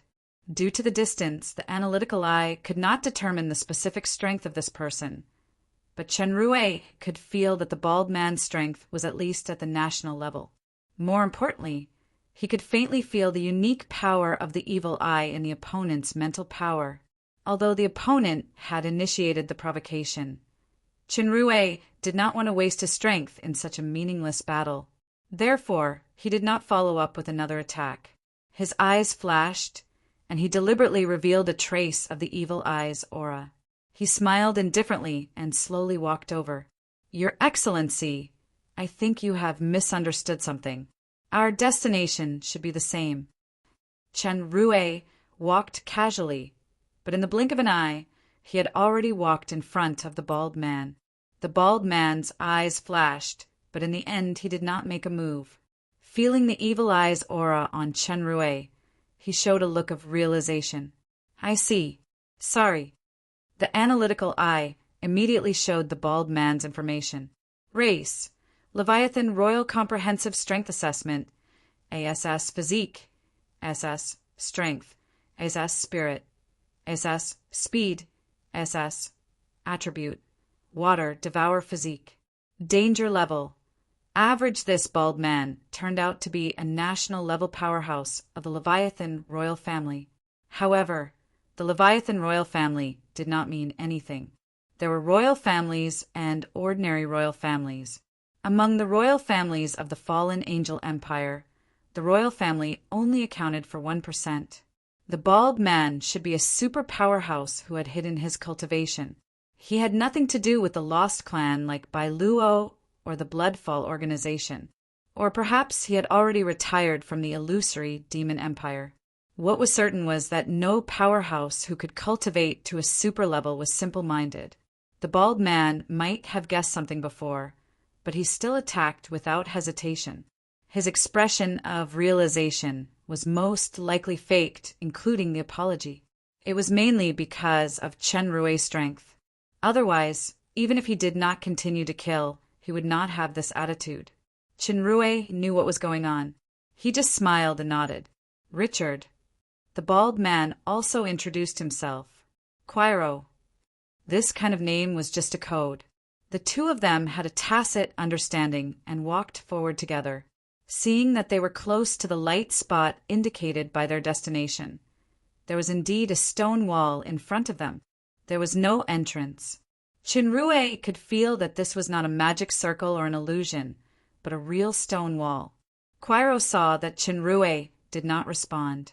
He took a step forward, and the pupil of his right eye turned silver. The stone wall suddenly rippled with circles of water. The extended water waves wrapped Quiro in it and disappeared. Chinrue could clearly feel that the silver right eye released the power of the evil eye. It seemed that the evil eye was equivalent to a pass. He immediately followed Quiro's example and showed the power of the evil eye in his eyes. Sure enough, the stone wall changed in the same way. The water waves quickly wrapped around Chinrue and swallowed him. After a feeling of teleportation, Chinrue appeared in a new place. This was a huge building that seemed to be an abandoned temple. Some things could be seen from some of the remaining traces. For example, the totem of a huge eye that was vaguely visible on the wall should be related to Charlie. Chinrue suddenly felt that he seemed to have seen this totem somewhere. Yes, Trevant. Trevant was a ruin of the Belphegor royal family. At that time, he was tricked by Isabella, who was still an enemy, to rescue Lomont, who almost lost his life after using the evil eye tyrant to train. The Belphegor royal family's Wind Shadow Empire had long since become history. Was there any relationship between Charlie and the Belphegor royal family or the evil eye tyrant? But it was meaningless to think about this at the moment. Chinrue's attention fell on a few people in the ruins. In addition to Quinn, 5 other people had arrived, 4 men and 1 woman. Analytical eyes showed that the woman was the strongest. She had actually reached the middle stage of demigod, and her strength was even higher than Lolly's. This woman, who looked cold, beautiful, and had a figure that was no different from ordinary demons, was actually a mutated Medusa. Medusa was not surprising because the red mantis octopus emperor was not an ordinary demon. However, generally speaking, the strength of an ordinary Medusa was already the limit of demon emperor. There were very few mutated bloodline that could become a demon overlord. Those who could enter the super rank could only be described as legendary. The fluctuations in Chenrue's heart attracted the attention of the Medusa powerhouse. The woman glanced at him coldly. Chenrue only felt a lifeless breath shrouding him. In an instant, he actually had a death wish of not wanting to live. He secretly exclaimed that she was powerful and looked away. Seeing that Chenrue easily got rid of her gaze, the Medusa powerhouse was slightly surprised. She did not continue to attack. She just sneered and ignored him. One of the other 4 men was at the peak stage of the kingdom. One was at the early stage of the kingdom, and the other 2 were at the peak stage of the demon overlord. They were only 1 step away from kingdomization. Everyone understood in their hearts that those who came here were all powerhouses controlled by Charlie's evil moon curse. They were the teammates of this operation, so there was no conflict. Chinrue did not rashly strike up a conversation. He nodded to Quinn and chose a corner to sit down. After that, some people came one after another. Including Chinrue and others, there were a total of 13 people.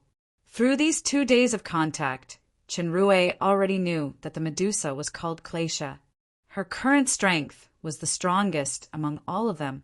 In addition to Chinrue, there were 4 other people who had reached kingdomization. They were Pato of the Peak Kingdom, Quiro of the middle stage of the kingdom, Sarah and Malton of the early stage of the kingdom.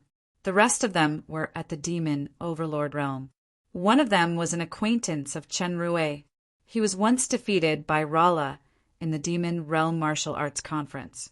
As a result, he courageously confessed his love and was eventually defeated by the magician, Thursfield. However, Thursfield could no longer recognize Chinrue's current face. He didn't know that this common face with only the strength of a demon overlord was Rala's lover, the focus of the demon realm. These people were not ordinary powerhouses. The talents or abilities they possessed should be suitable for going to that mysterious place. It seemed that Charlie had been preparing for a long time. At the last moment of the 10-day deadline, the center of the temple suddenly shone brightly, and a large amount of mist steamed around. This mist penetrated everyone's defense without exception. It lingered for a while and gradually dissipated. The strange thing was that the mist did not have poison or other obstacles. Everyone felt that their body and soul had been somewhat cleansed. Their physique was also given some kind of special power. They were refreshed for a while. The dazzling light condensed into a huge eye, exuding amazing pressure. It was Charlie whom Chinrue had seen on the 4th floor of the Bloody Empire's library. But obviously this was just a projection. Charlie's voice sounded, "My beloved ones, I'm glad that you can come as promised. The healing power just now can increase the power of the evil eye and accelerate the healing of the hidden injuries on your body or soul, making your state reach its peak. It also gives you the ability of regeneration for 3 months. Compared with the reward of keeping the promise, those who can't reach here, no matter what the reason is, will be regarded as betrayers and will be erased." Everyone bowed together. They knew very well in their hearts.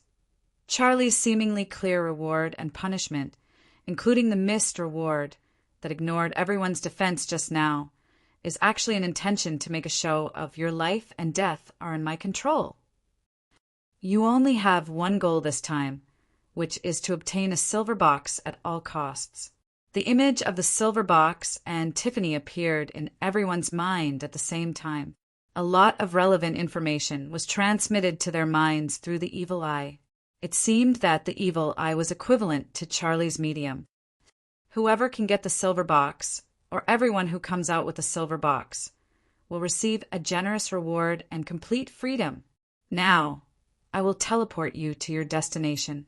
Remember, failure equals death. As he spoke, Charlie's pupils shone brightly, and a door of light appeared in the center of the temple. Chapter 886. Looking at the door of light, no one said a word, and they just quietly walked in. When necessary, I allow you to summon my clone. Charlie's voice sounded in Chinrue's soul, and his heart could not help but shudder slightly. It seemed that Charlie saw through his disguise at a glance. This should be related to some kind of identification function of the evil eye, so it was likely that his current strength could not be hidden from Charlie. However, Charlie did not ask anything extra. To a demigod rank expert, especially a peak demigod rank expert, even a demigod was nothing more than an ant, let alone a demon emperor or a nirvanized.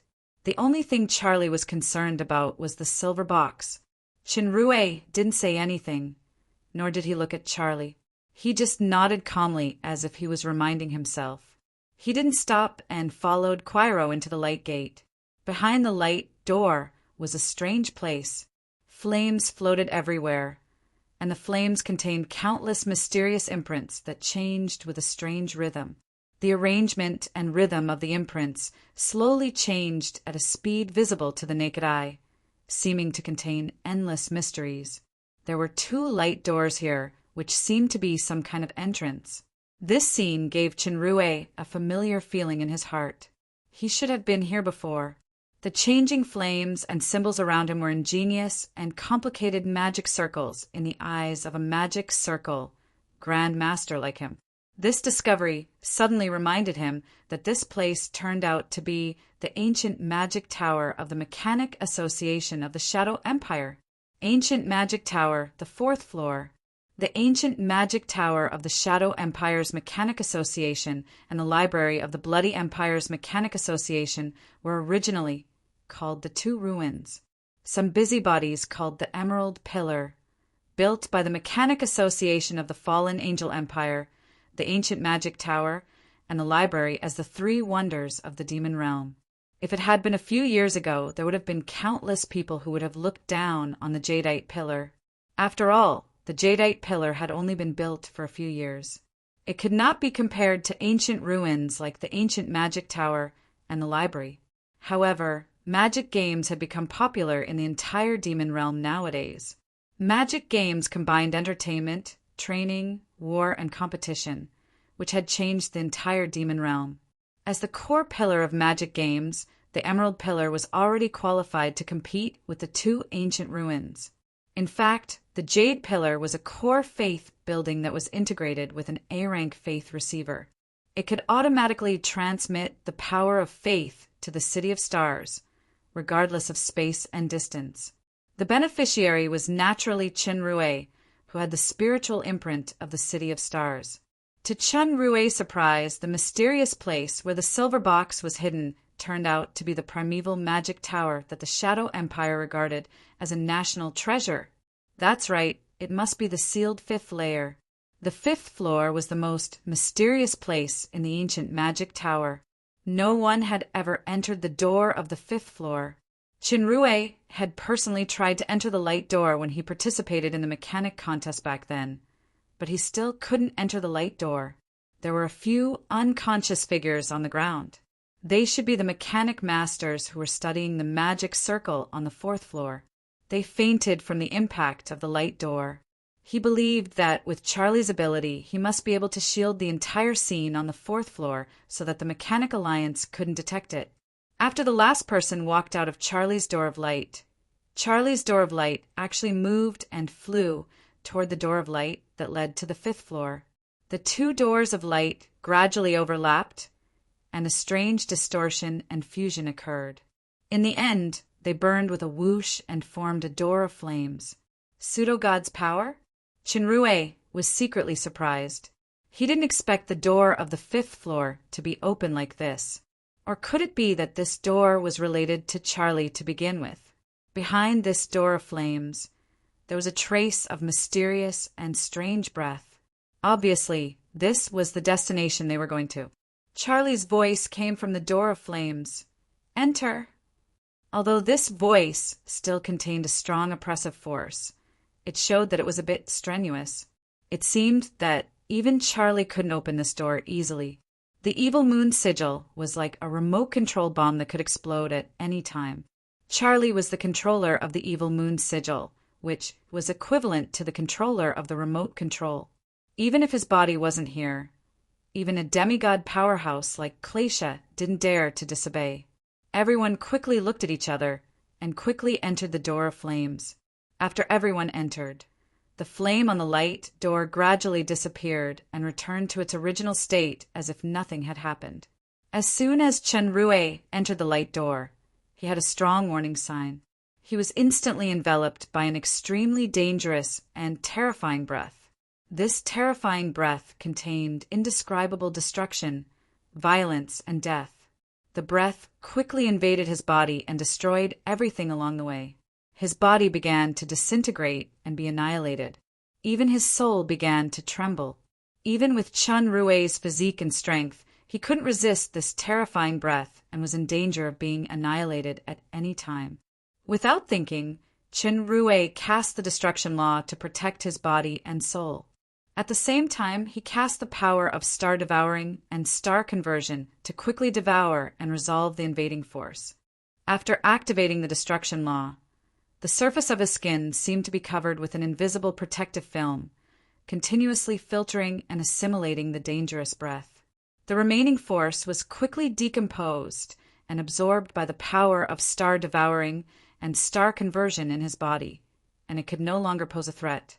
The previously damaged parts were also quickly recovered under the passive skills of the super system and the regeneration power given by Charlie.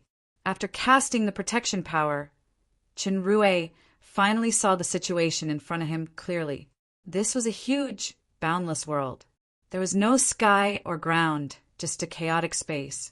Countless meteorite-like objects were floating around, flying in disorder. Some of these meteorites were very huge, equivalent to an island. Some emitted a fiery light, and some were extremely cold. The location where Chenrue and the others were was a giant meteorite. Meteorites would often expand and explode with dangerous lights and shadows flashing everywhere. There was also a storm-like scene in the distance. The entire space was full of unknown dangers.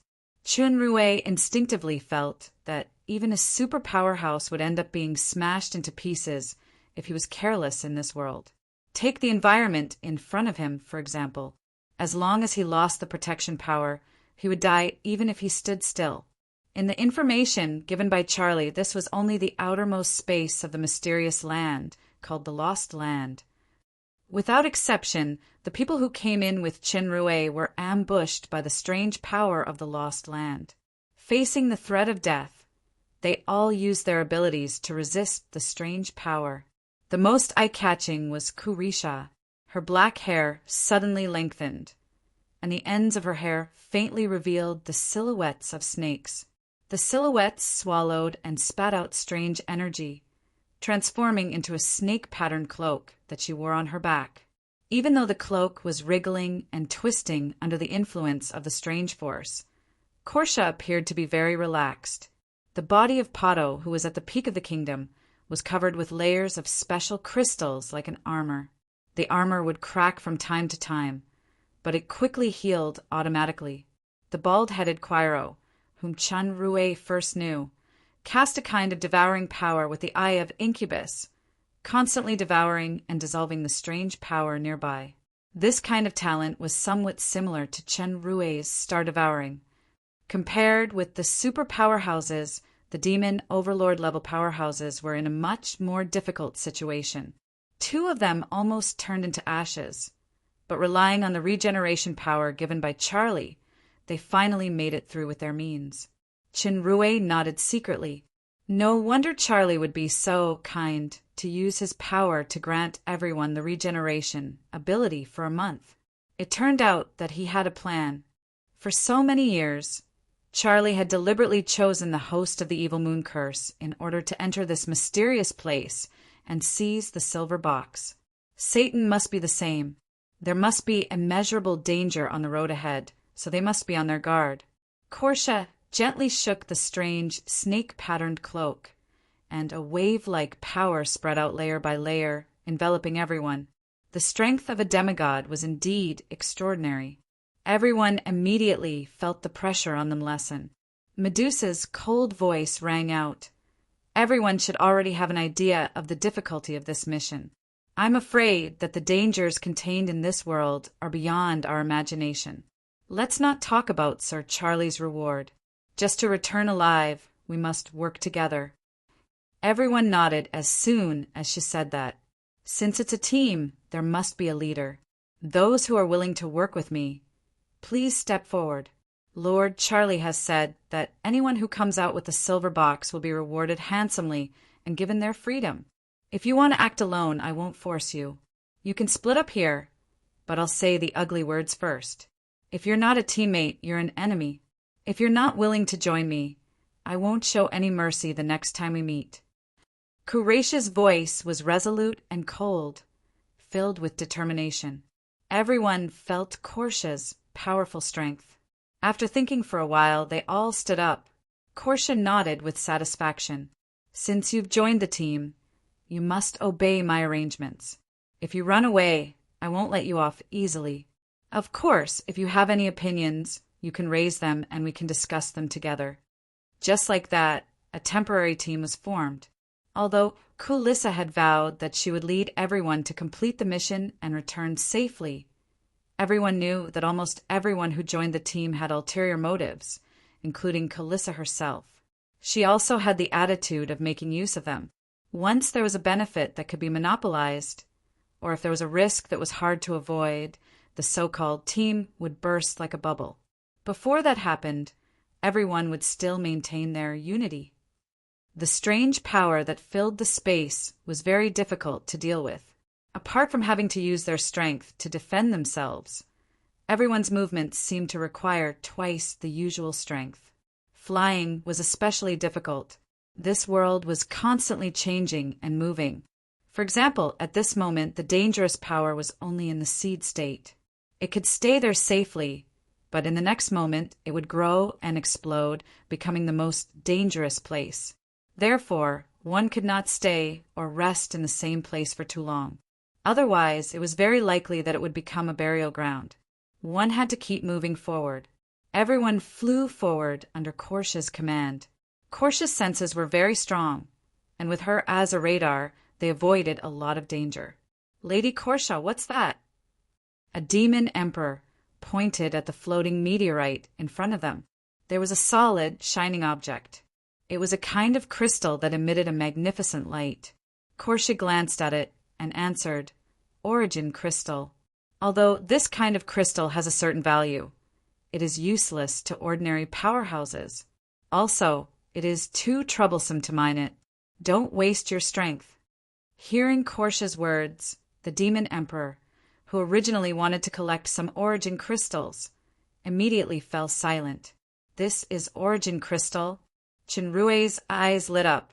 Origin crystal was the crystal that formed the foundation of the ancient alchemy civilization, the life element. It could greatly increase the power of the crystal phoenix, and it even had the possibility of evolving into a level 4 or level 5 civilization core crystal. Not only that, origin crystal was also an irreplaceable material for making the core crystal that controlled the game. As long as they found origin crystal, it would not be a dream to realize a magic game network in the human world. Augulus had once said that origin crystals could only be found in a mysterious place that even false gods did not dare to go to. Sure enough, in this lost land, Chinrue found this rare material that could not be found anywhere. That meteorite was about the size of 2 basketball courts, and the area covered by the origin crystal was at least 4 to 5 meters. "Lady Korsha," Chinrue said, "I need origin crystals to make something important. I want to collect some."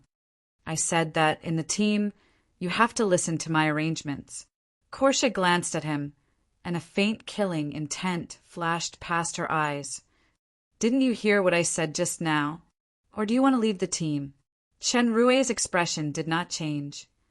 "The important thing I mentioned is to use origin crystals to create a kind of mobile magic array to reduce the erosion and loss of the surrounding strange power. I wonder if Lady Korsha accepts this explanation?" The moment he said this, everyone looked excited. The strange power here was indeed quite troublesome, and this was only the beginning. If they kept using power to defend or fly for a long time, the loss would be quite shocking. If this Richard could really create that kind of magic array, it would solve a big problem. "Can you really do it?" Korsha's eyes flashed with a frightening light, as if she could see through his soul. "You should know the consequences of lying to me." "I understand."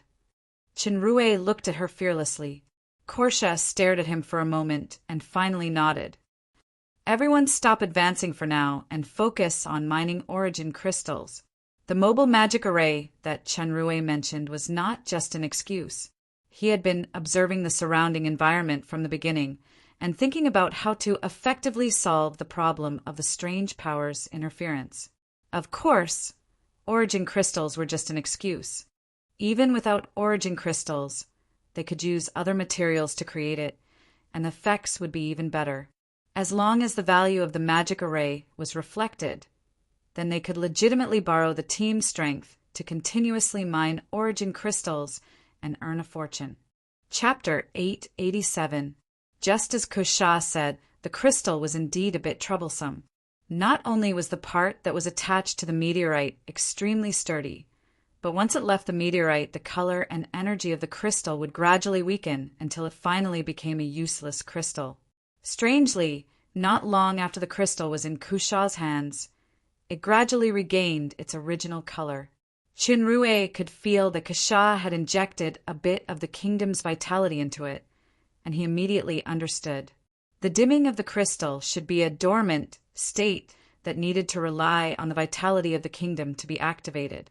No wonder the crystal was called life energy by the ancient alchemy civilization. After getting the crystal, Chinrue took out a tool table used to make magic tools.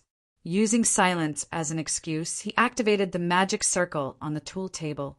Everyone could only see a blurry shadow, and they were unable to see the actual movements inside. Chinrue took this opportunity to enter the super system's refinery and activated the time rule. He would try to inject the vitality of the galaxy kingdom into the crystal one by one. Sure enough, the crystal that had been activated by the vitality quickly regained its light, and he placed it in the storage warehouse. Next was the real manufacturing process. After the blurry magic circle disappeared, strange tools appeared in front of everyone. It was a very simple bracelet inlaid with a few crystals. It looked inconspicuous, but the only special thing was that the power emitted by this crystal was extremely pure, far better than ordinary crystals. It was unknown if this was the effect of the tool's amplification. The problem was, could such a simple and crude tool withstand such a terrifying power? Everyone's eyes were filled with disbelief. Kusha's eyes were brimming with murderous intent, and her mental power was firmly locked onto Chinrue, ready to kill him at any time. As the captain, if she was fooled, where would her prestige be? Chinrue's expression didn't change. He took out a bracelet and put it on his hand. The bracelet immediately turned into a bright halo, and the light seemed to spread throughout his body. Kureisha frowned and also put on a bracelet. After the halos formed, she indeed felt that the energy consumption of the original double had decreased significantly. Not only that, but there was also a kind of resonance between the halos, forming a cycle that continuously counteracted the corrosive force. The more people there were, the stronger the power of the cycle became. It was like a giant net, blocking out the corrosive power. Although some of it still leaked in, it felt much easier than before. The crystals embedded in the bracelet are highly concentrated crystals that I compressed with a special instrument. Those crystals have already been used up. Everyone should have seen the effects of this active magic array. The only drawback is that the origin crystals are consumables. These can only last for about 2 hours. Once they are used up, new crystals must be replenished. So, if we encounter crystal ores along the way, I hope to continue harvesting them, the more the better. The last sentence was obviously meant for Carissa. Although Carissa's suspicions had not completely dissipated, the effect of the mobile magic circle was in front of her, so she had to believe it. She didn't expect this Richard to be more valuable than she had imagined. He was actually proficient in magic circles and mechanics. He could really alleviate the big problem of the invasion of foreign forces and the loss of power. In this environment, being valuable meant being able to live longer. Medusa put away her killing intent, and she looked at Chinrue with more respect. She nodded. Anyway, without the kingdom's vitality that she had injected into these crystals, they were no different from trash. So, she wasn't worried that this guy who only had the strength of a nation would play any tricks. Unfortunately, Carissa didn't know that this person who should only have the strength of a kingdom actually had the kingdom's vitality and power of faith that was countless times stronger than her. With the power of the team, Chinrue had more and more crystals on hand. Whether it was for upgrading the life crystals of the ancient alchemy civilization or creating the control core crystals of the game, it was more than enough. Considering the consumption of the mobile magic circle, Chinrue didn't reject Carissa's good intentions and continued to hoard crystals. This lost land was boundless. There was no sun or moon and no other life. It was dead silent. Judging from the timer, they should have been flying for a full 3 days, but they still hadn't found the exit path of incandescence mentioned in Charlie's information. Although it was only 3 days, the environment here was unpredictable, and hidden dangers could erupt at any time. Even with Chun Rue's magic props, they had to maintain their defenses while maintaining the highest level of vigilance. The demon overlord Crow, who had asked Carissa for crystals, was too tired and didn't notice the abnormality under his feet. He turned into dust along with the exploding meteorite. Even if he had the ability to regenerate, it didn't help. Now, there were only 12 people left in the team. A gray cloud appeared in front of them, and it seemed to be slowly expanding. Chinrue only took a few glances before he felt his vision being distorted by a special power. Carissa had the best eyesight, and her expression changed drastically. "It's a space storm. Go around it." Everyone was shocked. The cloud that was slowly expanding was, in fact, a huge storm moving at high speed toward them. This world wasn't like the outside world. Even a superpower house would be in danger of dying at any time in the face of a space storm that was similar to the power of nature. The best solution was to retreat. The group hurriedly flew horizontally with all their might, trying to avoid the storm. However, the huge storm was moving at an astonishing speed. Before they could fly to the edge, the storm had already approached them unavoidably. Unlike the devouring power he had imagined, this storm was actually erupting outwards. Countless meteors and materials shot out like a fountain. Many of them carried with them a fiery heat, dragging long trails of smoke behind them like meteors.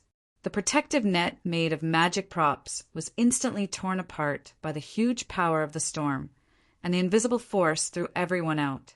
The demon overlord Therisville, who had been defeated by Rala, felt a pain under his ribs as if a sharp awl had drilled into him. Before he could react, countless sharp winds had penetrated his body, and he felt unbearable pain. In an instant he had been hit countless times, and even the armor that protected his vital parts were almost penetrated. It turned out that the matter ejected from the storm was very terrifying in both speed and power. It was like a muzzle that constantly fired weapons outwards. Even a small speck of dust would cause terrifying damage under this terrifying eruption force. Therisville majored in magic, but his body's toughness had also reached the peak stage of the demon overlord. He also cast protective magic, but he still couldn't resist this terrifying eruption matter. The rest of the people also suffered different levels of impact. In contrast, several super powerhouses were much better. Chinrue's body was extremely tough, plus the passive skill of the super system. Even if he didn't wear the mystic jade armor, ordinary ejective matter couldn't penetrate his skin defense. Chinrue stabilized his body while dodging the huge meteorites. His first impression of this eruption storm was a white hole.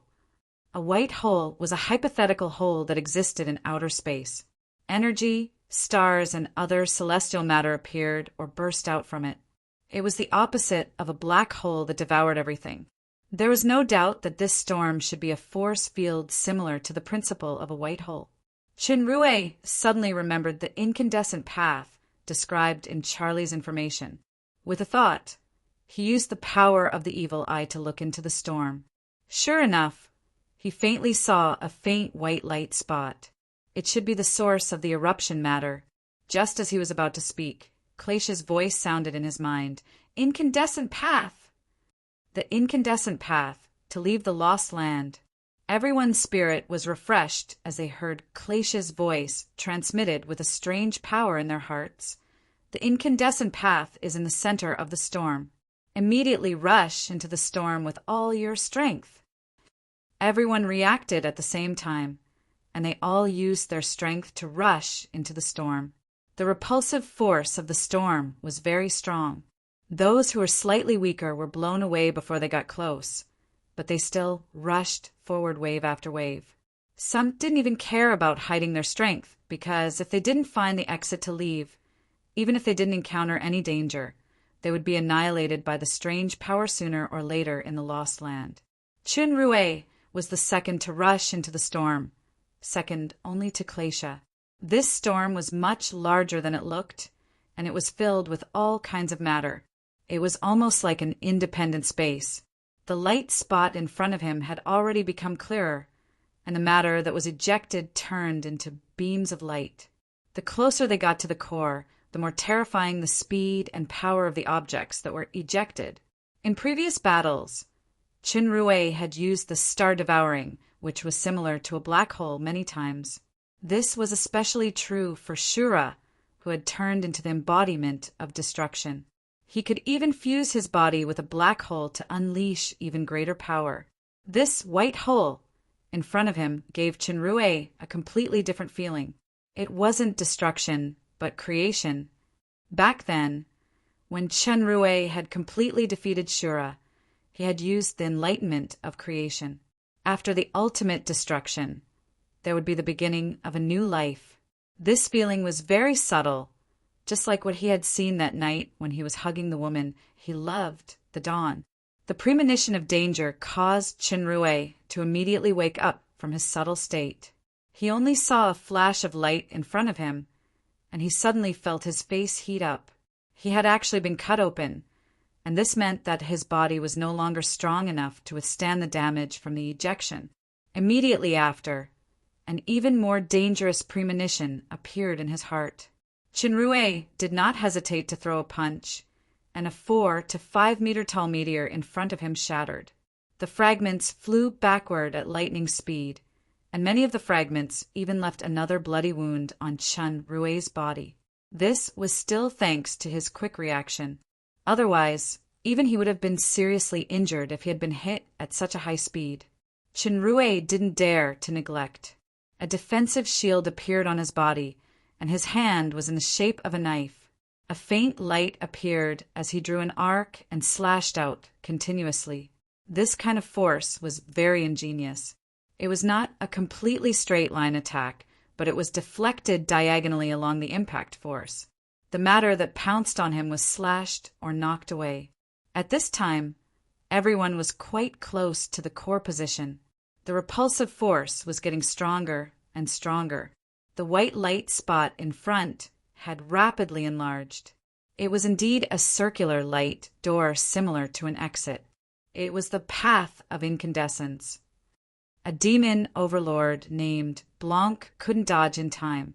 He was hit by a meteor that flew rapidly, and his whole body was torn apart suddenly. Blanc was actually not dead yet. He channeled all his strength and operated the regenerative power bestowed by Charlie to the extreme. However, the impact force was too strong. As soon as his body began to heal, it collapsed and disintegrated at a faster speed. Finally, it turned into countless broken limbs that shot out. A demon overlord not far behind was very unlucky and hit in the head by the flying broken limbs at a terrifying speed. His eyes were in severe pain, and he couldn't see anything for a moment. His chest was pierced by a sharp awl. Before he could shout for help halfway, countless pieces of gravel that pounced on him penetrated his body.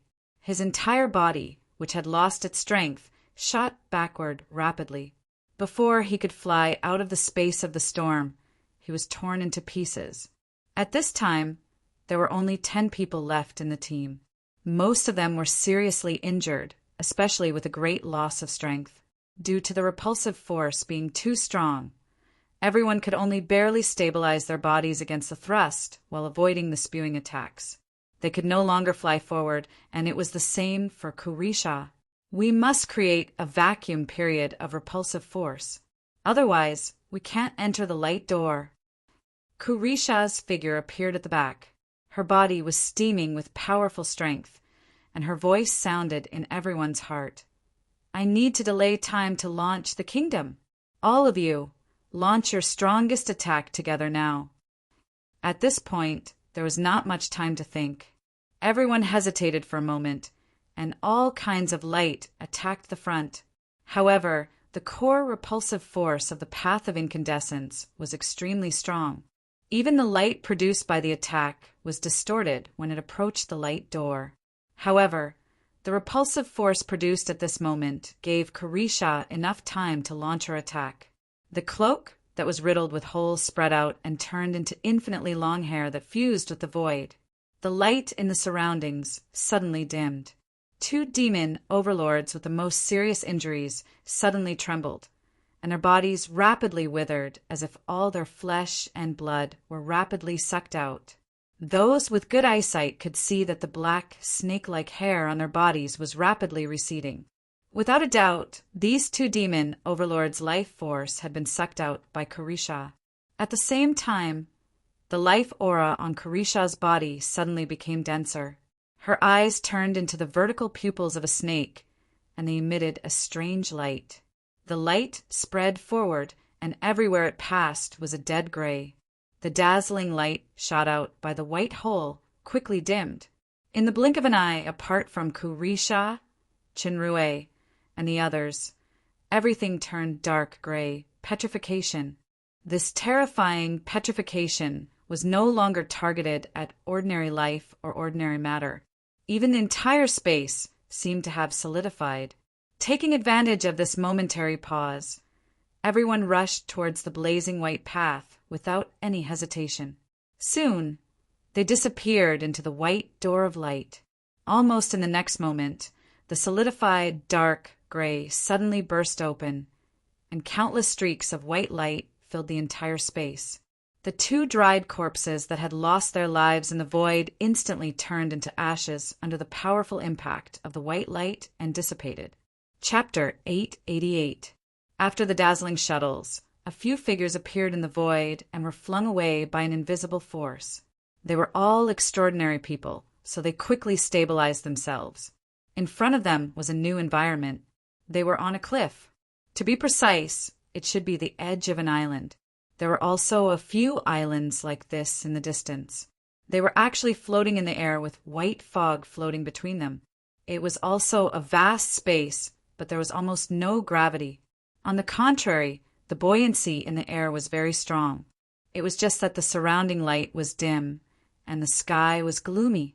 It felt like the sun was completely covered by dark clouds. Obviously, they had successfully left the lost land through the path of incandescence. There were only 8 people left out of the previous 13, but no one mentioned the 2 demon overlords who had their life force sucked dry by Carisha. At this time and place, survival was the biggest keyword. Moreover, this team was originally a temporary group of interests.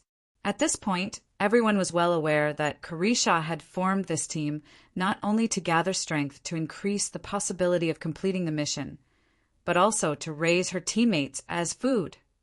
Of course, those who joined the team were also smart people, each with their own ulterior motives. For example, in the previous scene, the Lost Land, not mentioning the fact that they would be killed by Carisha if they did not join, take the path of incandescence as an example. Without Carisha, those demon overlords would not be able to pass. Even surviving in the space would be a big problem. Relying on the strong was the best way out.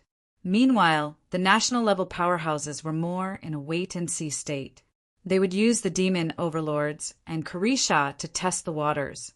As long as the opportunity was right, they would definitely leave this team that could be stabbed in the back at any time. This place should be the floating land recorded in Charlie's information.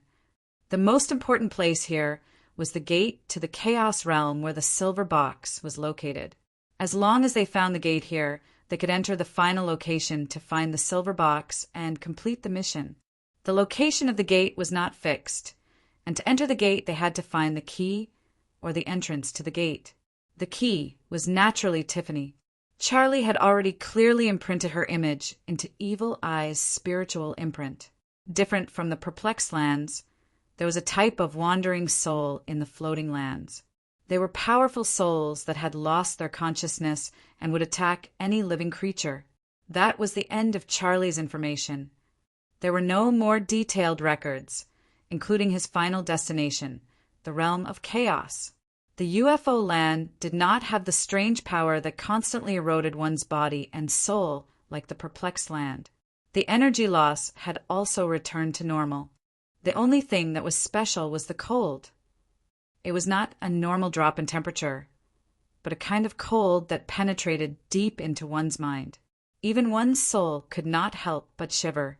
This kind of cold did not change with the level of one's strength. Everyone could feel it. Moreover, the higher one's strength was, the stronger the cold would be. Calissa glanced at Chunrui, seemingly wanting to ask him if he had any solutions. Before Chunrui could answer, Thursfield jumped out and spoke first.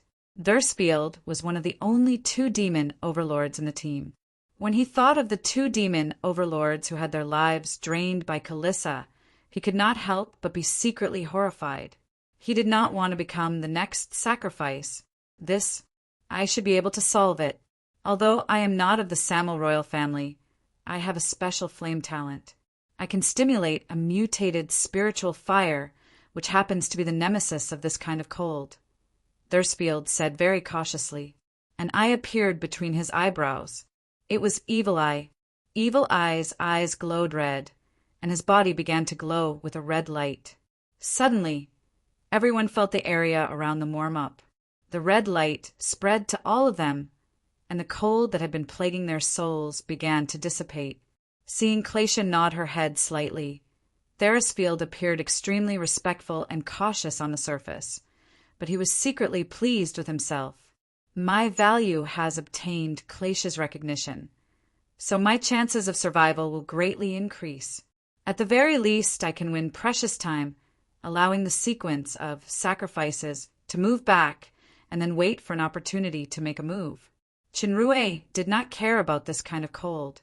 The super system could easily dissolve that kind of cold power into aura. However, since someone was willing to contribute, why not sit back and enjoy the fruits of others' labor? We have arrived at the UFO land. When we passed through the path of incandescence just now, everyone has consumed a lot of power.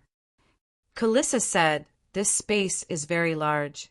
We don't know where the woman who became the key is, let alone if there are other enemies. However, the environment here is harsh. If we stay for a long time, our power will eventually be exhausted.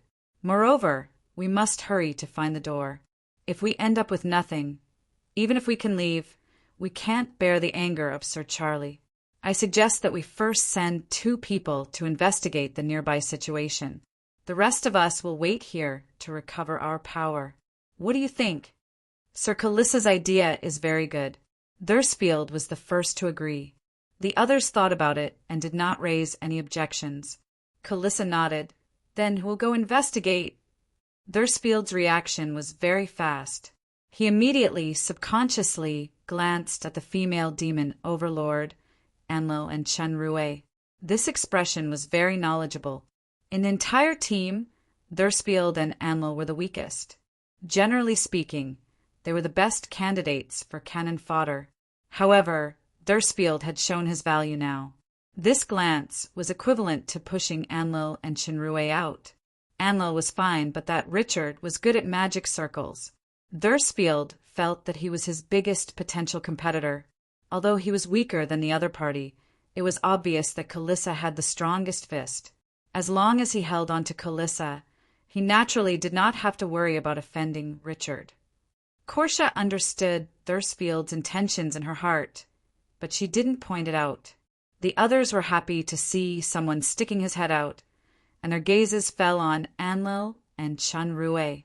Richard, you and Enlil will act separately, Calissa said in an unquestionable tone. With a stroke of her finger, 2 blue rays of light flew towards Enlil and Chunrui, floating in front of them.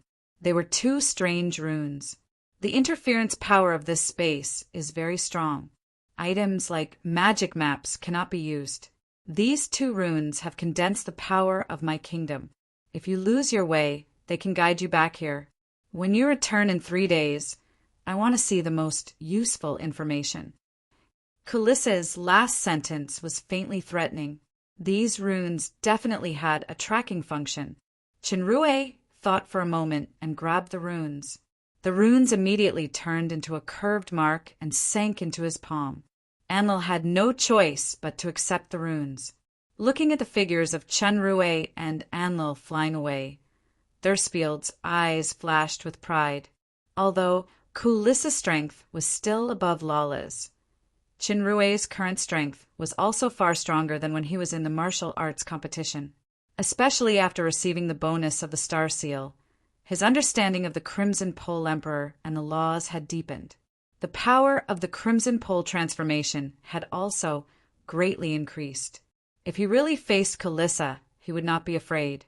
The reason why Chinrue accepted the investigation mission was because he had his own plans. He flew all the way, and after making sure that he was out of everyone's sight, he took out something from his lapel. It was a necklace with a ring on it, the divine artifact of the Mammon royal family, Ring of Blood Fiend. Unlike the Furious King armor, Chinrue did not use deep analysis on the Blood Fiend ring. After all, this was a token to teach Tiffany, so he could not use the artifact characteristics of the Blood Fiend ring. However, he could use the Blood Fiend ring to do one thing, which was to find the whereabouts of the key Tiffany. Fortunately, unlike the other 7 artifacts, the Blood Fiend ring was very small, so it could be easily carried without analysis. For this reason, Chinrue specially made a necklace with a stable ring. After activating the Blood Fiend ring using the method taught by Raisin, there was a thin layer of pale red light on the ring. Chinrue tried to turn a few directions, and the ring really had a very faint flicker. It was almost inaudible. If it weren't for Chinrue's amazing senses, he wouldn't be able to detect it at all. Tiffany has really come to this UFO land. Chinrue's spirit was refreshed. While opening his spirit power to sense the changes in the ring, he flew forward according to the ring's prompt. He didn't care about the so-called team and investigation mission at all. As for the demigod imprint, although it was a bit troublesome to erase it, it was not impossible. The Blood Fiend ring could only indicate the general direction. After flying for a long time, the intensity of the ring's flicker only changed slightly, which showed that Tiffany was very far away. Unlike the dangers that erupted everywhere in the Lost Land, this UFO land didn't seem to have much danger except for the bone-chilling coldness. It just gave people a feeling of lifelessness. As Chinrue was advancing, at the edge of the floating island in front of him, a cloud of white mist flew toward him quickly. At a closer look, this white mist was actually a ghost-like thing. Its eyes flickered with an oily green light, its hands were in the shape of claws, and its lower body was in a state of nothingness. It emitted a creepy low moan that sounded like it was crying. This must be the wandering souls mentioned in Charlie's information. There are hundreds of them. The speed of the wandering souls was very fast. They were already in front of him in the blink of an eye. Analytical eyes showed that the race was a soul-body wandering soul, and 5 of them had reached the kingdom level. The strongest had reached the peak of the kingdom, and the rest were all demon overlord. If this kind of strength was placed outside, whether it was the human realm or the demon realm, it would be a force that made people tremble. The analyzed data showed that the wandering souls had 3 characteristics: immortal body, spirit erosion, and life devouring. Chinrue didn't have time to think much. He slashed out with Aura Blade, and the nearest wandering soul in the middle stage of the kingdom was split into 2. However, the wandering soul that was cut off quickly recovered to its original state. Almost at the same time, Chinrue felt a strange force invading his spirit. He couldn't help but shiver, and it was quickly resolved by the super system. Just the sword chi in the air was already contaminated by the spirit erosion when it came into contact with the wandering soul. It seemed that the talent of the wandering soul was really terrifying. According to Charlie's information, the wandering soul was a powerful soul body that had lost its own consciousness. Once it locked on the enemy, it would continue to attack without giving up until the enemy was destroyed. The wandering souls had no concept of fear, and they did not stop because of the setback of their companions. Instead, they pounced from all directions more fiercely. Chinrue launched a true destructive aura blow without hesitation. All the wandering souls nearby were disintegrated into countless pieces. The situation of the 5 kingdom-level wandering souls was relatively better, but they were also fragmented. However, the consequence of this group attack skill was that Chun Rui's spirit encountered countless rebound spirit erosion. Even if the super system resolved it in time, he still felt dizzy. What was more troublesome was that those wandering souls had begun to recondense. Even the demon overlord wandering souls were the same. The strength of the kingdom can't actually kill the demon overlord creature. This made Chinrue think of Dodo's immortal body, and he couldn't help but feel a headache. In fact, he had already put on thunderous sound that could double the damage of the undead, but the wandering souls didn't seem to be equivalent to ordinary undead, so the effect was not obvious. Soul-body spirit erosion. Chinrue's heart moved, and there was already a full body armor on his body. The black armor exuded a quaint atmosphere. It was complete with helmet, boots, and wrist guards. Angry King armor. The Angry King armor was borrowed indefinitely by Catherine from the Samel royal family. This was the child's mother's intention, so Chinrue naturally would not refuse. As one of the 7 artifacts, the Angry King armor could only be used by the approved Samel royal family. However, in the face of the deep analysis of the super system, the Angry King armor still helplessly knelt down and surrendered. Now, the Angry King armor had become Chun Rui's 4th, to be precise, 3.5 of the 7 artifacts. The Angry King armor could greatly reduce physical and magic damage, protect the soul, be immune to spirit erosion, and automatically recover damage. It could also bestow an armor soul with strong defense to a specific target within a limited time. It had half of the attributes of the Angry King armor. Although it was only a quasi-artifact that could exert part of its power, the defensive ability of the Angry King armor was already quite amazing. It was far better than the Overlord armor or Mystic Jade armor, which were also quasi-artifact. As for the problem of borrowing time, just like the Demon Shield, although he couldn't get rid of it for the time being, Chinrue believed that there would definitely be a way in the future to not let Catherine break her promise. Of course, Her Majesty Empress' kindness of lending the Dark Shadow Cloak was rejected by Chinrue. He didn't want to harm the child's mother. As soon as the Angry King armor was put on, the annoying spirit erosion suddenly disappeared without a trace. However, at this moment, Chinrue had been surrounded by the reborn, wandering souls. From a distance, it looked like a tangled ball that was constantly squirming. Suddenly, the wriggling ball stopped, then it was torn apart. A sword appeared in his sight. The sword body was white and engraved with 2 strange marks. The Sword of Fallen Angel. As one of the 7 artifacts, the Sword of Fallen Angel had the most powerful characteristic of soul splitting, which was to directly kill and split the enemy's soul power. The attribute of soul splitting was indeed very targeted. The wandering souls that were cut off by the crack had a greatly reduced ability to regenerate. After being hit a few times, they turned into a cloud of mist and dissipated. After beheading a wandering soul at the early stage of the kingdom, Chinrue felt that his soul power seemed to have strengthened a bit. He understood that this was another benefit of soul splitting, devouring the enemy's flesh and blood for his own use. Although the wandering souls didn't have flesh and blood, they were more powerful souls than undead creatures. They were equivalent to a big tonic. Although they could only devour a portion of the soul power, it was still quite considerable. Chinrue was suddenly refreshed. The Sword of Fallen Angel swung out layers of sword light. In the sharp chi, the originally immortal wandering souls turned into smoke and were completely annihilated.